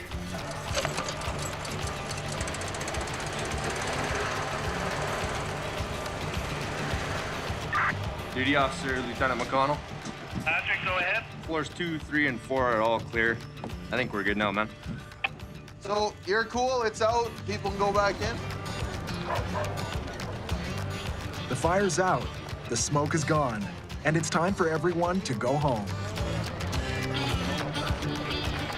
All right, let's get out of here. All right, yeah. Okay, see you, buddy. But this is the Slave Lake summer tourist season. And the calls at Fire Hall 1 keep the firefighters rocking all around the clock. We have reports of a motor vehicle collision at the Pizza Hut. We've also been advised that there is possibly a pedestrian involved as well as the building itself. With 3 hours to go before their next shift, the department heads to a call that appears to be a hit and run with a badly injured pedestrian. He's been at Chino 161 is responding. When people call 911 and ask for the fire department, you never know what you're gonna get, so you have to stay ready all the time. You never know what to expect having a pedestrian struck. Like, that's a pretty scary call, intense. You prepare for people being trapped, pedestrians being pinned up against a building.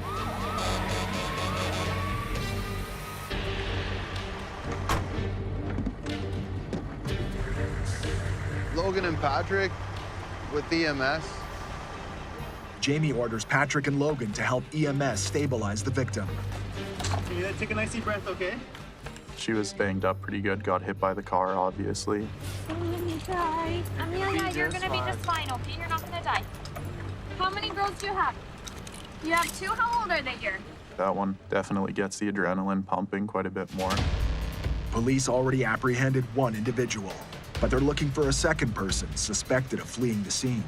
Jamie sends out a crew of firefighters to assist police. Someone thought they saw some people staggering towards the apartment, so we'll check inside, outside, upside down around the cars, all in the front, and then around the outside of the building. If anyone's hiding or looks like they shouldn't be there, just call out. So, around there.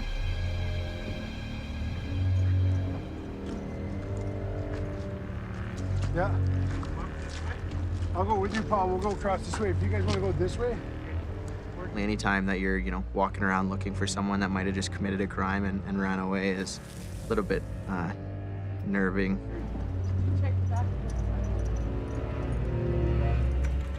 The victim is moved to an ambulance. She'll make it, but a suspect is still at large.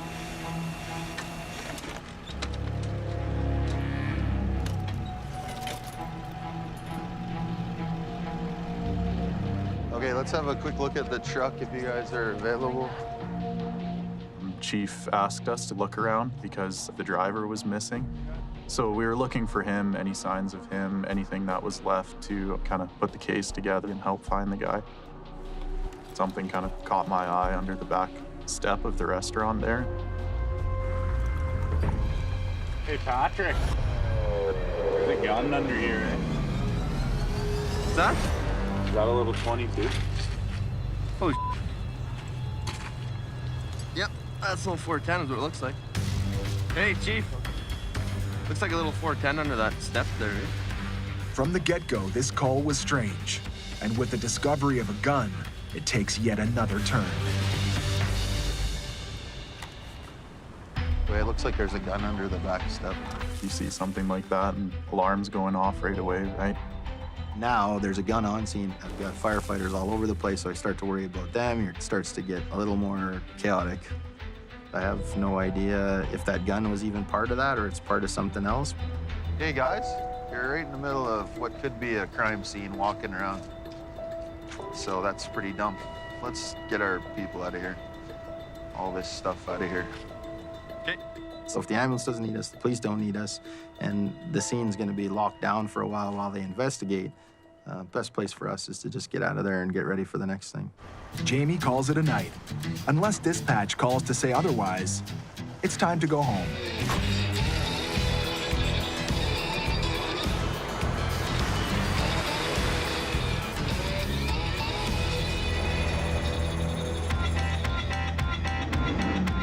For the Slave Lake firefighters, summer isn't always work. Occasionally, they do get to play. We had Rookie Olympics way back when I first started. The Rookie Olympics are just a chance for all the new firefighters to kind of competing to see if they're gonna fit in with everybody. It was pretty funny stuff. While the newest member of the crew, Adam Shirley, is put through a final round of tests, the rest of the crew gets to watch. We all finally get a night off. Someone else is covering for us. We don't have to worry about, the weight of the world is not on our shoulders for one night. So it's got to be a show and fun for everybody. The events test the rookies' dexterity and knowledge of their equipment. Usually we do like 3 different things for the rookies, and it's like a coupling challenge, a hose roll, and some SCBA stuff. Some of it blindfolded, some of it not. And then at the end this year, we decided to do a chief impersonation. So basically, it was just the best impersonation of my old man. I'm in charge!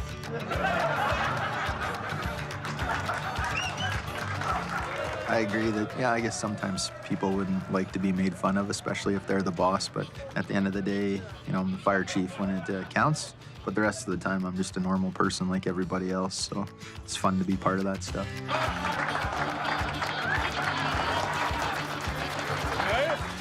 We helped Adam out. We made a little cardboard cutout of his truck and painted it up just like his truck, and then made a little mini drag. Only 10K an hour. I got 50 hours into this project.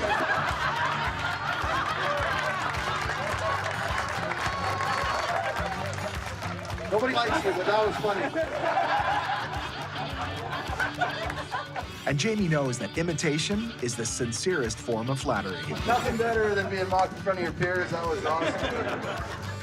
The Rookie Olympics is kind of their end game. So, you've been on for almost a year, and when they get a chance to make fun of us, we get a chance to make fun of them, and they move forward as firefighters. It was a good time. Everybody got to have a good laugh, and I guess my habits really show up there anyway. Look at how much that's burning. Next time on Hellfire Heroes. Cannon up, whole thing. It's the start of the wildfire season, Get the trees. when even the smallest fire can burn out of control. A man is seriously injured in a devastating crash. All the difference of being alive or dead would have been a seatbelt. A boat capsizes, launching a massive search and rescue operation for the missing occupants. Where are these people?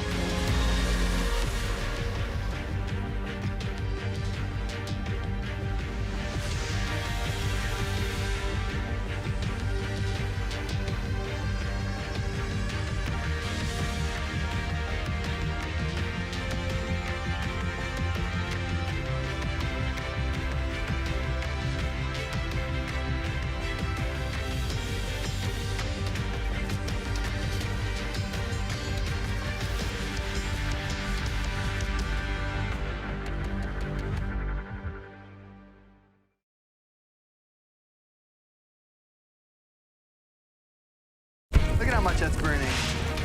This time on Hellfire Heroes. Fanning up, whole thing. It's the start of the wildfire season, Get the trees. when even the smallest fire can burn out of control. A man is seriously injured in a devastating crash. All the difference of being alive or dead would have been a seatbelt. A boat capsizes, launching a massive search and rescue operation for the missing occupants. Where are these people? In the untamed wilderness of Alberta, where seasonal wildfires can destroy a town in a single day.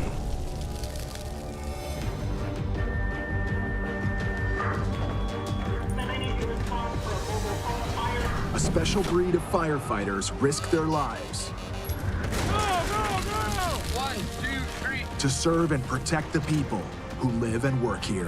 When it's game day, Just hit the engine part. it's on until the last person is safe. We got 2 down here. We truly are the last line of defense for anybody that's out there. From battling a raging home fire Fanning up, whole thing. to search and rescue, Hey, bud, we're coming. no job is too big Second crew on me. Let's go. or too small. There's a cat in the tree. Because they're jacks of all trades Hurry up, hurry up. and masters of them all. Our fire crews put their lives on the line every day. It's all about honor, courage, dedication. Serve something greater than yourself.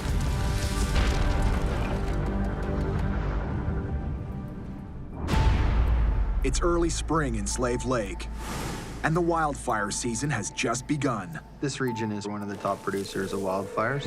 We're covering 10,490 square kilometers, lots of spruce trees, lots of boreal forest. So we always have one of the highest counts in the province. We're all just talking about how dry it is. Let's know. Chief Jamie Coots conducts a simple test to determine the wildfire threat level. The perfect conditions to start a wildfire would be hot, dry, and probably in the spring before everything starts to green up. I guess we can go ahead and say it's dry. So the fine fuels is really dry and it spreads really quickly. It's dry. Yeah, it makes me a little nervous. The grass is lighting with less than a second of flame contact, so with this sun, it's drying out the fine fuels, and in no time we'll be back at her, I guess. Born and raised in Slave Lake, Jamie has lived with wildfires all his life, including one of the most catastrophic fires the country has ever seen.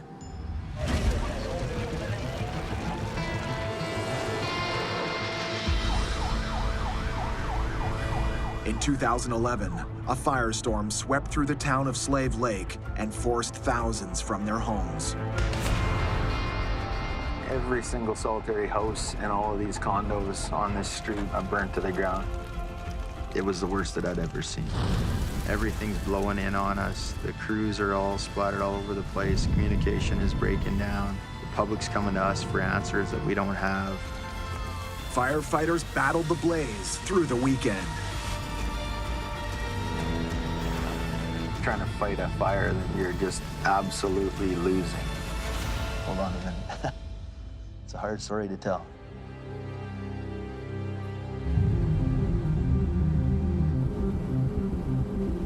Before they got it under control, the fire destroyed 30% of the town, and the citizens of Slave Lake made a pledge. We all said, we're not gonna run into that again.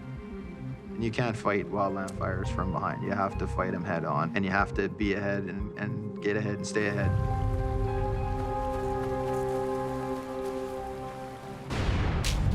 What do you think, Patty? I think we should light it on fire. One of the most effective ways to protect homes and communities from wildfire is to reduce flammable vegetation, even if it means starting a fire. We'll go and do grass burning, so we'll just remove that fuel so that there isn't a hazard there, and we get the dead grass, burn it away, and then the green grass comes up.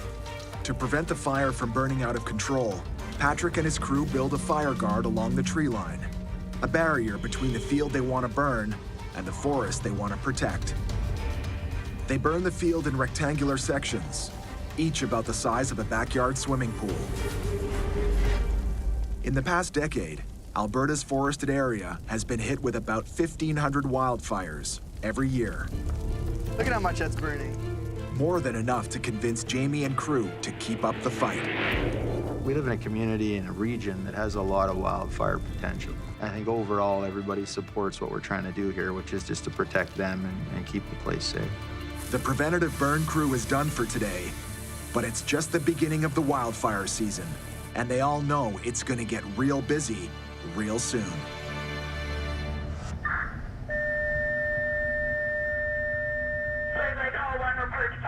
In Creek for a bus fire.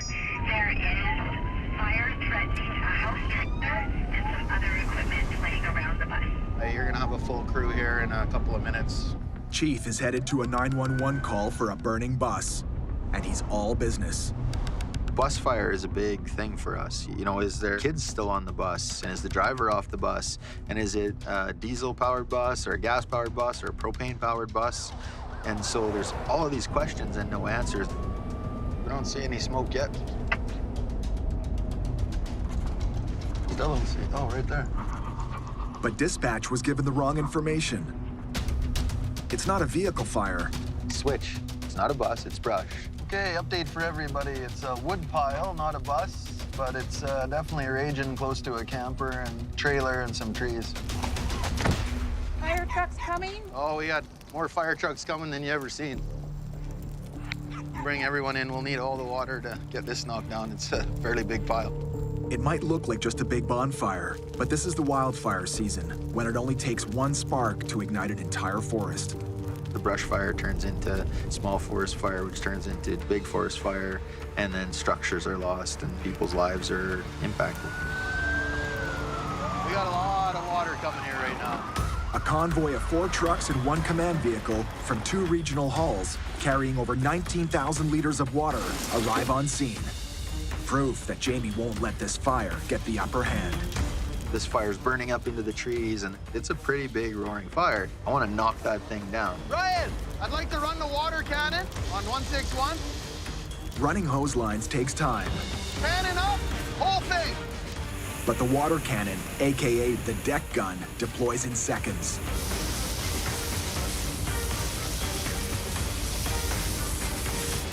A second deck gun joins the fight. Hey, Sean, get the trees. Sean Kearney uses a handheld remote to direct his deck gun into the trees. Just spraying down the trees, trying to keep them cool. They got cooked pretty bad, so we don't want to make sure any embers traveled out in the back of the bush there to start another fire.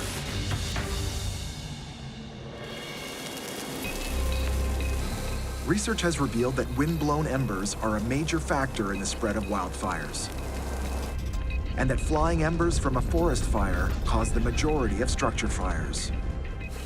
Formed from partially burned coal or wood, raisin-sized embers can reach temperatures as high as 600 degrees Celsius.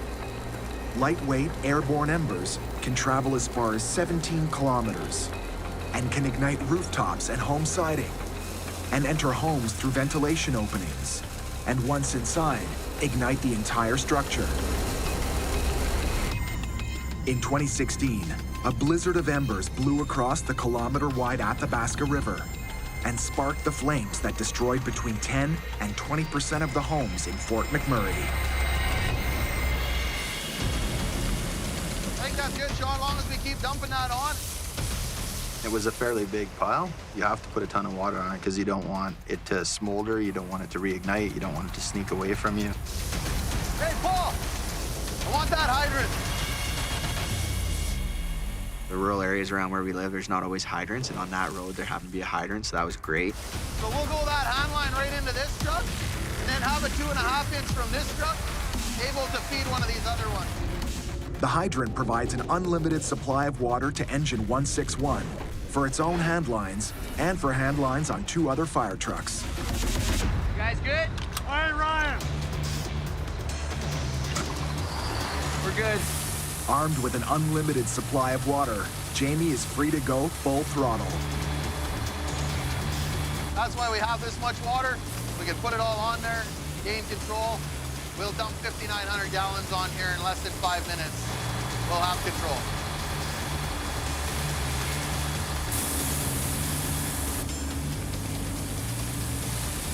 I just want to make sure we got it circled, eh?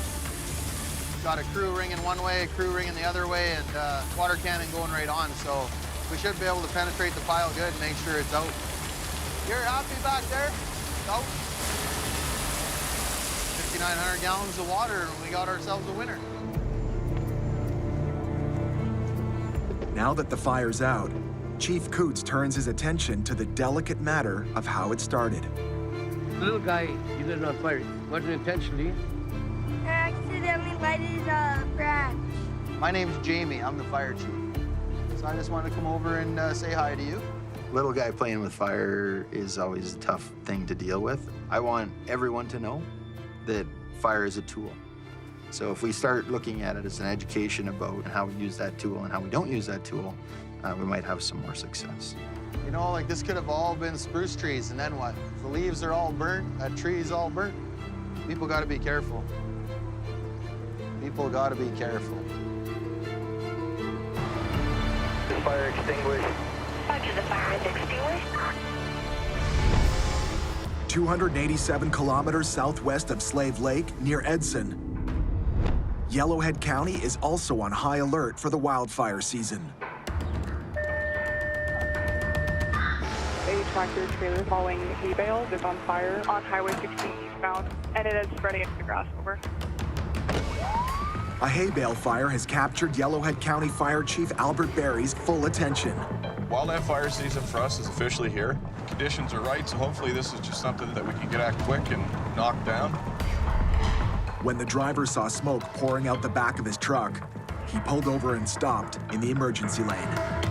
They happen to fall off the trailer, they'll literally unroll, and as they unroll, that hay will ignite. There are plenty of hay bales in these parts, and they're often the source of devastating fires. Hay fires are a pain in the rear end, truthfully. The fire and hay will spread very, very quickly. It's very tender, it's very dry. As they burn, they start to break up, and you'll get the embers moving. And what is it extending into? Is it dry grass in the ditch? We've got that extension hazard. So there's a multitude of different things you have to look at. Albert is still en route, and Fire Engine 8 is already on the scene, but with only 2 volunteer firefighters, Daryl DeLue and 12-year veteran Penny Lowe. There was 2 people that day. When you're the person that's around, you go and you do it. You rely on your training, you use it, and you don't go off and do crazy things, because that's when people get hurt. We knocked it down initially with the deck gun, and then we pulled out a hand line. Daryl's manning the pump, so Penny will have to run the hose line by herself. With less than full pressure, until backup arrives. I'm not a spring chicken anymore. I don't need to have enough pressure to knock me on my backside. I just need enough water coming out the front of that hose that I can be effective and still work the hose by myself. It's good to know that you have fellow firefighters come and back you up on the line. Firefighter Brett Morrison arrives on scene with a full 5,700-liter tank of water. Hay bales are very flammable. The drier they are, the easier they'll light up. And if they light and wind picks up and blows them away, it could just escalate from there. My job here is to feed the engine with water. Brett sets up a water line to drain the water from his tanker into Engine 8. Once it's hooked up, it's just a matter of flowing, keeping up that flow. With a backup man steadying the line, Penny turns up the pressure. Grab this. To make sure the fire is really out, they break up the bales and give them a good soaking. There's a high volume of flammable material in them. There's a lot of hay that will burn and burn for a long time. But it's so tightly packed, until you break that hay apart, you can't get at the fire.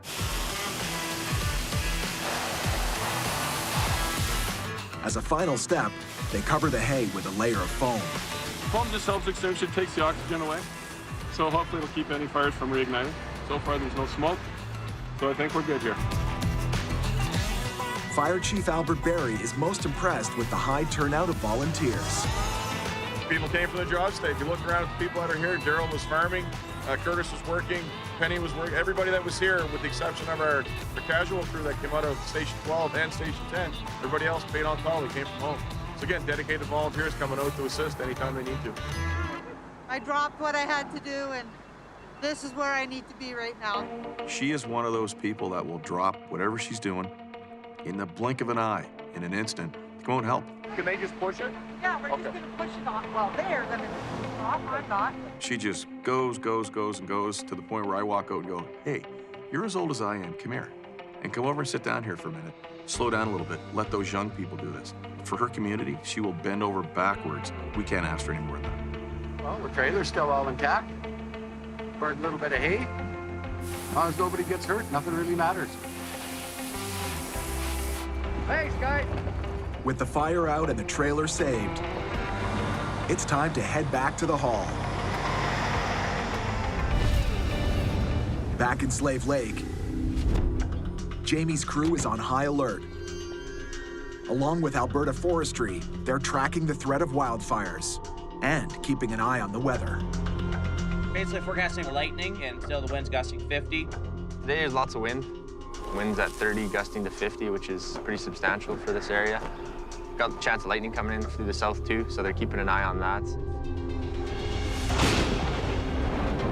In Alberta, lightning strikes ignite over a third of all wildfires. Lightning, combined with hot, dry weather and high winds which fuel the fire with oxygen and spread the flames, creates the perfect storm for a wildfire. And it's every spring, so you know it's coming and you know you're gonna take a bit of a butt kicking. And it doesn't take long for the 911 calls to start coming in. We have a smoldering fire. Caller indicated it was approximately 20 square feet in size. Kilometer 42 on the Old Smith Highway. Wildfire, guys, come around. A witness spotted smoke deep in the woods, about 40 kilometers from the hall. Time is your enemy. You have to outthink it, outmaneuver it. For every second we're not putting water on the fire's going to continue to grow. Forestry should have a helicopter here shortly, so just keep your eyes peeled for that. Alberta Forestry has sent air support to pinpoint the exact location of the fire. Anytime you're going to deal with a wildland fire, you're multi-agency. So, I want to make sure that I'm talking to the folks from forestry. So we want to make sure that we're heavy on air resources, and we want to make sure that we have the right ground resources.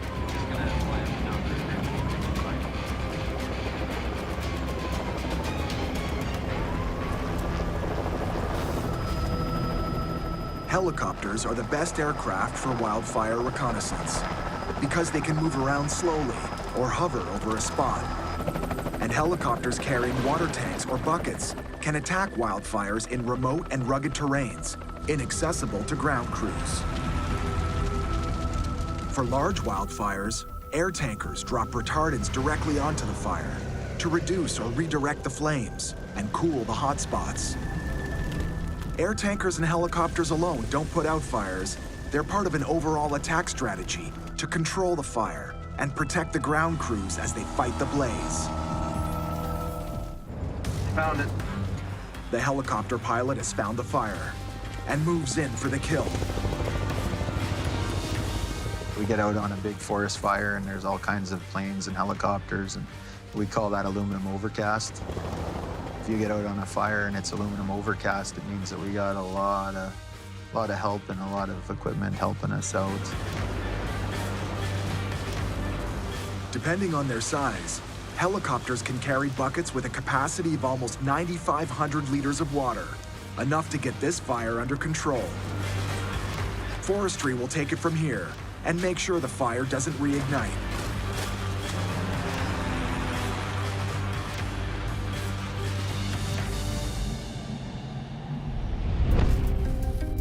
"287 kilometers southwest of Slave Lake in Edson, the wildfire season signals the beginning of spring, when the local population doubles in size. For the first responders, more people means more traffic accidents and more 911 calls. That's why Chief Albert Berry wants his firefighters trained and ready to go.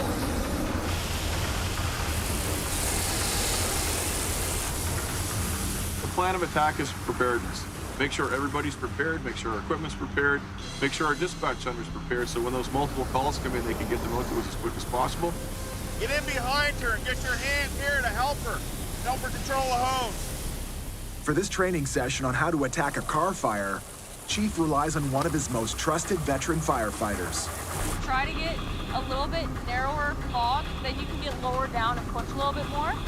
Lieutenant Gabby Sundstrom is only 28 years old, but she's already been in the fire department for more than 7 years. So your whole job here is to try to capture the flame.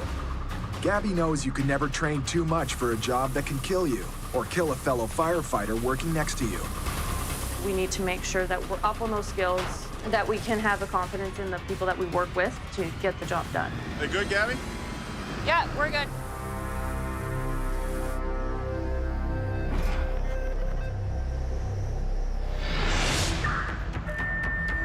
Single vehicle, MVC Highway 16.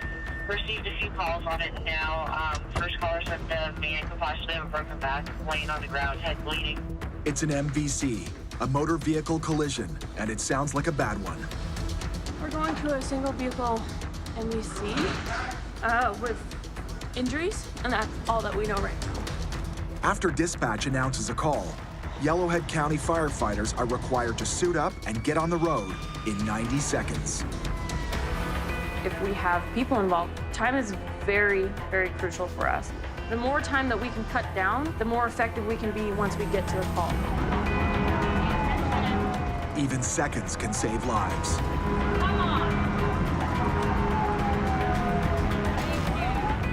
It's a 15-minute drive to the scene of the accident. This guy's gonna pull out. Gabby's boss, Chief Albert Berry, can't get to the scene fast enough. The one thing that's out there that really causes us some major grief is what I call stupidity. I don't know how else to describe it. We'll be driving down a highway, light, siren. You can't miss our vehicles coming. You can't miss the police cars. You can't miss the ambulances. People won't pull over. It's just unexplainable, but it happens every day. It's a rollover. Driving on Seaward. The truck and the trailer are a total loss. And there's no telling how badly injured its occupants are.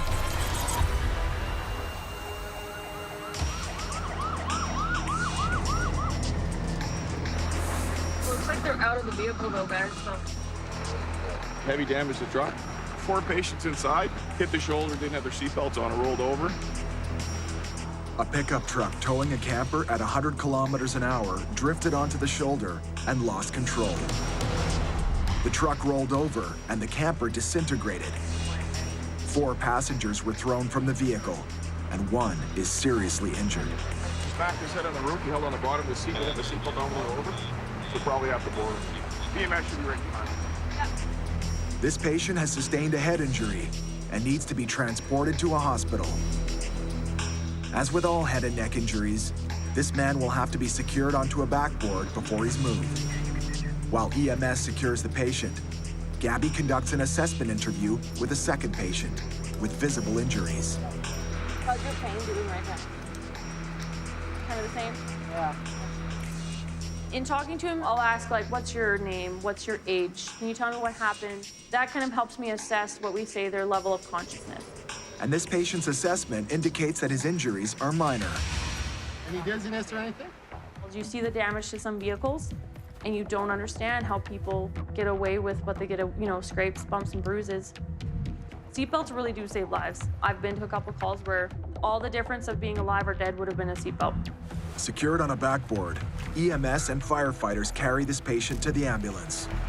Go slow. Rush. And for the firefighters, this job is done. Dispatch on fire control, over. And just in time for the next call. Go ahead. Without missing a beat, Albert switches gears. Looks like he's shot, fully installed, walls are all down, roof is still standing. It's called in a structure fire, small oak building, residential style.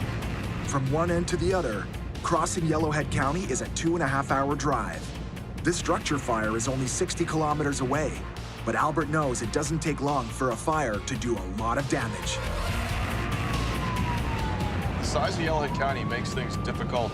It's stressful in the sense that You want to be there, but it takes a long time to get there.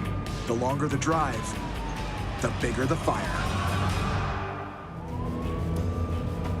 Chief Barry reaches the location of a structure fire.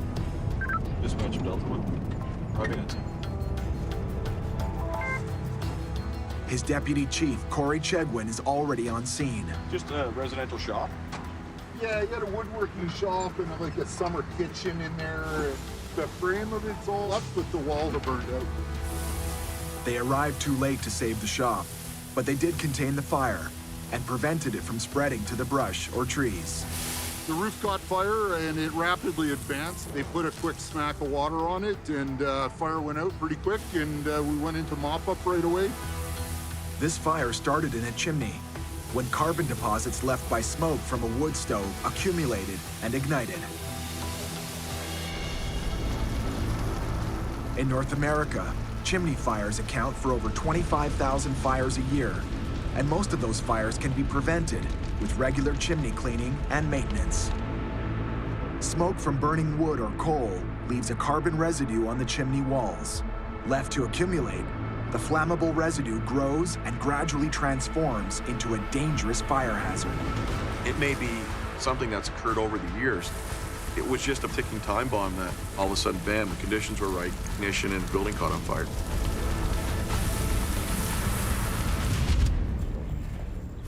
And the owner can't believe how quickly the fire tore through his workshop. I was hearing a bunch of crinkling and that, and I figured that's my fireplace. And then I looked up and I saw the fire in my roof, called the fire department, and by the time I was off the phone, the building was gone. So. The owner lost his workshop, but luckily, he still got a place to sleep tonight. I was still around, so I kept it away from coming anywhere closer to the house, but I was worried about the trees here. There is a lot of them. This fire could have been a lot worse. It had the potential to be very, very bad in the sense that where it was built, it was kind of nestled in a stand of trees. If we'd have had a little bit more dry condition, we'd have had a major woods fire going on that day. And just luckily enough for us, the speed at which the crews got there and the way they attacked it shut down that from advancing anywhere. So we can start packing our gear up and... Yeah. Okay. Yeah. Perfect. We'll be on our way.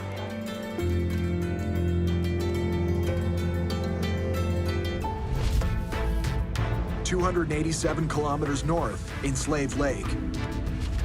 Warmer spring weather brings more than wildfires. The ice on Slave Lake has thawed, and with so many people in boats on a body of water 20 times the size of Manhattan, boating accidents are bound to happen. Lesser Slave Lake, it's big, and the biggest risk after the size is how fast it can get whipped up. You know, some storm kind of blows down the valley and hits that lake. You could go from no waves to 4-foot waves, kind of waves that swamp boats. It's like being out in the middle of the ocean.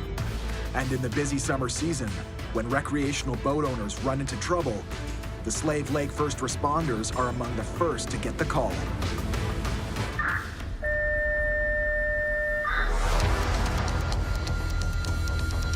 A boater just called in to report a capsized boat in the middle of the lake. There's a boat upside down on the north side of the lake. That's all reporting out. Chief's son, Ryan Coots, heads the water rescue team, and his team understands the need for speed. Boat tipped over. Time's always the enemy for us. You know, if your brain starts to die 4 minutes after you go under the water, that means that we got less than 4 minutes. We don't have time to mess around.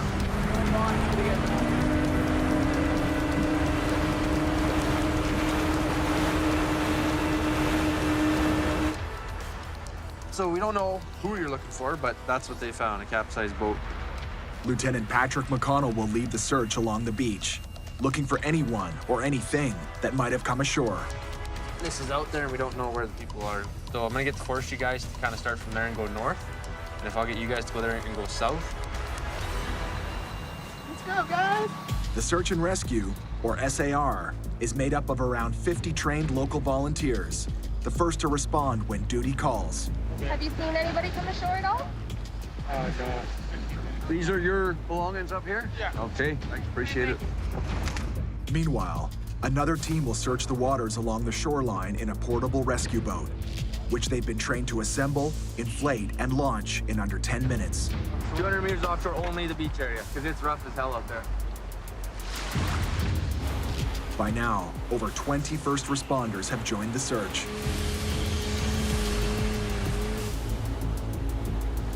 Just looking for anybody that might be in the water from that boat, right? So right now we have our boat out there. A couple of our firefighters' boats are out there as well. RCMP boat's out. Parks is just launching theirs. Another firefighter boat just launching. Hopefully, if there's anybody in there, they're wearing life jackets and they'll float right to shore. Start launching for people. And everyone thinks that you can see everybody for a kilometer or two, and you can't. You know, all it takes is this much of a wave and your head disappears. Pull up around it and just to that side.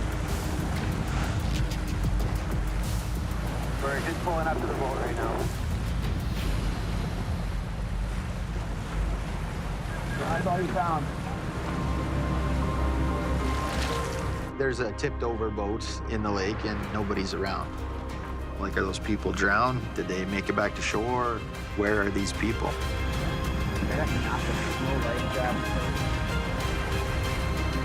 If they're still alive, finding them in this big lake will take more than skill and training. It'll take a lot of luck. They're either bobbing around somewhere still or, you know, worst case scenario that they drown. The emergency triggers a full-blown search and rescue operation. Rescue boat here to hook up with RCMP boat, and you guys will do unified command. Copy that. Whenever there's a call for a missing person, it's RCMP's responsibility to investigate. With a lake of this size, it will take a team effort. We're gonna meet up with everyone here and get a plan going as to where we're gonna start searching. Ryan relays search instructions to the team of volunteers. I'm gonna get you guys to start checking over here because the wind's coming straight this way, right?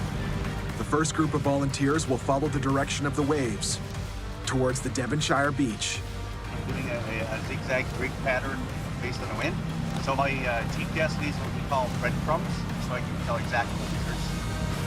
Without recognizable landmarks to orient them, search and rescue teams need to establish a search pattern to avoid searching the same area twice.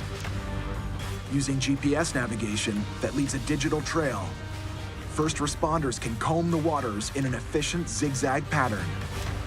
You have to make that pattern so that when you're going back and forth, you don't miss somebody by 100 feet or by 10 feet. After a thorough search on the water produces no sign of any boaters, the team prepares for another kind of search, below the surface. The RCMP are doing the 360 sonar right now. Fearing the worst, the RCMP begins to sweep the bottom of the lake for victims.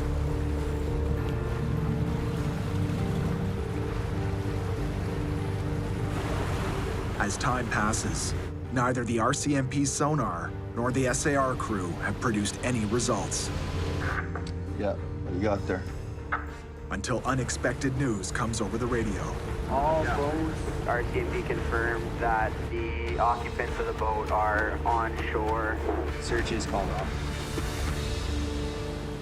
Nobody got hurt. The wind that grabbed the boat pushed it way out to the middle of the lake where it got swamped and everyone was safe on shore. Awesome. Good news. Well, that's good news. Yeah. The adrenaline runs to get out there, and then it's a woo-hoo when it's good. SAR more times than not gets stood down in the first few minutes. Right, that's the prime time to have a successful search anyway, so whether you find them or they never really were missing. But until you know, you gotta go. Until you know, you've gotta go. It's a firefighter's motto and a year-round game plan. And never more pertinent than during the wildfire season. With over 10,000 square kilometers of woodlands to protect, the Lesser Slave Regional Fire Service depends on its 5 halls and over 100 dedicated volunteers to remain on high alert throughout the wildfire season.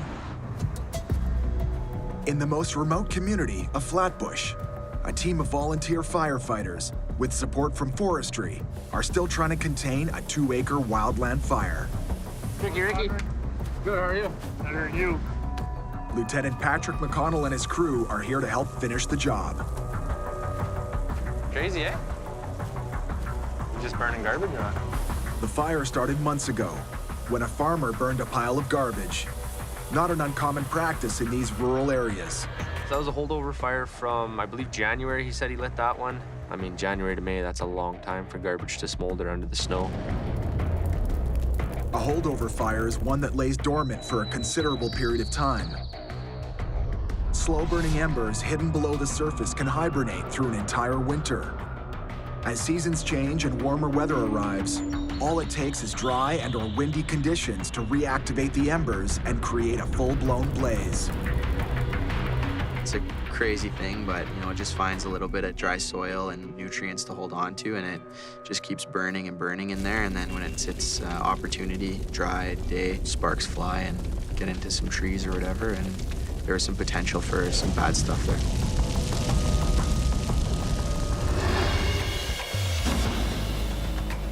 They need to make sure that this holdover fire doesn't reignite. There's a few spots in here. If you miss any little spot that's still burning down deep, it's just like a rekindle, basically. It's the worst word in firefighting. You don't like to hear that something that you went to put out relit in any way, right? A house, a tree, anything. 122 gets here, you want to get your chainsaw? We'll cut this down, and left unchecked, it could burn this out. Not everything's out. As you can see, that tree over there is still smoking, so there's a few hot spots. Hey, bring 122 down here by this quad. We're gonna run the booster line in with foam. Copy that. Truck 122 is the perfect vehicle for the job.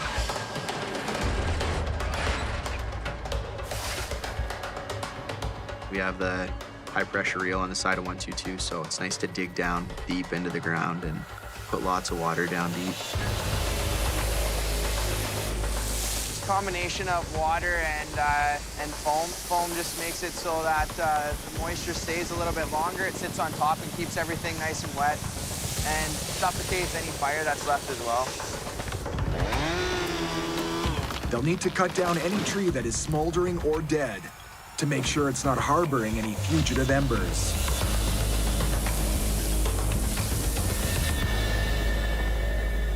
The smoke right here. Okay, we're loaded up. You guys are heading out? Yep. Different conditions. Forestry doesn't have a helicopter or two on today. This wouldn't have got caught as fast as it did, that's for sure. Grand Ferry Dispatch 451's leaving scene. Home time. Head home, fuel up, water up. Get ready for the next one. Good to go, good to go. We got her.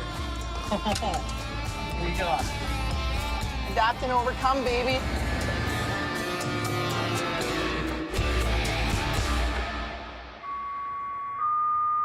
Slave Lake Fire Department, report to fire hall. There is a motor vehicle collision. Highway 2. The vehicle went into the ditch, and the driver is out of vehicle. A call has just come in for a semi-truck rollover, the kind of accident that usually means serious injuries. Don't know the condition of the driver, unknown injuries. Most 911 calls involve some kind of medical issue. So Adam, you'll be right to the driver there, eh? Yes, sir. Like all firefighters, Adam surely has basic first aid training. You know, so if I get there and that person needs medical attention, that takes all of my attention. But if I take someone with me, that person can get tied in with the patient and I can still run the scene. And this scene doesn't look good. Whoa. The semi rolled over and splintered apart along the side of the highway. The driver's condition could be serious. So it looks like there's the driver, Adam, eh, right there. So get after it.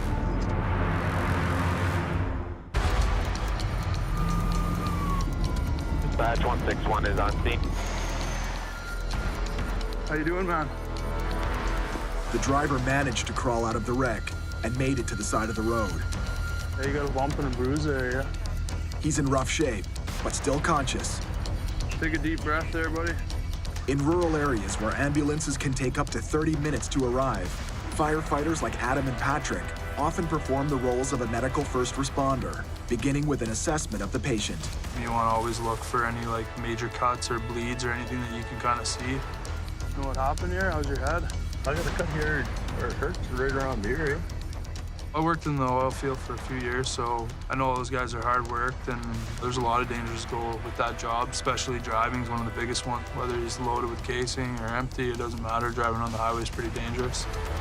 While Adam and Patrick take care of the victim, That is not good. Chief Coots surveys the scene. It's actually unbelievable that he even survived this. Man, this should be a horror story. On this stretch of highway, Jamie responds to between 20 and 30 calls every year. Unfortunately, accidents like these are all too common.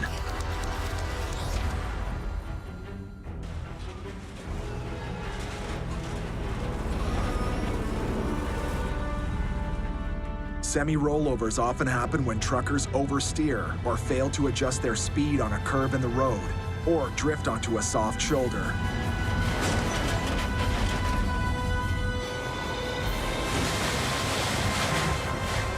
In North America, rollovers result in over 3,000 trucker injuries a year.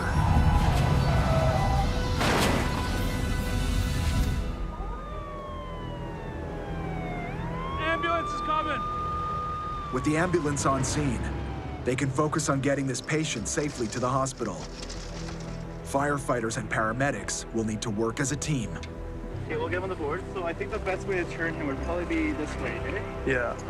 To avoid spinal injuries, they'll work in unison, rolling him over, holding his head, neck, and body. You guys ready?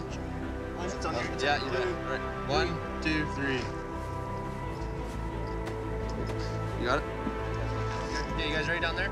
Okay, up on 3. 1, 2, 3.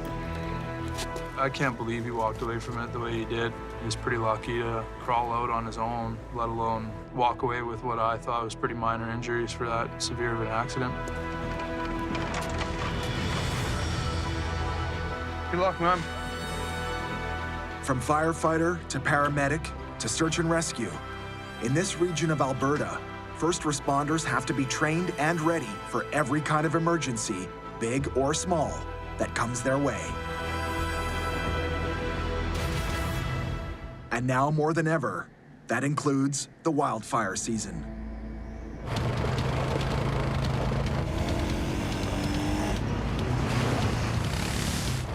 Today, Patrick and rookie Logan Skull are off-roading. Destination, a remote fire tower, where generations of spotters once scanned the treetops for the telltale smoke signals of a wildfire. We're up at Grizzly Tower. So there used to be someone that was stationed here during the wildfire season, right? And during high hazard days, they'd have to be up here watching the landscape looking for smoke. Fire towers have long been a first line of defense in spotting wildfires, and new technologies are helping in the fight. Today, Earth-observing satellites keep a lookout for flames and smoke. Sensitive lightning detection systems track and triangulate the location of lightning up to a 400-kilometer radius. Air patrols can survey 10 times the area visible from a conventional fire tower. And as Alberta communities continue to expand into regions of the boreal forest, where fire plays a natural part of the forest life cycle, Chief Jamie Coots and his firefighters remain on the alert for the next season of wildfires. Fire's becoming it's a bigger piece of the urban interface. As we push our houses out into the forest everywhere in North America, fire's fighting back, the forest is fighting back, so we have to be ready for that.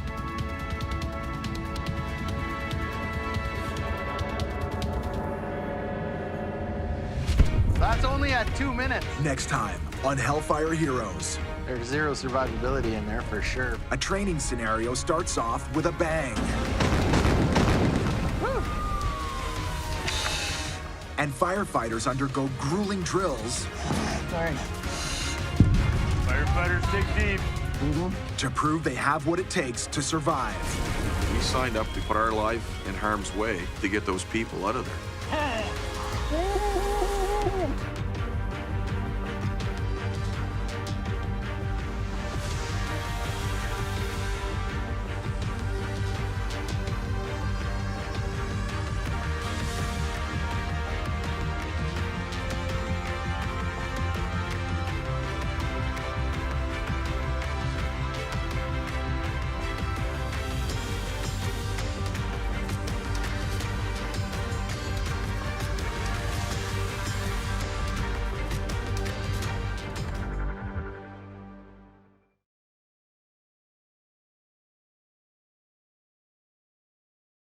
That's only at 2 minutes. This time on Hellfire Heroes, a training scenario starts off with a bang. Woo! You can never train too much for a job that can kill you. Right there, right there. Get that guy. And firefighters undergo grueling drills. Firefighters dig deep. To prove they have what it takes to survive. We signed up to put our life in harm's way to get those people out of there. In the untamed wilderness of Alberta, where seasonal wildfires can destroy a town in a single day.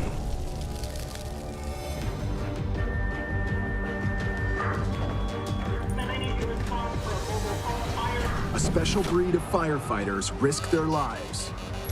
Go, go, go! 1, 2, 3. To serve and protect the people who live and work here. When it's game day, Just hit the engine part. it's on until the last person is safe. We got 2 down here. We truly are the last line of defense for anybody that's out there. From battling a raging home fire Fanning up, whole thing. to search and rescue, Hey, bud, we're coming.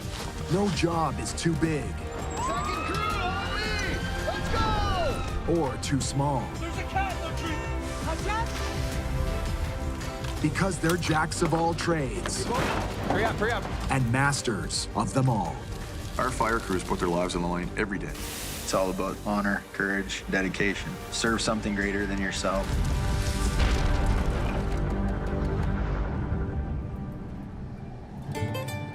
All across Canada, small rural towns rely on volunteer firefighters to protect their communities. You know, if it wasn't for volunteers, how would we cover this country? The volunteers are huge when you look at what they do and how they do it. You guys are smart. The shutoffs there, you guys just threw the Ys on and shut the Ys off. Awesome idea. Well, I mean, you're nothing without your volunteers. We don't have a big tax base. We don't have millions of dollars to pay wages. And so if our volunteers don't come, we really just don't have a system. When you shut her down, just really shut her gently. Well, okay. Right? You all good? Good. They come from all walks of life. Some start young, Here for 2 years. Still loving it. others later in life. 26 years he's been on. Really? It's still going on call. It's a huge commitment when you join the fire service. You have to at any time pick up and take off, and there's not a lot of people that can do that. And just like the full-time career professionals, Okay, now trash line. every volunteer undergoes hundreds of hours of training to prepare for any type of situation. All right, guys, let's go. Get underneath that hood. Because out here, far from all the big cities, people have to learn to take care of their own. We train and train and train to make sure that we understand what could happen. And if something does happen, how do we get out of it? We need those people that are just ready to go all the time. I think we're done. And for some new recruits, volunteering is just a stepping stone towards a new career. Tonight is training night at Yellowhead County Fire Hall 12 in Edson, Alberta. I'm gonna have a timer going. You guys are gonna do every station for 3 minutes. And Captain Curran Grant is leading a training session on one of a firefighter's most important survival skills. We're gonna go over an air consumption drill. The purpose of this drill is to think about your breathing, learning how to breathe, and learning how to calm yourself down will get you out of a lot of situations. So if you guys wanna go get your gear on. The basic bunker gear, which includes helmet, hood, pants, coat, gloves, boots, and air tank, weighs about 45 pounds. High knees, long strides. Each firefighter carries a 5,500 PSI air cylinder. This exercise is designed to show the new recruits how physical exertion and their breathing rates determine how long their air supply will last. Whew. 22. All right. The importance of controlling your air is critical, especially on a structure fire. It's only what you have in that bottle, and you want to be able to have enough to get in there, do your job, and then get back out safely. At 28, Lieutenant Gabby Sundstrom is already a veteran. Okay, go. She started as a volunteer over 8 years ago. Now she's a paid on-call firefighter, Minute left, Gabby. and she's sharing her experience with a new batch of volunteers. When it comes to air consumption, there's a lot of different factors. Are you good at controlling your breathing? Are you good at calming yourself down and maintaining your composure in a more stressful situation? 3,000. Yeah, she kicked my ass. Zach Wads is also a lieutenant, and he happens to be Gabby's boyfriend. But when it comes to experience, he knows who's top dog. She's got more time than I do in the fire service. Obviously, she wins in air consumption. It goes to moving stuff, though. Don't worry, I got this. 21-year-old Seth Scaife has a year and a half in the fire service, and he's still learning something new every day. The hardest obstacle for me will probably be the up-down obstacle. It appears to be the most physical for me. Do you need a pep talk? Sure. Are you ready? Are you ready? I'm ready. I'm ready. Yeah, when I was a kid, I definitely had fire truck toys and would spray things with the garden hose, pretending to be a firefighter. All right, start your high step.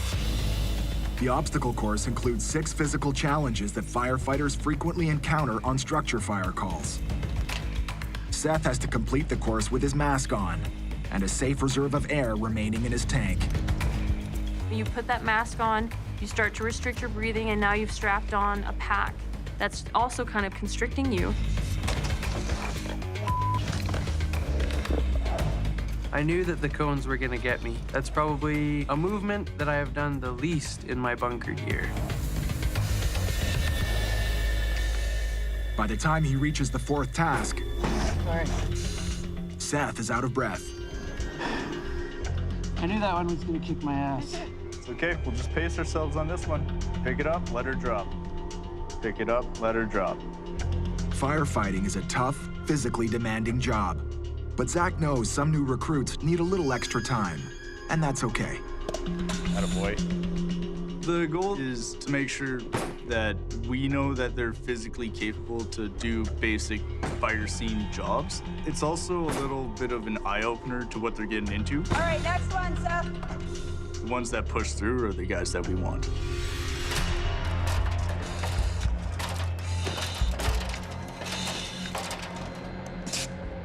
Still got a minute and a half. The last obstacle gets the best of Seth. He runs out of steam. Take a 10-second break, then we gotta get back on that ladder. Firefighters dig deep. But he's not a quitter. There's no age limit or gender requirements for being a firefighter. You only have to prove you're fit for the job and a reliable team member. I would hope that the people want to impress the members that are already in place. 3, 2, 1. That's the big thing with fire halls. You have to earn the trust of the people that are already there. Good job, man. I think it's quite a bit of a mental game for me, thinking there could be somebody that you have to save on the other line and you can't quit.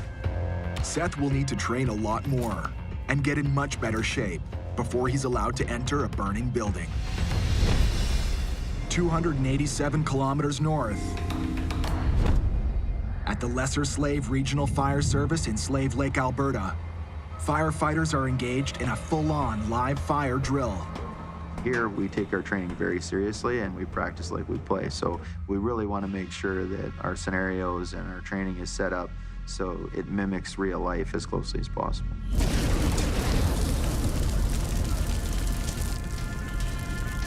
When the tank's air supply drops below 25%, it triggers an alarm. But that's no guarantee the firefighter will have enough air to complete a task or to get out. Because in a real-life situation, a firefighter's mental state under stressful conditions can dramatically increase air consumption. You need air? Here, take a knee.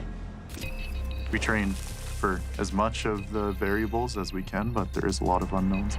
Logan Skull became a volunteer firefighter when he was 16 years old. What's it in there? Sweaty, smoky, hot. After 4 years of training, he landed a full-time job at the Slave Lake Fire Hall. Lee and Logan, you guys mask up. His first structure fire call could have been a terrifying ordeal. But once his training kicked in, he knew what to do. Walking into it, it's hot in there and you can't see. You stick to your training, like keep your hand on the wall. Adrenaline is definitely pumping pretty hard. Just amped up, trying to get the job done. Logan's steady nerves and long hours of training drills paid off. But maybe the best part was knowing that he was finally accepted as a full member of the team. Yeah, there's some pretty good nozzle working there. Yeah, that was fun. That was Always remember that one, for sure. It's my first structure fire going into, so that'll be with me the rest of my life. Back in Edson, the Yellowhead County firefighters don't have a training facility. Okay, I'll guide you in. Ready? Okay. Do this. Exterior wall. On the wall. So they have to get creative, even if it means getting down on the fire hall floor for a structure fire drill with minimal visibility. I lost my buddy. Partner, drop to a knee. There you go, now hold on. 20-year-old Megan Hunt has just begun her training on how to fight an indoor structure fire. I have a full-time job. I'm a natural gas field operator. Most of my days off are spent at the hall. My parents think I'm a little bit crazy, and my sisters as well. Megan and her team have their face masks blocked with paper to simulate a zero visibility environment when flames are knocked out with water and hot steam pushes the noxious smoke down towards the floor.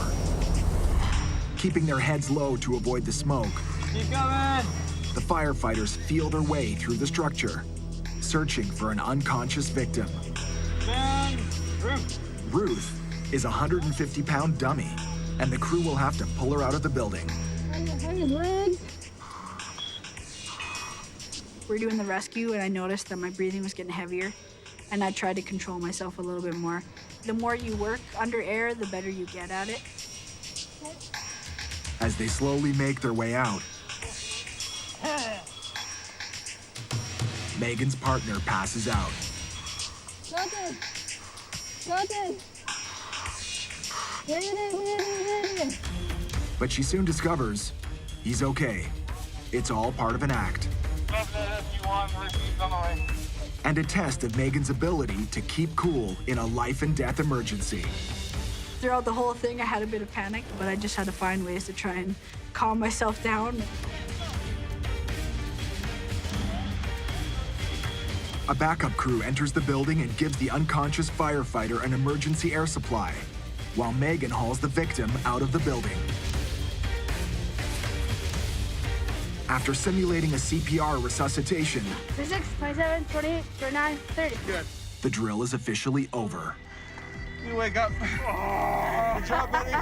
And the award for the best unconscious firefighter in a training drill goes to Colton Armstrong.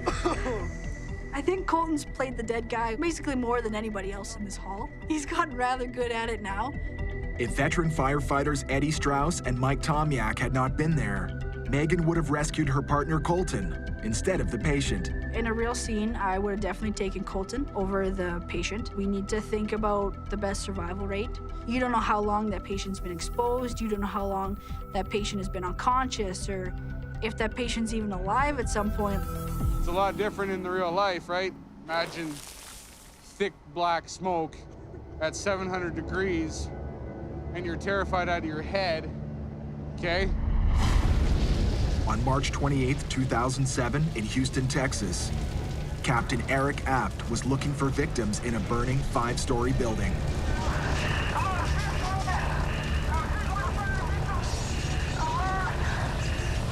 He found 2, but got separated from his team. The dark smoke was so blinding he could not find his way out.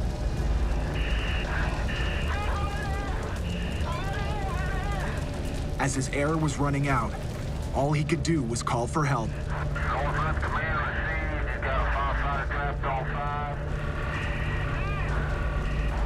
It took several minutes for the team to locate him using an aerial ladder to break through windows.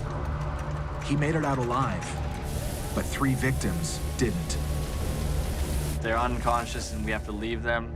It's a very unfortunate thing, and I hope to God that never has to happen to me, but I can't say that it won't. Colton already has 3 years in the fire service, and he's now a full-time firefighter. When I was younger, I always wanted to be like the captain of a spaceship, which isn't realistic, so instead I chose firefighting. This past summer, Gabby helped him get certified to drive the fire engine and run the pumps. For how much you have open is all depending on your supply.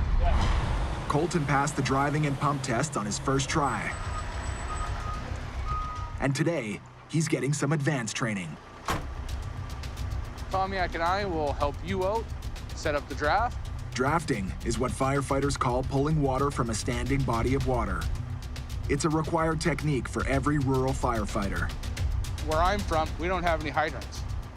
So we draft all the time. We'll be pulling out of a lake, a creek, any kind of water source, a pool.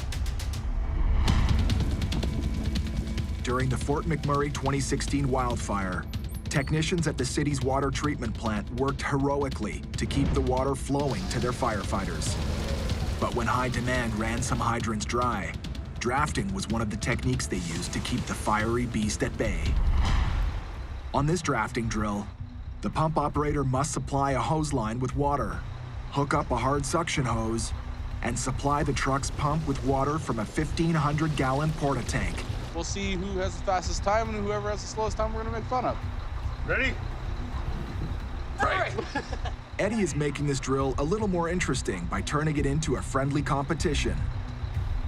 Colton goes first. 1, 2, 3, go.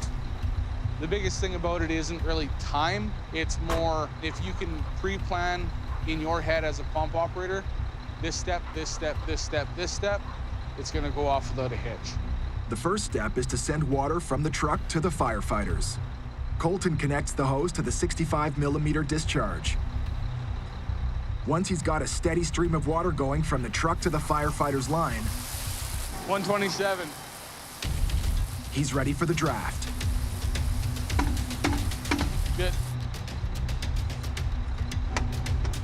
You're good. With the hoses secured, Colton primes the pump to get the water flowing. Got 1 minute left.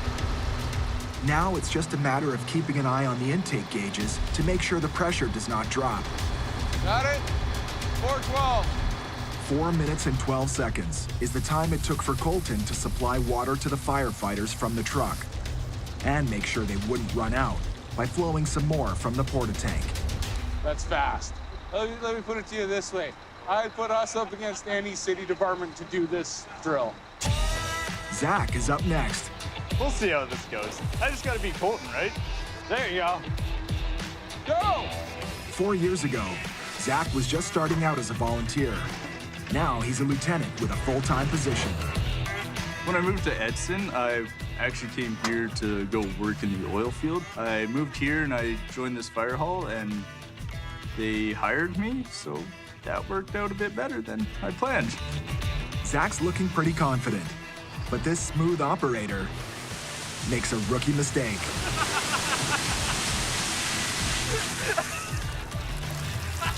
Whoops! He got real excited, forgot that you actually have to physically hook up this hand line to that truck, completely skipped that step, blew half this water out of the back of the truck.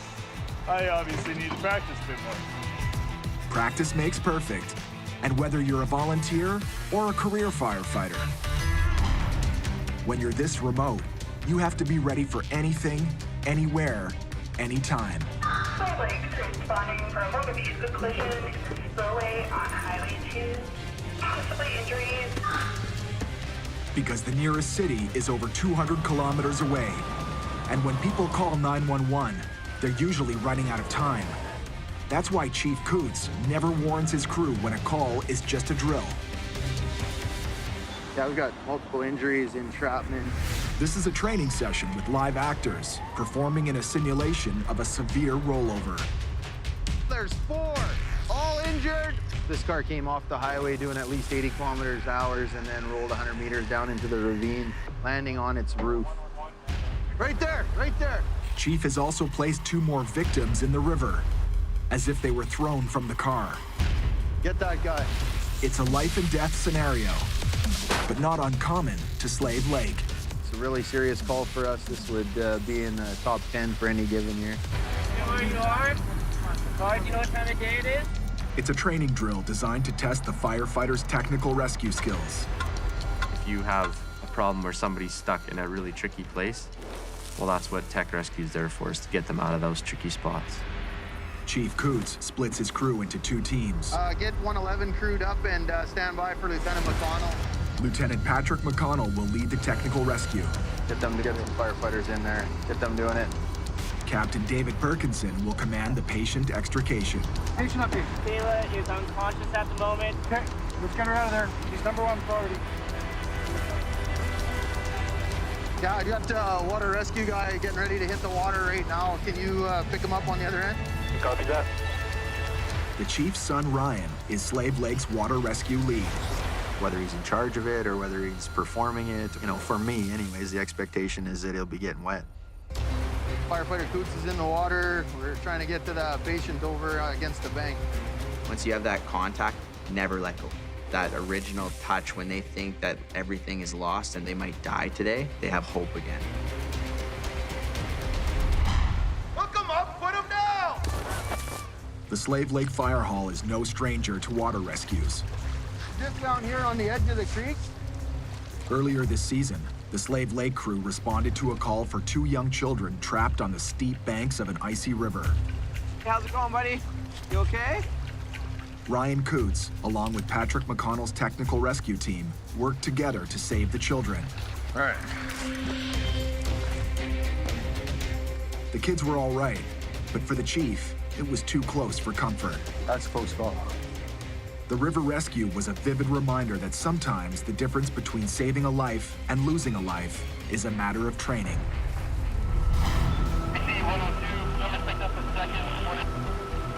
The water rescue team has stabilized the patients. Now comes the real technical challenge, the ropes. Patrick calls in the ladder truck. He'll anchor his rope to a top rung of the ladder, run its 70-foot extension over the embankment, and lower his line down to the subjects and rescue team in the water.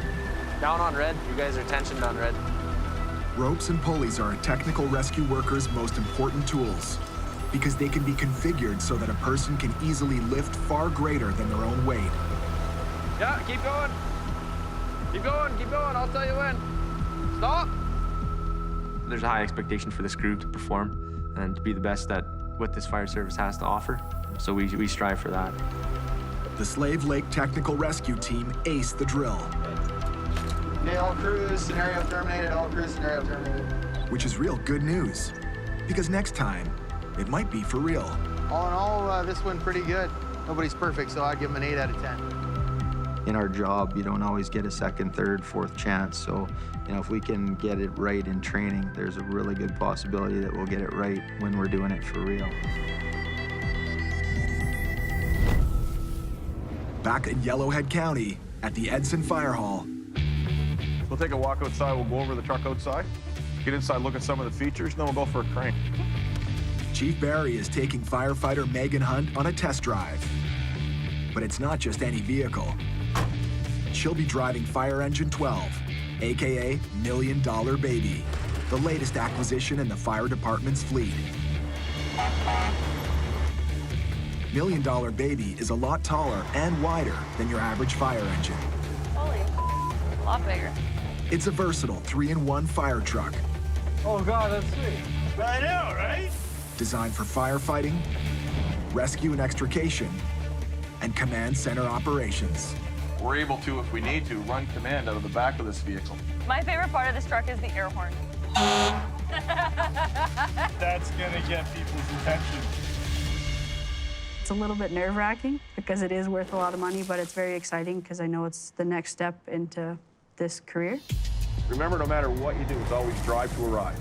So if you got to slow down, slow down. You want to take the truck and the crew to the call. Come right at it, give yourself some fuel, and off we go. How fast you going now? 60. Give it some fuel, get it up to speed. This fire truck's top speed is about 120 kilometers an hour. It's built to pull a lot, about 35,000 pounds, 3,000 of which is water. Get over your way just a bit. You're starting to crowd the shoulder a bit. It's a little windy. You're a giant bus out there, so you can feel all the weather, especially wind. You can just kind of feel it push you on the road. I like to sit in the seat. If I'm comfortable, I'm really comfortable with signing them off. If I'm uncomfortable, then we go back to square one. Now your challenge comes. Now that Megan seems a little more comfortable with the truck, Chief wants to test her reaction time. So basically, we're giving them 3 lanes, and then we're going to drop this down and let them know what lane they have to choose. It's split-second decision.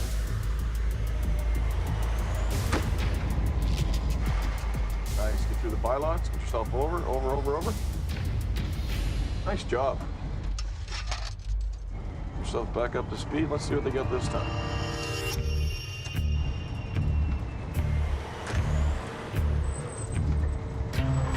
Nice. All right, kid, pound it. Nice drive. He seemed fairly happy with it. I didn't get yelled at, I didn't get any complaints, so if he's happy, I'm happy. Megan's ready right now to go out and start to drive the truck. She won't be able to drive to emergency calls yet. I need to get her more seat time, but she did a great job. I'm happy, very happy.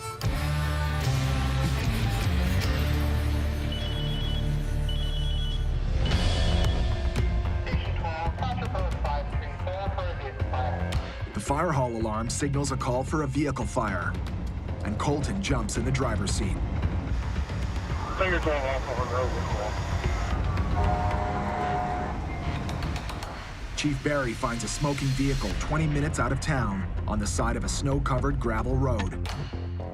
Arriving on scene, a single vehicle was fully involved. It's basically burnt out. Have a quick look at it and I'll get back to you with an update. While he waits for his crew, Chief decides to do a little detective work.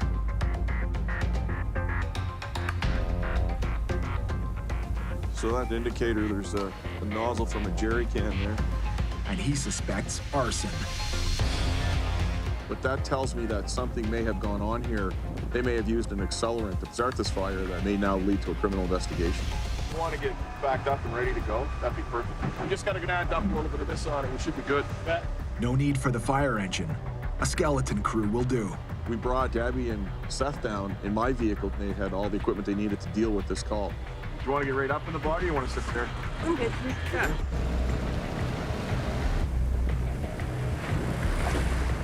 They'll cool off any hot spots in the truck before starting up an investigation.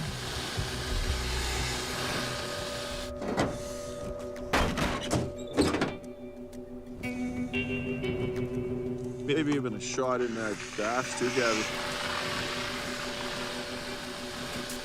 There's not a whole lot we can do. It's cool. It's not going anywhere. Looks like a plate to me. The evidence seems to point to an arson fire. Is this a kind of a crime scene? Is this something that happened that the people went out to call? But today, Albert's work here is done, and the investigation will have to wait for the police. 287 kilometers north. Who has a lighter? Chief Jamie Coots is getting ready to give his crew a front row ticket to another vehicle fire. And he's really gonna light this one up.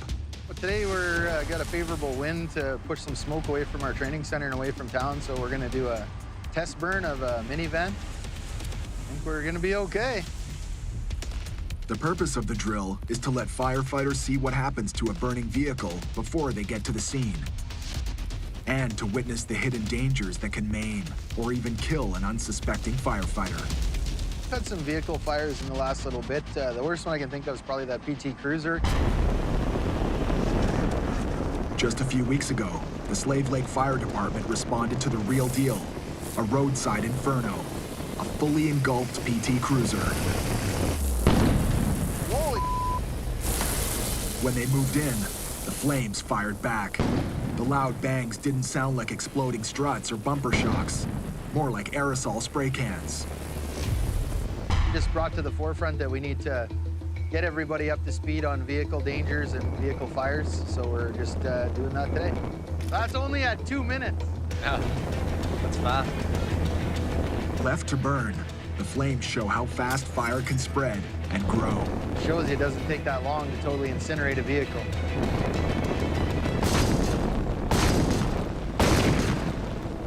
Woo!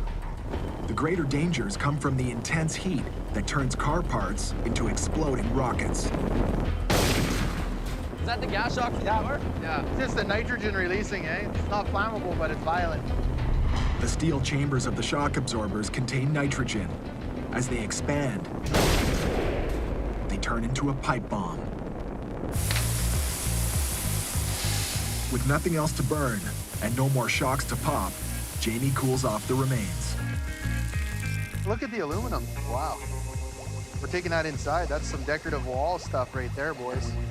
A cold puddle of melted aluminum is a souvenir of today's exercise and a reminder of the danger that heat can do. That's that shock from the back that holds the big door open. One of those pops in the back.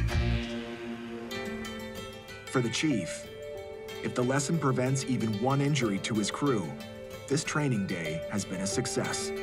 Well, you're asking these people to give up a piece of their life and leave their families and leave their jobs and come down to the fire hall and jump on the truck and head out there. And the thing that robs me the most of sleep in my job, in my life, is that someone might get hurt.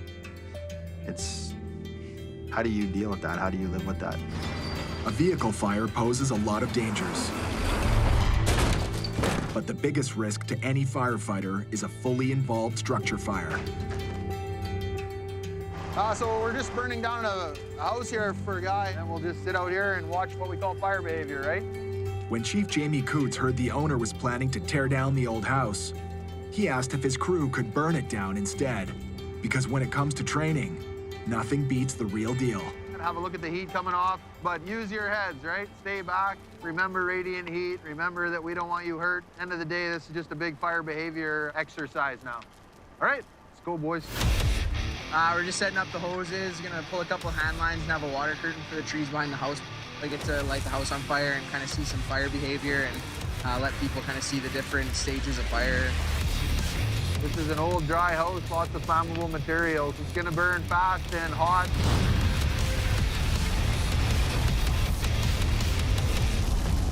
Exterior structure fire training scenarios are the norm across pretty much all of Canada.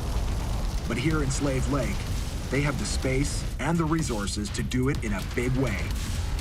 You know, you're fighting the beast there. You don't know what it's gonna do. You don't know how far out of the constraints it's gonna grow. It can be a deadly beast that will come and get you and everything that you know and destroy it. That's what we're standing in front of. That's what we're trying to protect people from. We're about 40 minutes into it, and it's already starting to collapse. You can see that you don't have long for a full house to be down on the ground here. I'm not scared of it. I'll never be scared of it. But I have a healthy respect for what it can do and its destructive powers. And so we just make sure we teach people how to stop those destructive powers. See that heat, eh? Oh, man. Down into the fire! With experience, you start to learn that it's not going to get us. We got the right equipment, we got the right people, we have the right training. We're going to win. It just might take time. Knocked it down with the water cannon, and then the guys put out some portable monitors, and everybody pulled together. We got her done. That's what counts.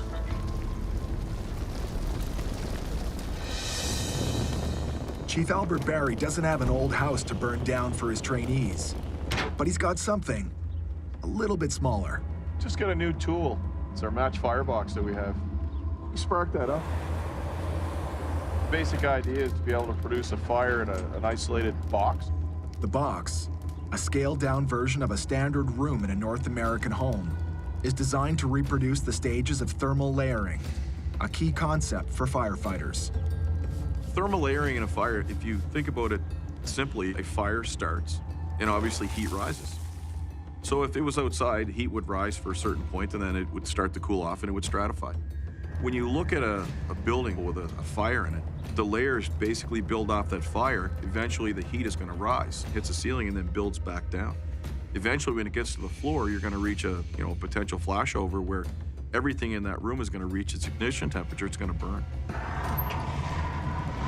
There we go. Because of the energy that's trapped in the box, everything in there is burning. And if that's the case, it's unsurvivable. We're not going to be able to survive that box.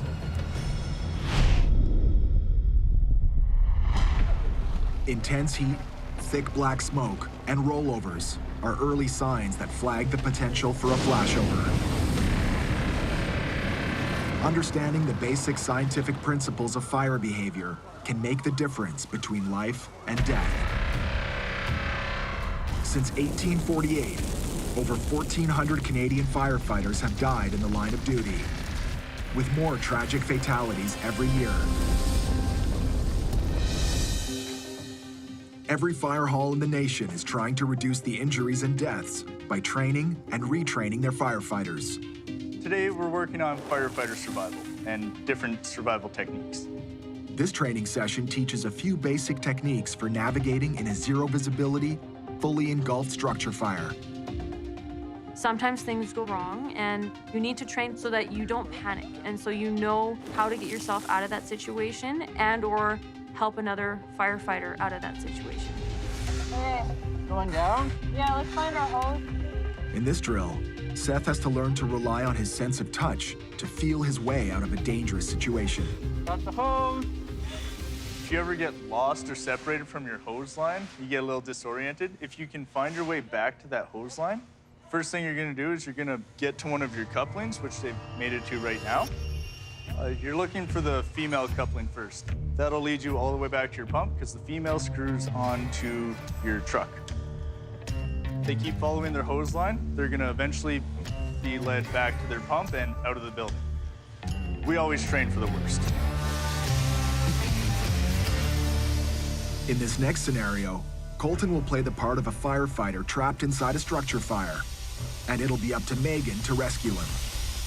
We go into smoked out buildings and you don't know what you're getting into. People have stuff all over the houses, you know, building that's just being built. And it's got all of its wiring exposed. So to get something stuck on your bottle or get yourself tangled up without even realizing, I mean, you could look down, holy man, I got stuff all over my legs. Last summer, on a call for a structure fire just outside of Slave Lake, Lieutenant Patrick McConnell and his crew faced the dangerous job of tracking a fire down inside a house made up of multiple additions. How far did you guys ever get? Not far. All they were trying to do was get to the end of the structure, and they couldn't because there's so much debris. This has got to get pulled down, eh? They located the fire inside the roof, but the interior attack left so much debris on the floor, it became a hazard. So they're picking it up off the floor and throwing it out the window to make room. The threat to the firefighters is real, and Patrick needs to make a decision: pursue the fire or pull the crew out.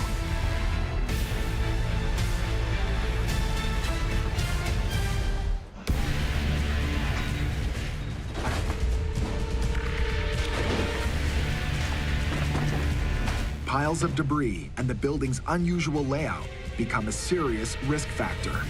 You gotta be able to make decisions on the fly with the information that you have. And you go with the decision until it's the wrong one, and then you change it to make it the right one if you need to. I'm pulling everybody over. Okay. So Lieutenant Patrick McConnell decides to pull his crew out so they don't get trapped. Back at the Yellowhead County Fire Hall in Edson,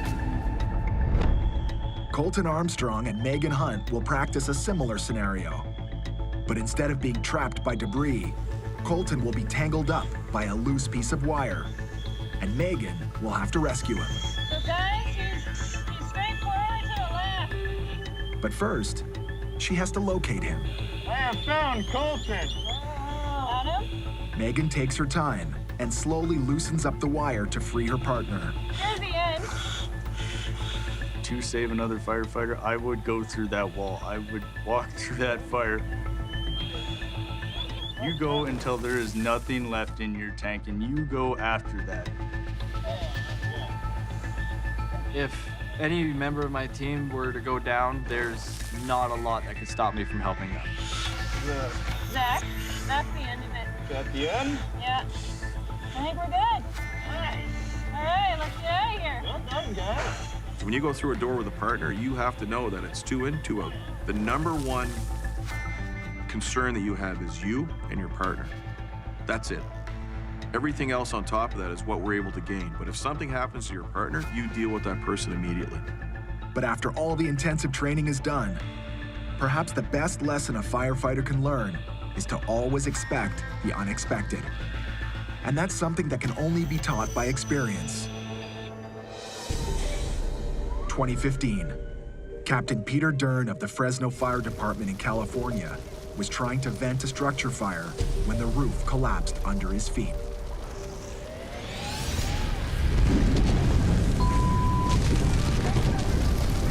Get him out! Captain Dern was engulfed in the fire for more than 90 seconds. His fellow firefighters saved his life, but he suffered second and third degree burns over 70% of his body. One of the things you'll find with firefighters throughout the world is people are exiting, we're going in. And people will stop, what are you doing? Why do you do that? Right, wrong, or different, that's what we do. For some lucky firefighters, doing what you love means doing it together. Straight to the toy. Like these two, Megan and Seth, who just bought a house together right here in Edson. We go to a lot of calls together, so it's usually us in the back seat together, and it's nice having him beside me. And there's not a lot of people in this world that get to do the things that we get to do together, and yeah, it's pretty exciting. It is, yeah. It makes me insanely proud to be a firefighter. People think of firefighters of like they're a different breed of people, right? Like you have to be something special to be a firefighter. Some of them, yeah, they were born to be firefighters, and some of them were just like me. They didn't know they wanted to be a firefighter, but one day they woke up and they were. And some of the younger firefighters are quietly making ambitious plans for a long career. Colton applied to the Calgary Fire Department and is waiting to know if he made the first cut. A big benefit of going to one of the neighboring cities. At the moment, I don't have a pension or benefits, so those are two major things that I'm missing out on. It's not easy to become a career firefighter in the big cities. Out of 3,000 applicants, only 30 are hired every year. The email says that I've been invited with 1,250 others to participate in the next step of the pre-screening process. I'm not pushing to get out of here. At the end of the day, I'm still a firefighter, and I love this job. So if I do it here or the next city, it's fine by me. Drills and training help firefighters develop skills for saving the lives of those they have to protect and the lives of their fellow firefighters. But how can a fire chief learn to do a better job? If you want to be a good chief, you want to surround yourself with really good people. And you want to be able to take the Koreans or the Gabbies or the Zachs and Coltons and enable them to move into other positions and enable them to maybe someday be the chief of the department. Maybe in like 20 years, I might want to move up. Right now, I enjoy being on the truck. I love working with the guys. They should hurry up, we're done. Yeah. Well, folks. Helping somebody on their worst day is you'll push yourself to just about every limit you have to do your best to actually help someone. You don't get that anywhere else. The day that I know I'm going to retire is the day that I come to work and that everybody's got this. Hey, make it out. Pretty much out. Okay, nice job. They are the future of the fire service. That's, the best way to put it. We're going that door, actually, Logan. I work with some of these young guys. They'll be better than I'll ever be. They started earlier and they're more dedicated at a young age, and they're smart, capable people. Down. This is home. I don't think I could live without being able to do this every day for the rest of my life. But life over limb, that's how you go. Fighting fire, lights and sirens. Doesn't really get much better than that. It's not a job to me. It's how I live. That was a good time. The guys did a good job, and it was great. And the team means everything to me. It doesn't matter to me if you're full-time, part-time, volunteer. All of these people give up so much of themselves to try and save or help somebody else. I just have the highest level of respect for anybody that can do that job. Next time on the season finale of HELLFIRE Heroes. This is crazy. A very special episode about the new reality of wildfires in Canada. This region is for sure one of the top producers of wildfires. We live with fire every day. Firefighters and survivors share stories of heroism. There's flames over there, eh? Firefighters call it blowing up. And heartbreak. The realization that we lost everything was devastating. And the fire chiefs have a message. So it's not if, it is when you're going to have a fire. And you need to be prepared for that. It's all around us. Get out of here!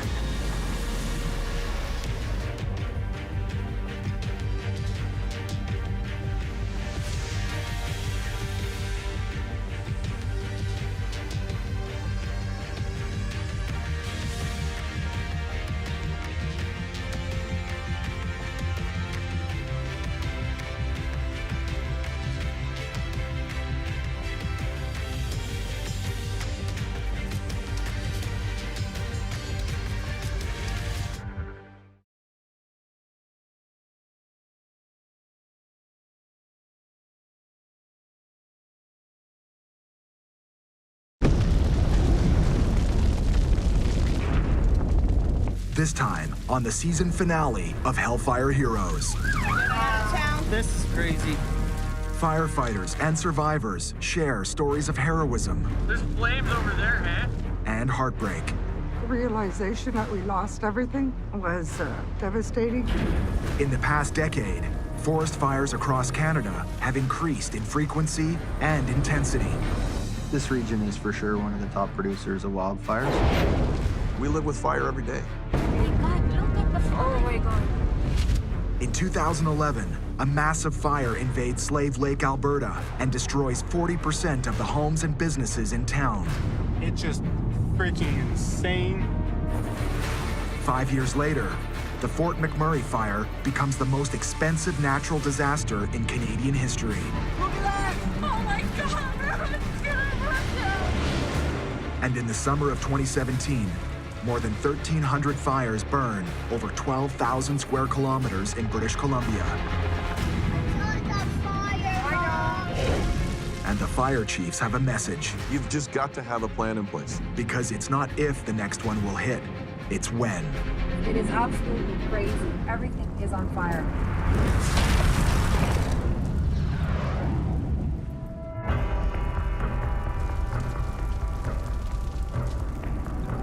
Oh my God, dude. Feel how hot that is? July 2017. Hot, dry weather, strong winds, and a rash of lightning strikes ignite more than 140 wildland fires in the central interior of British Columbia. Despite a rapid deployment of resources and personnel, the fires soon burn out of control. Hey, you guys come over this way, okay? And Chelsea Leslie and her family are not prepared. We did not have a plan for evacuation. We had a plan to stay. Chelsea lives with her husband Dan and 11 children on a homestead near Risky Creek, a farming and First Nations community located on the Fraser River.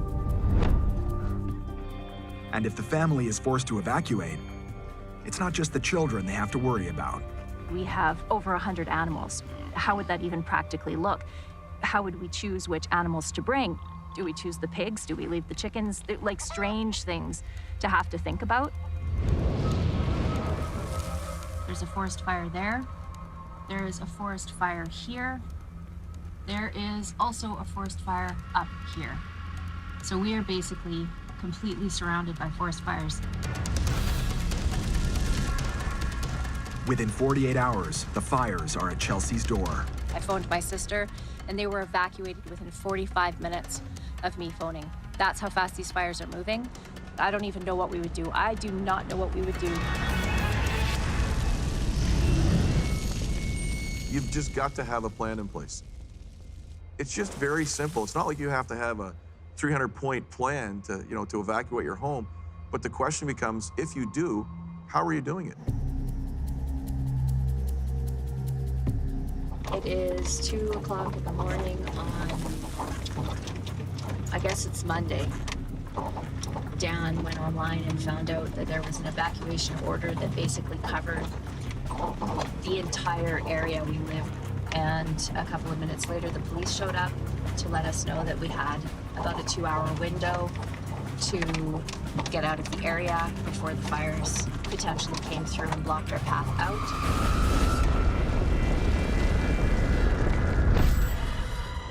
90 minutes southeast of Risky Creek, in the town of 100 Mile House. Shane Gunn, a member of the local search and rescue team, is called into action. I did receive a call from our search and rescue manager letting me know that we are going to be evacuating, and then that just really set me off. As fires continue to spread, Shane and his team spend long hours on the road, warning residents of the imminent danger. The fires seemed to be chasing us around for weeks on end. Every time we turned around, a new fire was breaking out, living in that smoky air all the time. And you'd see it on the faces of our search and rescue people. It got old.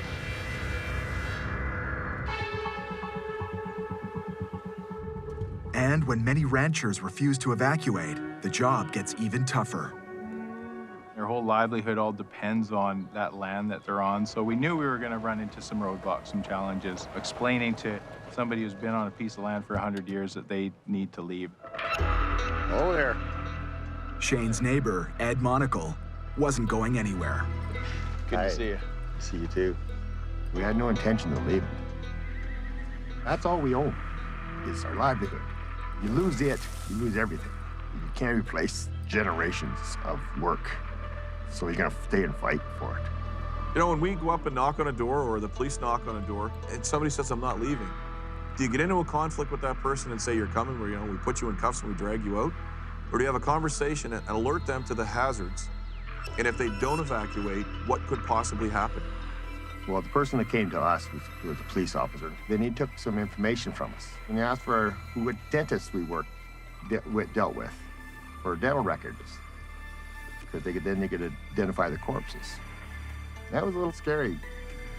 People that want to stay, if they're very adamant about staying, we have to make them understand that we may not be able to get back in to get them out.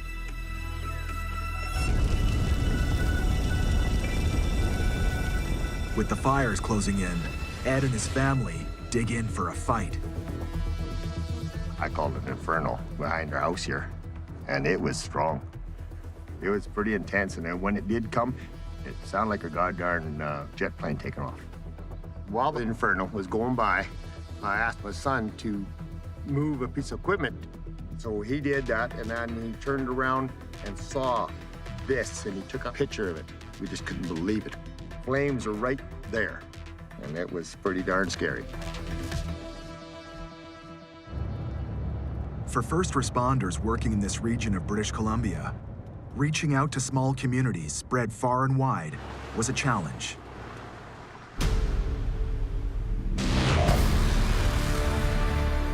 But back in Slave Lake, Alberta, in 2011, the evacuation unfolded in a different manner. This is the only highway that's currently open out of Slave Lake. If this shuts down, we may be spending the night on the highway. Slave Lake had a population of nearly 7,000, and there are only 3 highways out of town.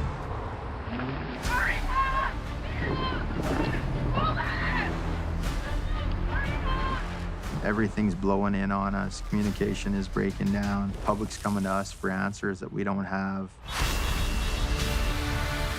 There's just so much confusion and people everywhere and human nature taking over and pure fear and women and kids crying and freaking out because their house was on fire when they left. And in Fort McMurray, Alberta, in 2016, a city of over 125,000 residents, the challenge was tenfold. So if you look at the challenge of evacuating communities, you know, look at Fort McMurray. That was huge. Getting the out of Dodge, I can feel the heat here. This is crazy. You dumped the whole city down a highway. It was huge, and it was the same highway that you went out that you came in. Fort McMurray was the largest single wildfire evacuation in Canadian history. When you look at that confined space of people and moving them down the highway, that was a challenge. Kudos to all of them for getting those people out. Every year, wildfires burn an average of 2.5 million hectares across Canada. Fires don't just happen in Alberta and British Columbia. They happen in Nova Scotia, New Brunswick, Newfoundland, PEI, Ontario, Quebec. In 2013, massive wildfires in northern Quebec burned more than 400,000 hectares of remote wilderness. And in 2009, when a major fire threatens Halifax, thousands flee for their lives. It's all around us. Oh, damn! Holy! Get out of here! Get in! Get in! Get in! Go! Go! Oh.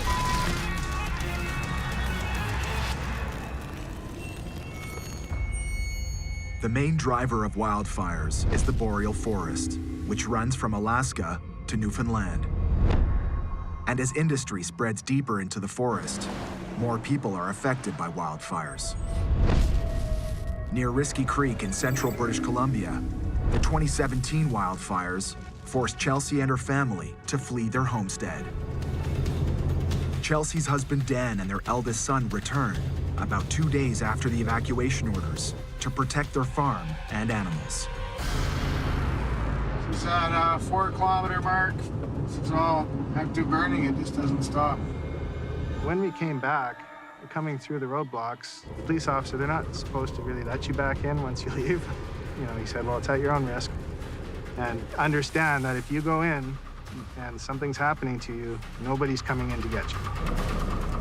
As they pass through the roadblocks, Dan is not sure what to expect. You can actually see across like 10 feet on the road there.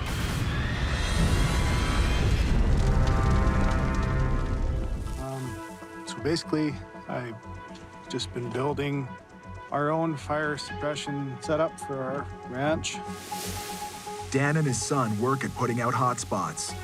The fire surrounds the property, but the animals are okay.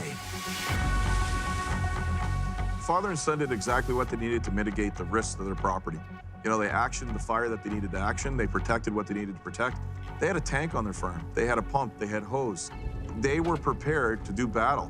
The question is, at what point in time are you going to retreat?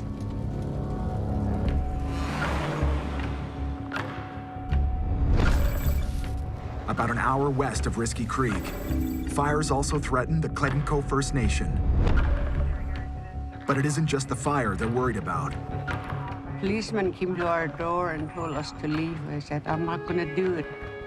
If I leave my house, I said, I got nowhere to go. He said, I'll put you guys in jail if you don't want to leave. It was a bad feeling. Time to go, folks. You can't stay here. Chief Joe Alphonse refuses to evacuate. But the authorities respond with a threat to forcibly remove the children from the community. Because of our history of residential school, that's a very real threat to our community members. The trauma of families torn apart in the past is still very present in the heart of First Nations communities. So Chief Joe stands his ground and drives off the RCMP. But you can't just not evacuate, you have to prepare. So since 2010, we've trained probably about 400 of our community members. We said, we're gonna do this, we're gonna fight this, and we need to protect our communities. There's nobody better than ourselves to fight. Moments before the battle begins, Chief Joe gathers his crews for a rallying cry. I told them, today, you guys go out on that fire and you fight that fire. You're protecting our community, you're protecting our women, our children, and our elders. That's what warriors do. That's the definition of a warrior. The Indigenous people understand fire. They understand the area. They understand how that area grows and how it is destroyed if a fire comes through. And they made that decision based on that information because they have planned and they have prepared for this.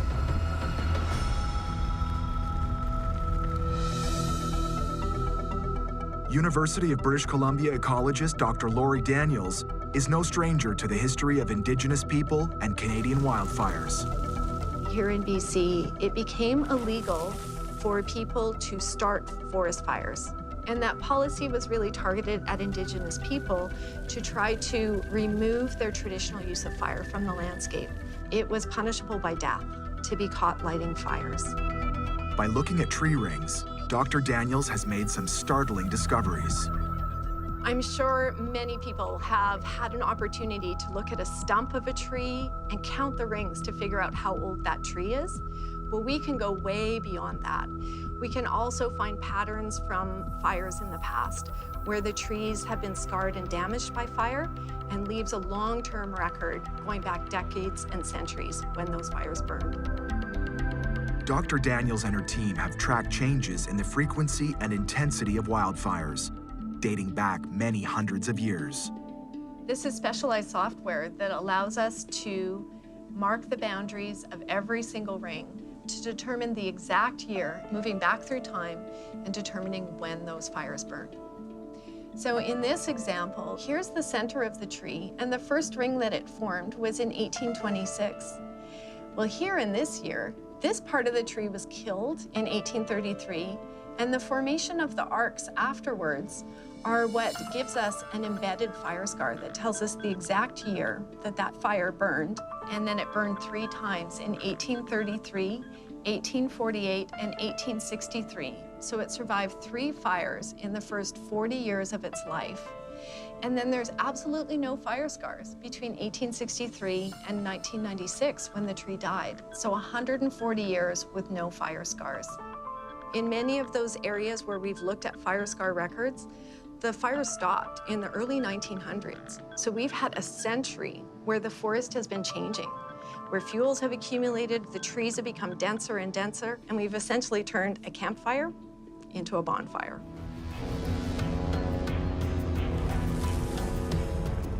Back in British Columbia, the fires have been burning for a week and have spread across thousands of hectares. Despite all their efforts, first responders are losing the battle. They had 1 fire on the first day, but how do you control 140 fires after that? And the rest of the communities where all those lightning strikes took place over British Columbia creates a large issue. Near the community of 100 Mile House, a 5,000-hectare fire is now coming dangerously close to the town and the lumber mill. You can't lose a mill like that in our community. It's what's powering our town. So we took all of our equipment, all of our resources, our men, got everything to site as soon as possible.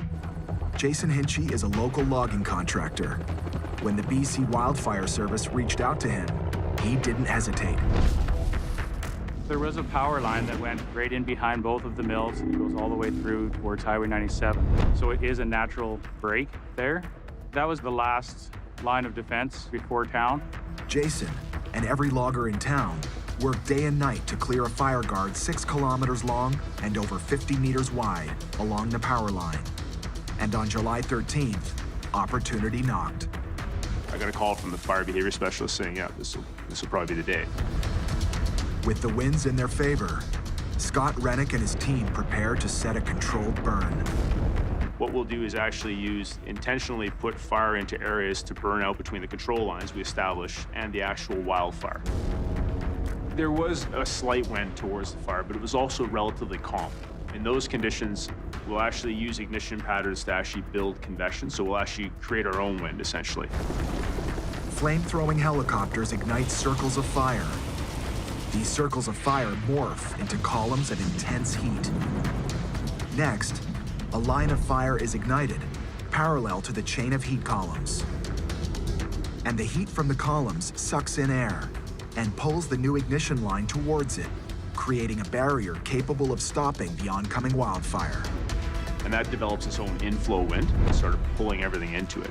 And that's how we were able to successfully burn it off.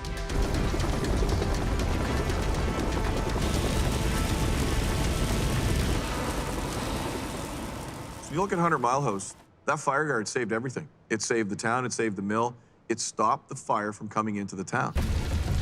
The BC wildfires of 2017 were the worst wildfires in the history of the province.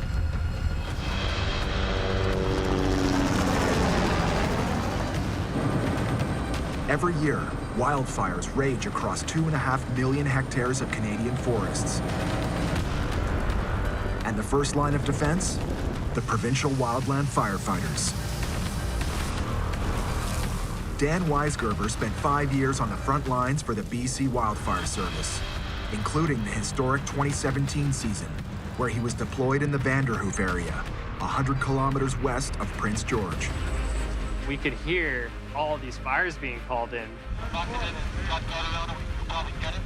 There's fire after fire after fire after fire, so we go, okay, there's gonna be a lot of work to do.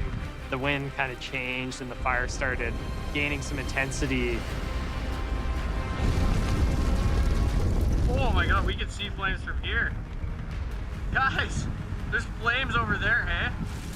I don't think anyone expected the fire to get as crazy as it did. It's just a ridge line of fire all the way across.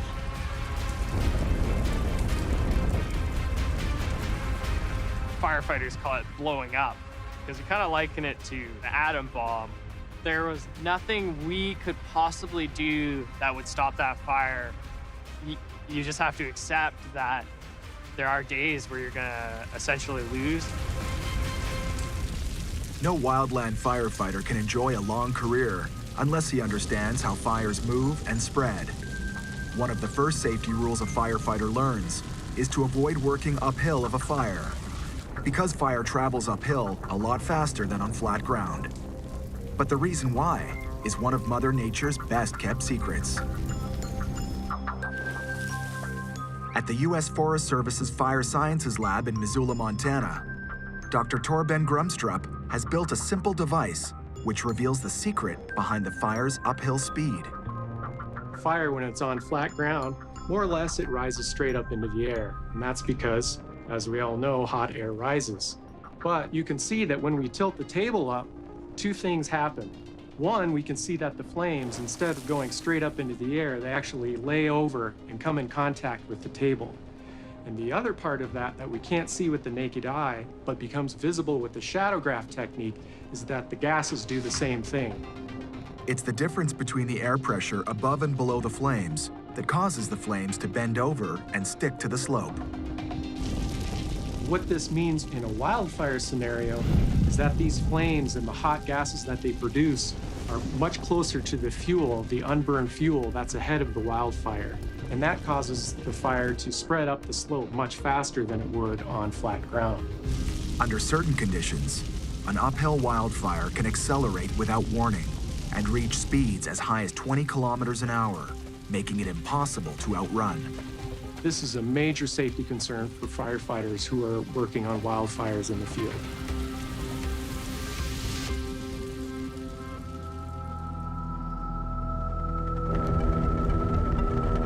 Some of a forest firefighter's best friends are the pilots working in the skies above them, in airplanes and helicopters. Whether dropping buckets of water, loads of retardant, ignition fuel, or monitoring the progress and direction of the blaze, aerial firefighters are an essential part of any major wildfire response, and none are more versatile than helicopters. We get out on a big forest fire and there's all kinds of planes and helicopters, and we call that aluminum overcast. If you get out on a fire and it's aluminum overcast, it means that we got a lot of help and a lot of equipment helping us out. In 2011, wildfires stormed the town of Slave Lake, Alberta. Nearly half of the city is burned to the ground. In the aftermath, Fire Chief Jamie Coots' teenage son, Ryan, is changed forever. You know, I can remember the exact second when I was like, yeah, this kid's gonna be a fireman. That fateful moment occurred on May 20th, 2011, when a helicopter crashed into Slave Lake. I knew he was gonna be a fireman the day the helicopter crashed. You know, at that point, he's 15 years old. All our crews were dispatched, all our people were working, and I'd said to him, get your gear, put it by the truck. I grabbed the backboard and I just started following them down. I kind of looking in the water, and then all of a sudden you could kind of see like just a yellow haze, little bubble in the water. EMS crews were already on site to rescue 57-year-old pilot Jean-Luc Debat.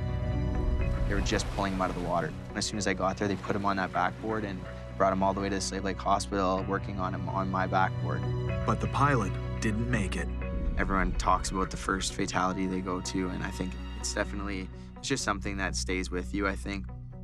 The helicopter crash was definitely life-changing.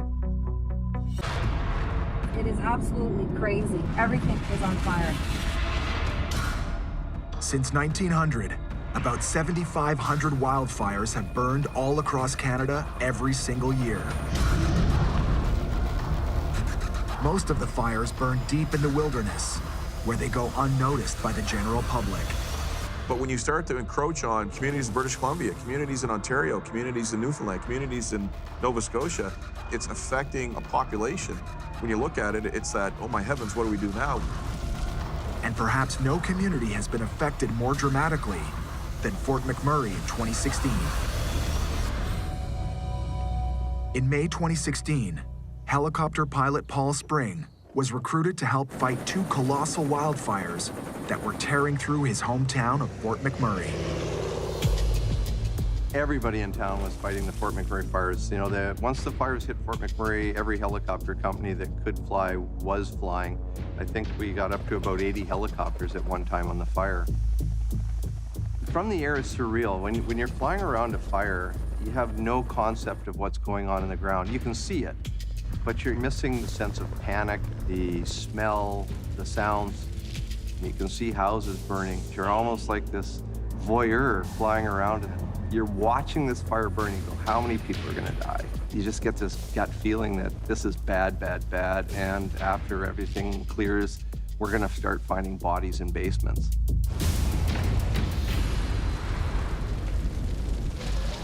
No one died in the fires of Fort McMurray, but while Paul Spring piloted his helicopter above the burning communities,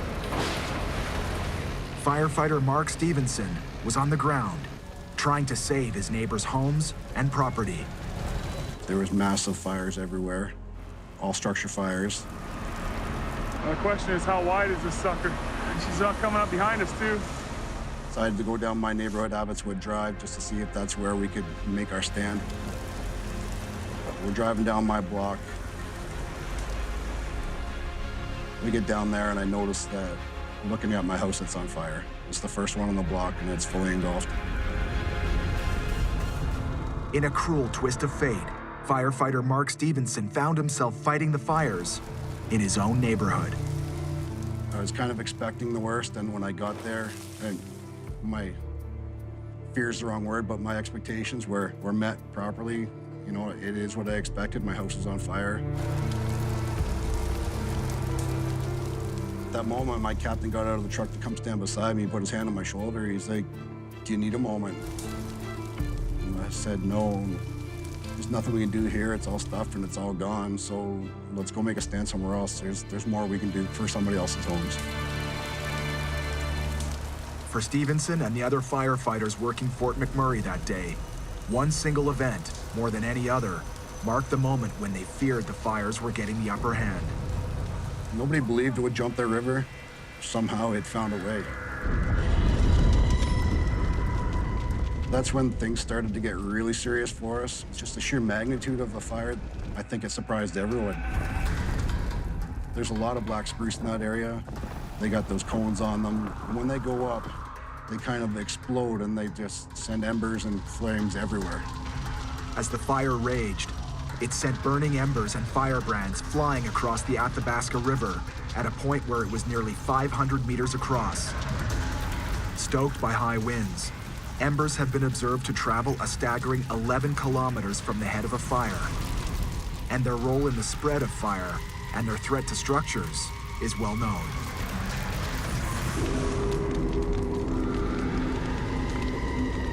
Researchers at Oregon State University are using infrared photography to learn more about how embers form and spread.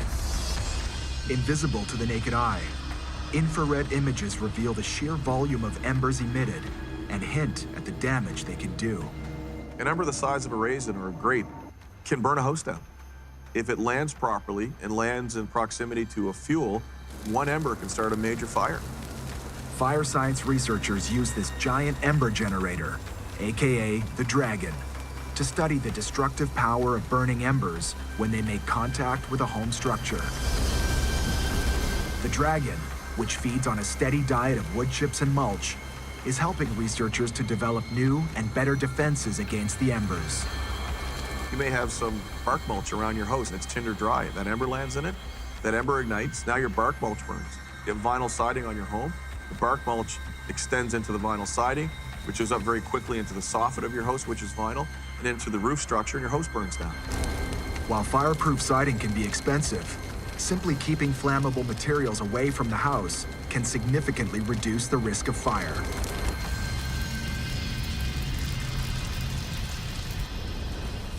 Back in British Columbia, the wildfires of 2017 are bearing down on the Clayton Cove First Nation. The fire surrounded 3/4 of our whole community. After resisting the orders to evacuate and abandon their homes, the entire community bands together to battle the raging inferno. We were in the middle of a fire on both sides because it was so smoky. At the time, it must have been like 100 kilometers of fire. It's just right there, right on the side of the road. That is nuts. It was a crazy summer, especially when the fire jumped the river. It sounded like a war zone around here. You hear helicopters, 24/7. Despite the situation, the Clayton Co. persevered, undaunted by repeated and insistent orders to evacuate. It's going to be us against the world, basically, and we're prepared to do everything on our own. We hired cooks, we hired firefighters. Each crew would have a 5-pack with a 1-ton truck, 3 piss cans in the back. We'd have a chainsaw, 3 shovels, 3 pulaskis, and we laid down fire guard after fire guard right around our whole community.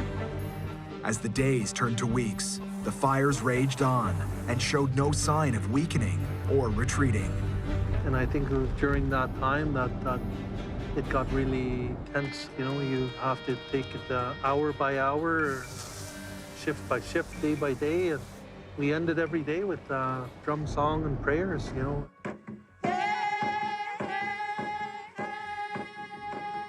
The battle that Chief Joe and his community are fighting today is one we've all been waging for decades. And according to the scientists, part of the problem is we're getting too good at it. In recent decades, we have been highly successful at detecting and putting out forest fires. So now we've taken fire out of the landscape, we've made all the forest mature, and when the trees die, they begin to dry out. As the wood falls, it becomes fuel load down on the ground. It's primed for the bonfire as opposed to the campfire. Not only has our success at putting out forest fires caused a buildup of the dry fuels that feed the fires, it's increased the frequency and intensity of the fires. For Lori Daniels and many of her colleagues, if some remote parts of the forest are allowed to burn and to regrow, the forest would regain its biodiversity, a natural deterrent to many of the largest wildfires we're experiencing today.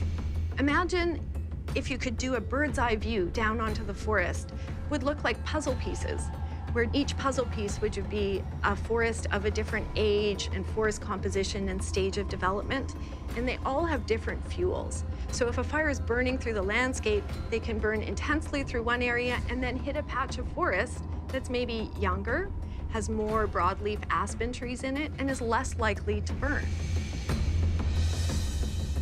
So having a mosaic and variety on the landscape reduces the chance that we get these large, fast-moving fires that are so difficult to control.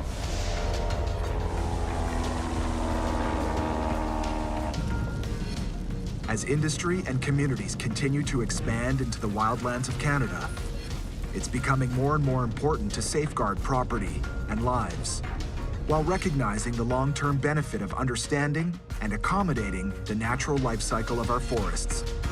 We need to look at how we can live in harmony with nature, and do we have to look at actually going back to letting nature take care of some of these forests? It will never be possible to completely eradicate wildfires, but a progressive approach to forest ecology could reduce their size and intensity, and perhaps even prevent the kind of suffering that Angie Thorne experienced in Ashcroft, British Columbia in the long summer of 2017. I came up and stood right about here, and I looked across. You could see those little trees there. And I witnessed my house being totally engulfed in flames. That's when I took this picture here. I posted them on my Facebook. I can't remember what my words were, but I said my house is burning.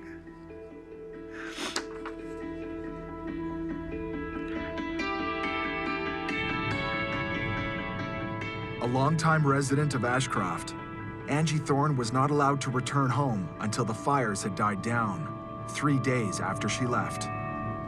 On July 10th, we got word that we can go up to our place for the first time. I was nervous most of the day, knowing that we were going to see for the first time the damage that the fire did. I knew there were some houses missing, but I didn't know exactly which ones.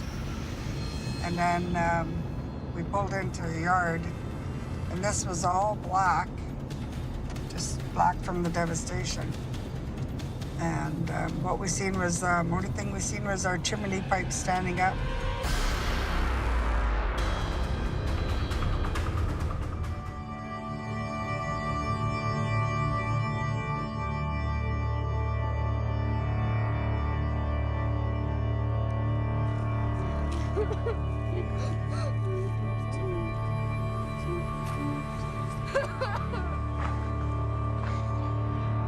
That's it.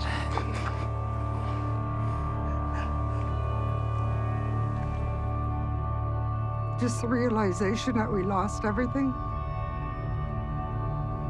was devastating, even though my granddaughter said, you know, as long as we're okay, Mama, that's all that matters. I wish my boys were here with me.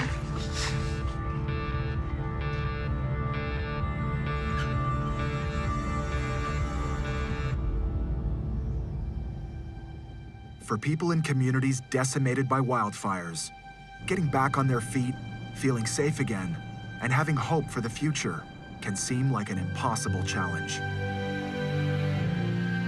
A community burning down, that has a huge impact to the, the human side of that, or the human aspect. And the things that go with it, the PTSD of those people that live in that community and the responders that went in there, it's a whole different ballgame now. Rebuilding homes and lives can be difficult, especially for those who live in areas where the threat of wildfire returns every summer. But fire ecology scientists are working hard to build new tools to help safeguard our wildland communities. Dan Thompson is a forest fire research scientist at the Northern Forestry Center in Edmonton, Alberta. So what we're doing is we're building a fire in a computer. And so we're simulating how wind moves across the environment. Those are the sort of natural winds on your sort of windy day. Thompson is working with a program called FireTech that uses computer modeling to help communities better prepare for the risks posed by wildfires. Basically, what we show here is how well the model can recreate a past fire, and that gives us the confidence that we need to go into the future and say to a community that wants to invest in wildfire prevention. Computer models like these can help towns in wildfire zones like Slave Lake, Alberta, avoid future disasters by helping them increase the efficiency of their preventative burns and fire guards. It's all about that hazard reduction, right? So it's a few things for us. It gets the smoke in the air to remind the people that it's time to start being careful and start preparing their own homes. And then it also leaves us with an excellent fire guard and a reduced fuel load. In the BC fires of 2017, Chelsea Leslie and her family were among the lucky ones, whose home and property narrowly escaped the fires. Hey guys, it's Chelsea from Little Mountain Ranch here at last. I'm not dead. The farm's still here. All is good. And we are back at home again. The day that it actually happened, I just remember Dan telling me, guess what? It got, the evacuation order was lifted. We get to go home. We at Little Mountain Ranch have something to tell you guys. How many days have we been evacuated? Well, that's 47 days. 47 days today, everybody, but today we get to go where? We get to go home. Now that they're home, the Leslies are turning their efforts towards better protecting their homestead from the next wildfire. So this was the first area that we tried selective logging. So basically thinning out the trees rather than just clear cutting it. And the purpose behind logging like this, from what we understand, and I'm in no way an expert at all, but is to make it so it's more difficult for the fires to move across the crowns of the trees. This is a fire hazard. You can imagine how that would go up, on a dry summer day. Before these fires happened, just the thought of cutting a tree down just broke my heart. Dan and I had many conversations about that I didn't want to be cutting down a bunch of trees.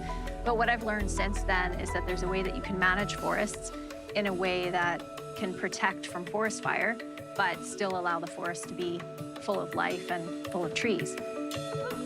But even with new plans and measures in place, the memory of last year's fire is a constant reminder to always be prepared. Because it's not a question of if another wildfire comes, it's when. I think we understand our vulnerability more than we ever did before. So we just look at life differently. We place value on things differently. And then from a practical standpoint, how we're actually choosing to live our life on a day-to-day basis is completely different than it was prior to the fires. Not if, but when, is the wildfire mantra that Chelsea lives by and a warning for everyone living within Canada's vast boreal forest. We have to go. Oh my God, look at the fire. Oh my God. Because the fires, whether ignited by lightning or by the spark of an ATV, are sure to come.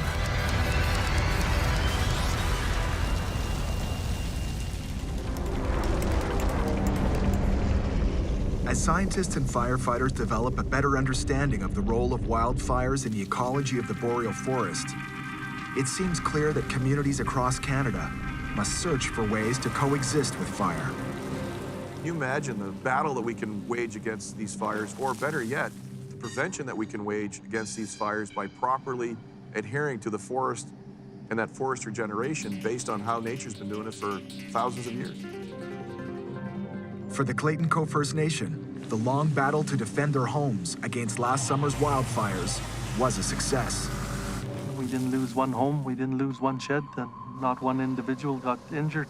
If we left as the RCMP wanted us, I figure we would have lost 80% of our homes. If we lost 80% of our homes, our community we'd never recover. But now, with a new wildfire season looming before them, they're looking to the past. Generation after generation, our people have used fire for management purposes, and we've also, living amongst fire, have to know how to deal with fire. On the other hand, get ready. Global warming's here. This is not going away anytime soon. Indigenous people have lived with fire for generations, and they understand fire. They understand the concept of forest regeneration and how fire helps that. We need to talk to all Indigenous communities that are out there and get that input from them and use that. Cities like Fort McMurray are looking for ways to balance the economic and recreational rewards of living in the forest with the challenges of rebuilding for the future. When you fly over the town today and you're looking down, obviously it's much different. You know, the trees, we used to be in a forest, now we're in a burnt out forest, but the regrowth is coming, and so are the houses. The houses are coming back, and the town will be better prepared next time that there is a fire to fight it.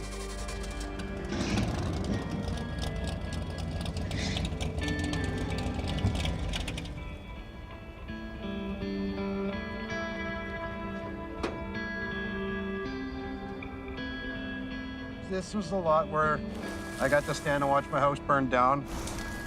2 years after losing his family's first home, firefighter Mark Stevenson has just finished rebuilding their second home on the same lot. We live on the end of a dead-end road overlooking a river valley. It was no-brainer to me to rebuild in the same location. This is my little corner of Fort McMurray, and I want to keep it. Since the fires of 2016, the city of Fort McMurray has instituted a number of measures, like creating fire breaks and removing dead trees, aimed at protecting its residents from the next wildfire. With the science of today, when you look at it, and scientists saying that if a fire occurs and you can allow it to burn, let it burn, that's good science. Because we're letting it go back to the natural progression and that natural regeneration that was taking place that controlled the forest. For the country as a whole, the best act of prevention might be to learn to accept the natural and beneficial role of wildfires in the ecology of the forest. We have to learn how to live with fire. Putting out all fires has actually created unhealthy landscapes. So one of our challenges is to learn to live with fire, to allow fire back onto the landscape. So we've already implemented policy and practice in BC. Starting in 2012, we allowed fires in more remote parts of the province to burn as a natural part of our ecosystem, back on the landscape to give us diversity in the forest, to create natural fuel breaks for when we do have big fires, and to improve the health of the ecosystem.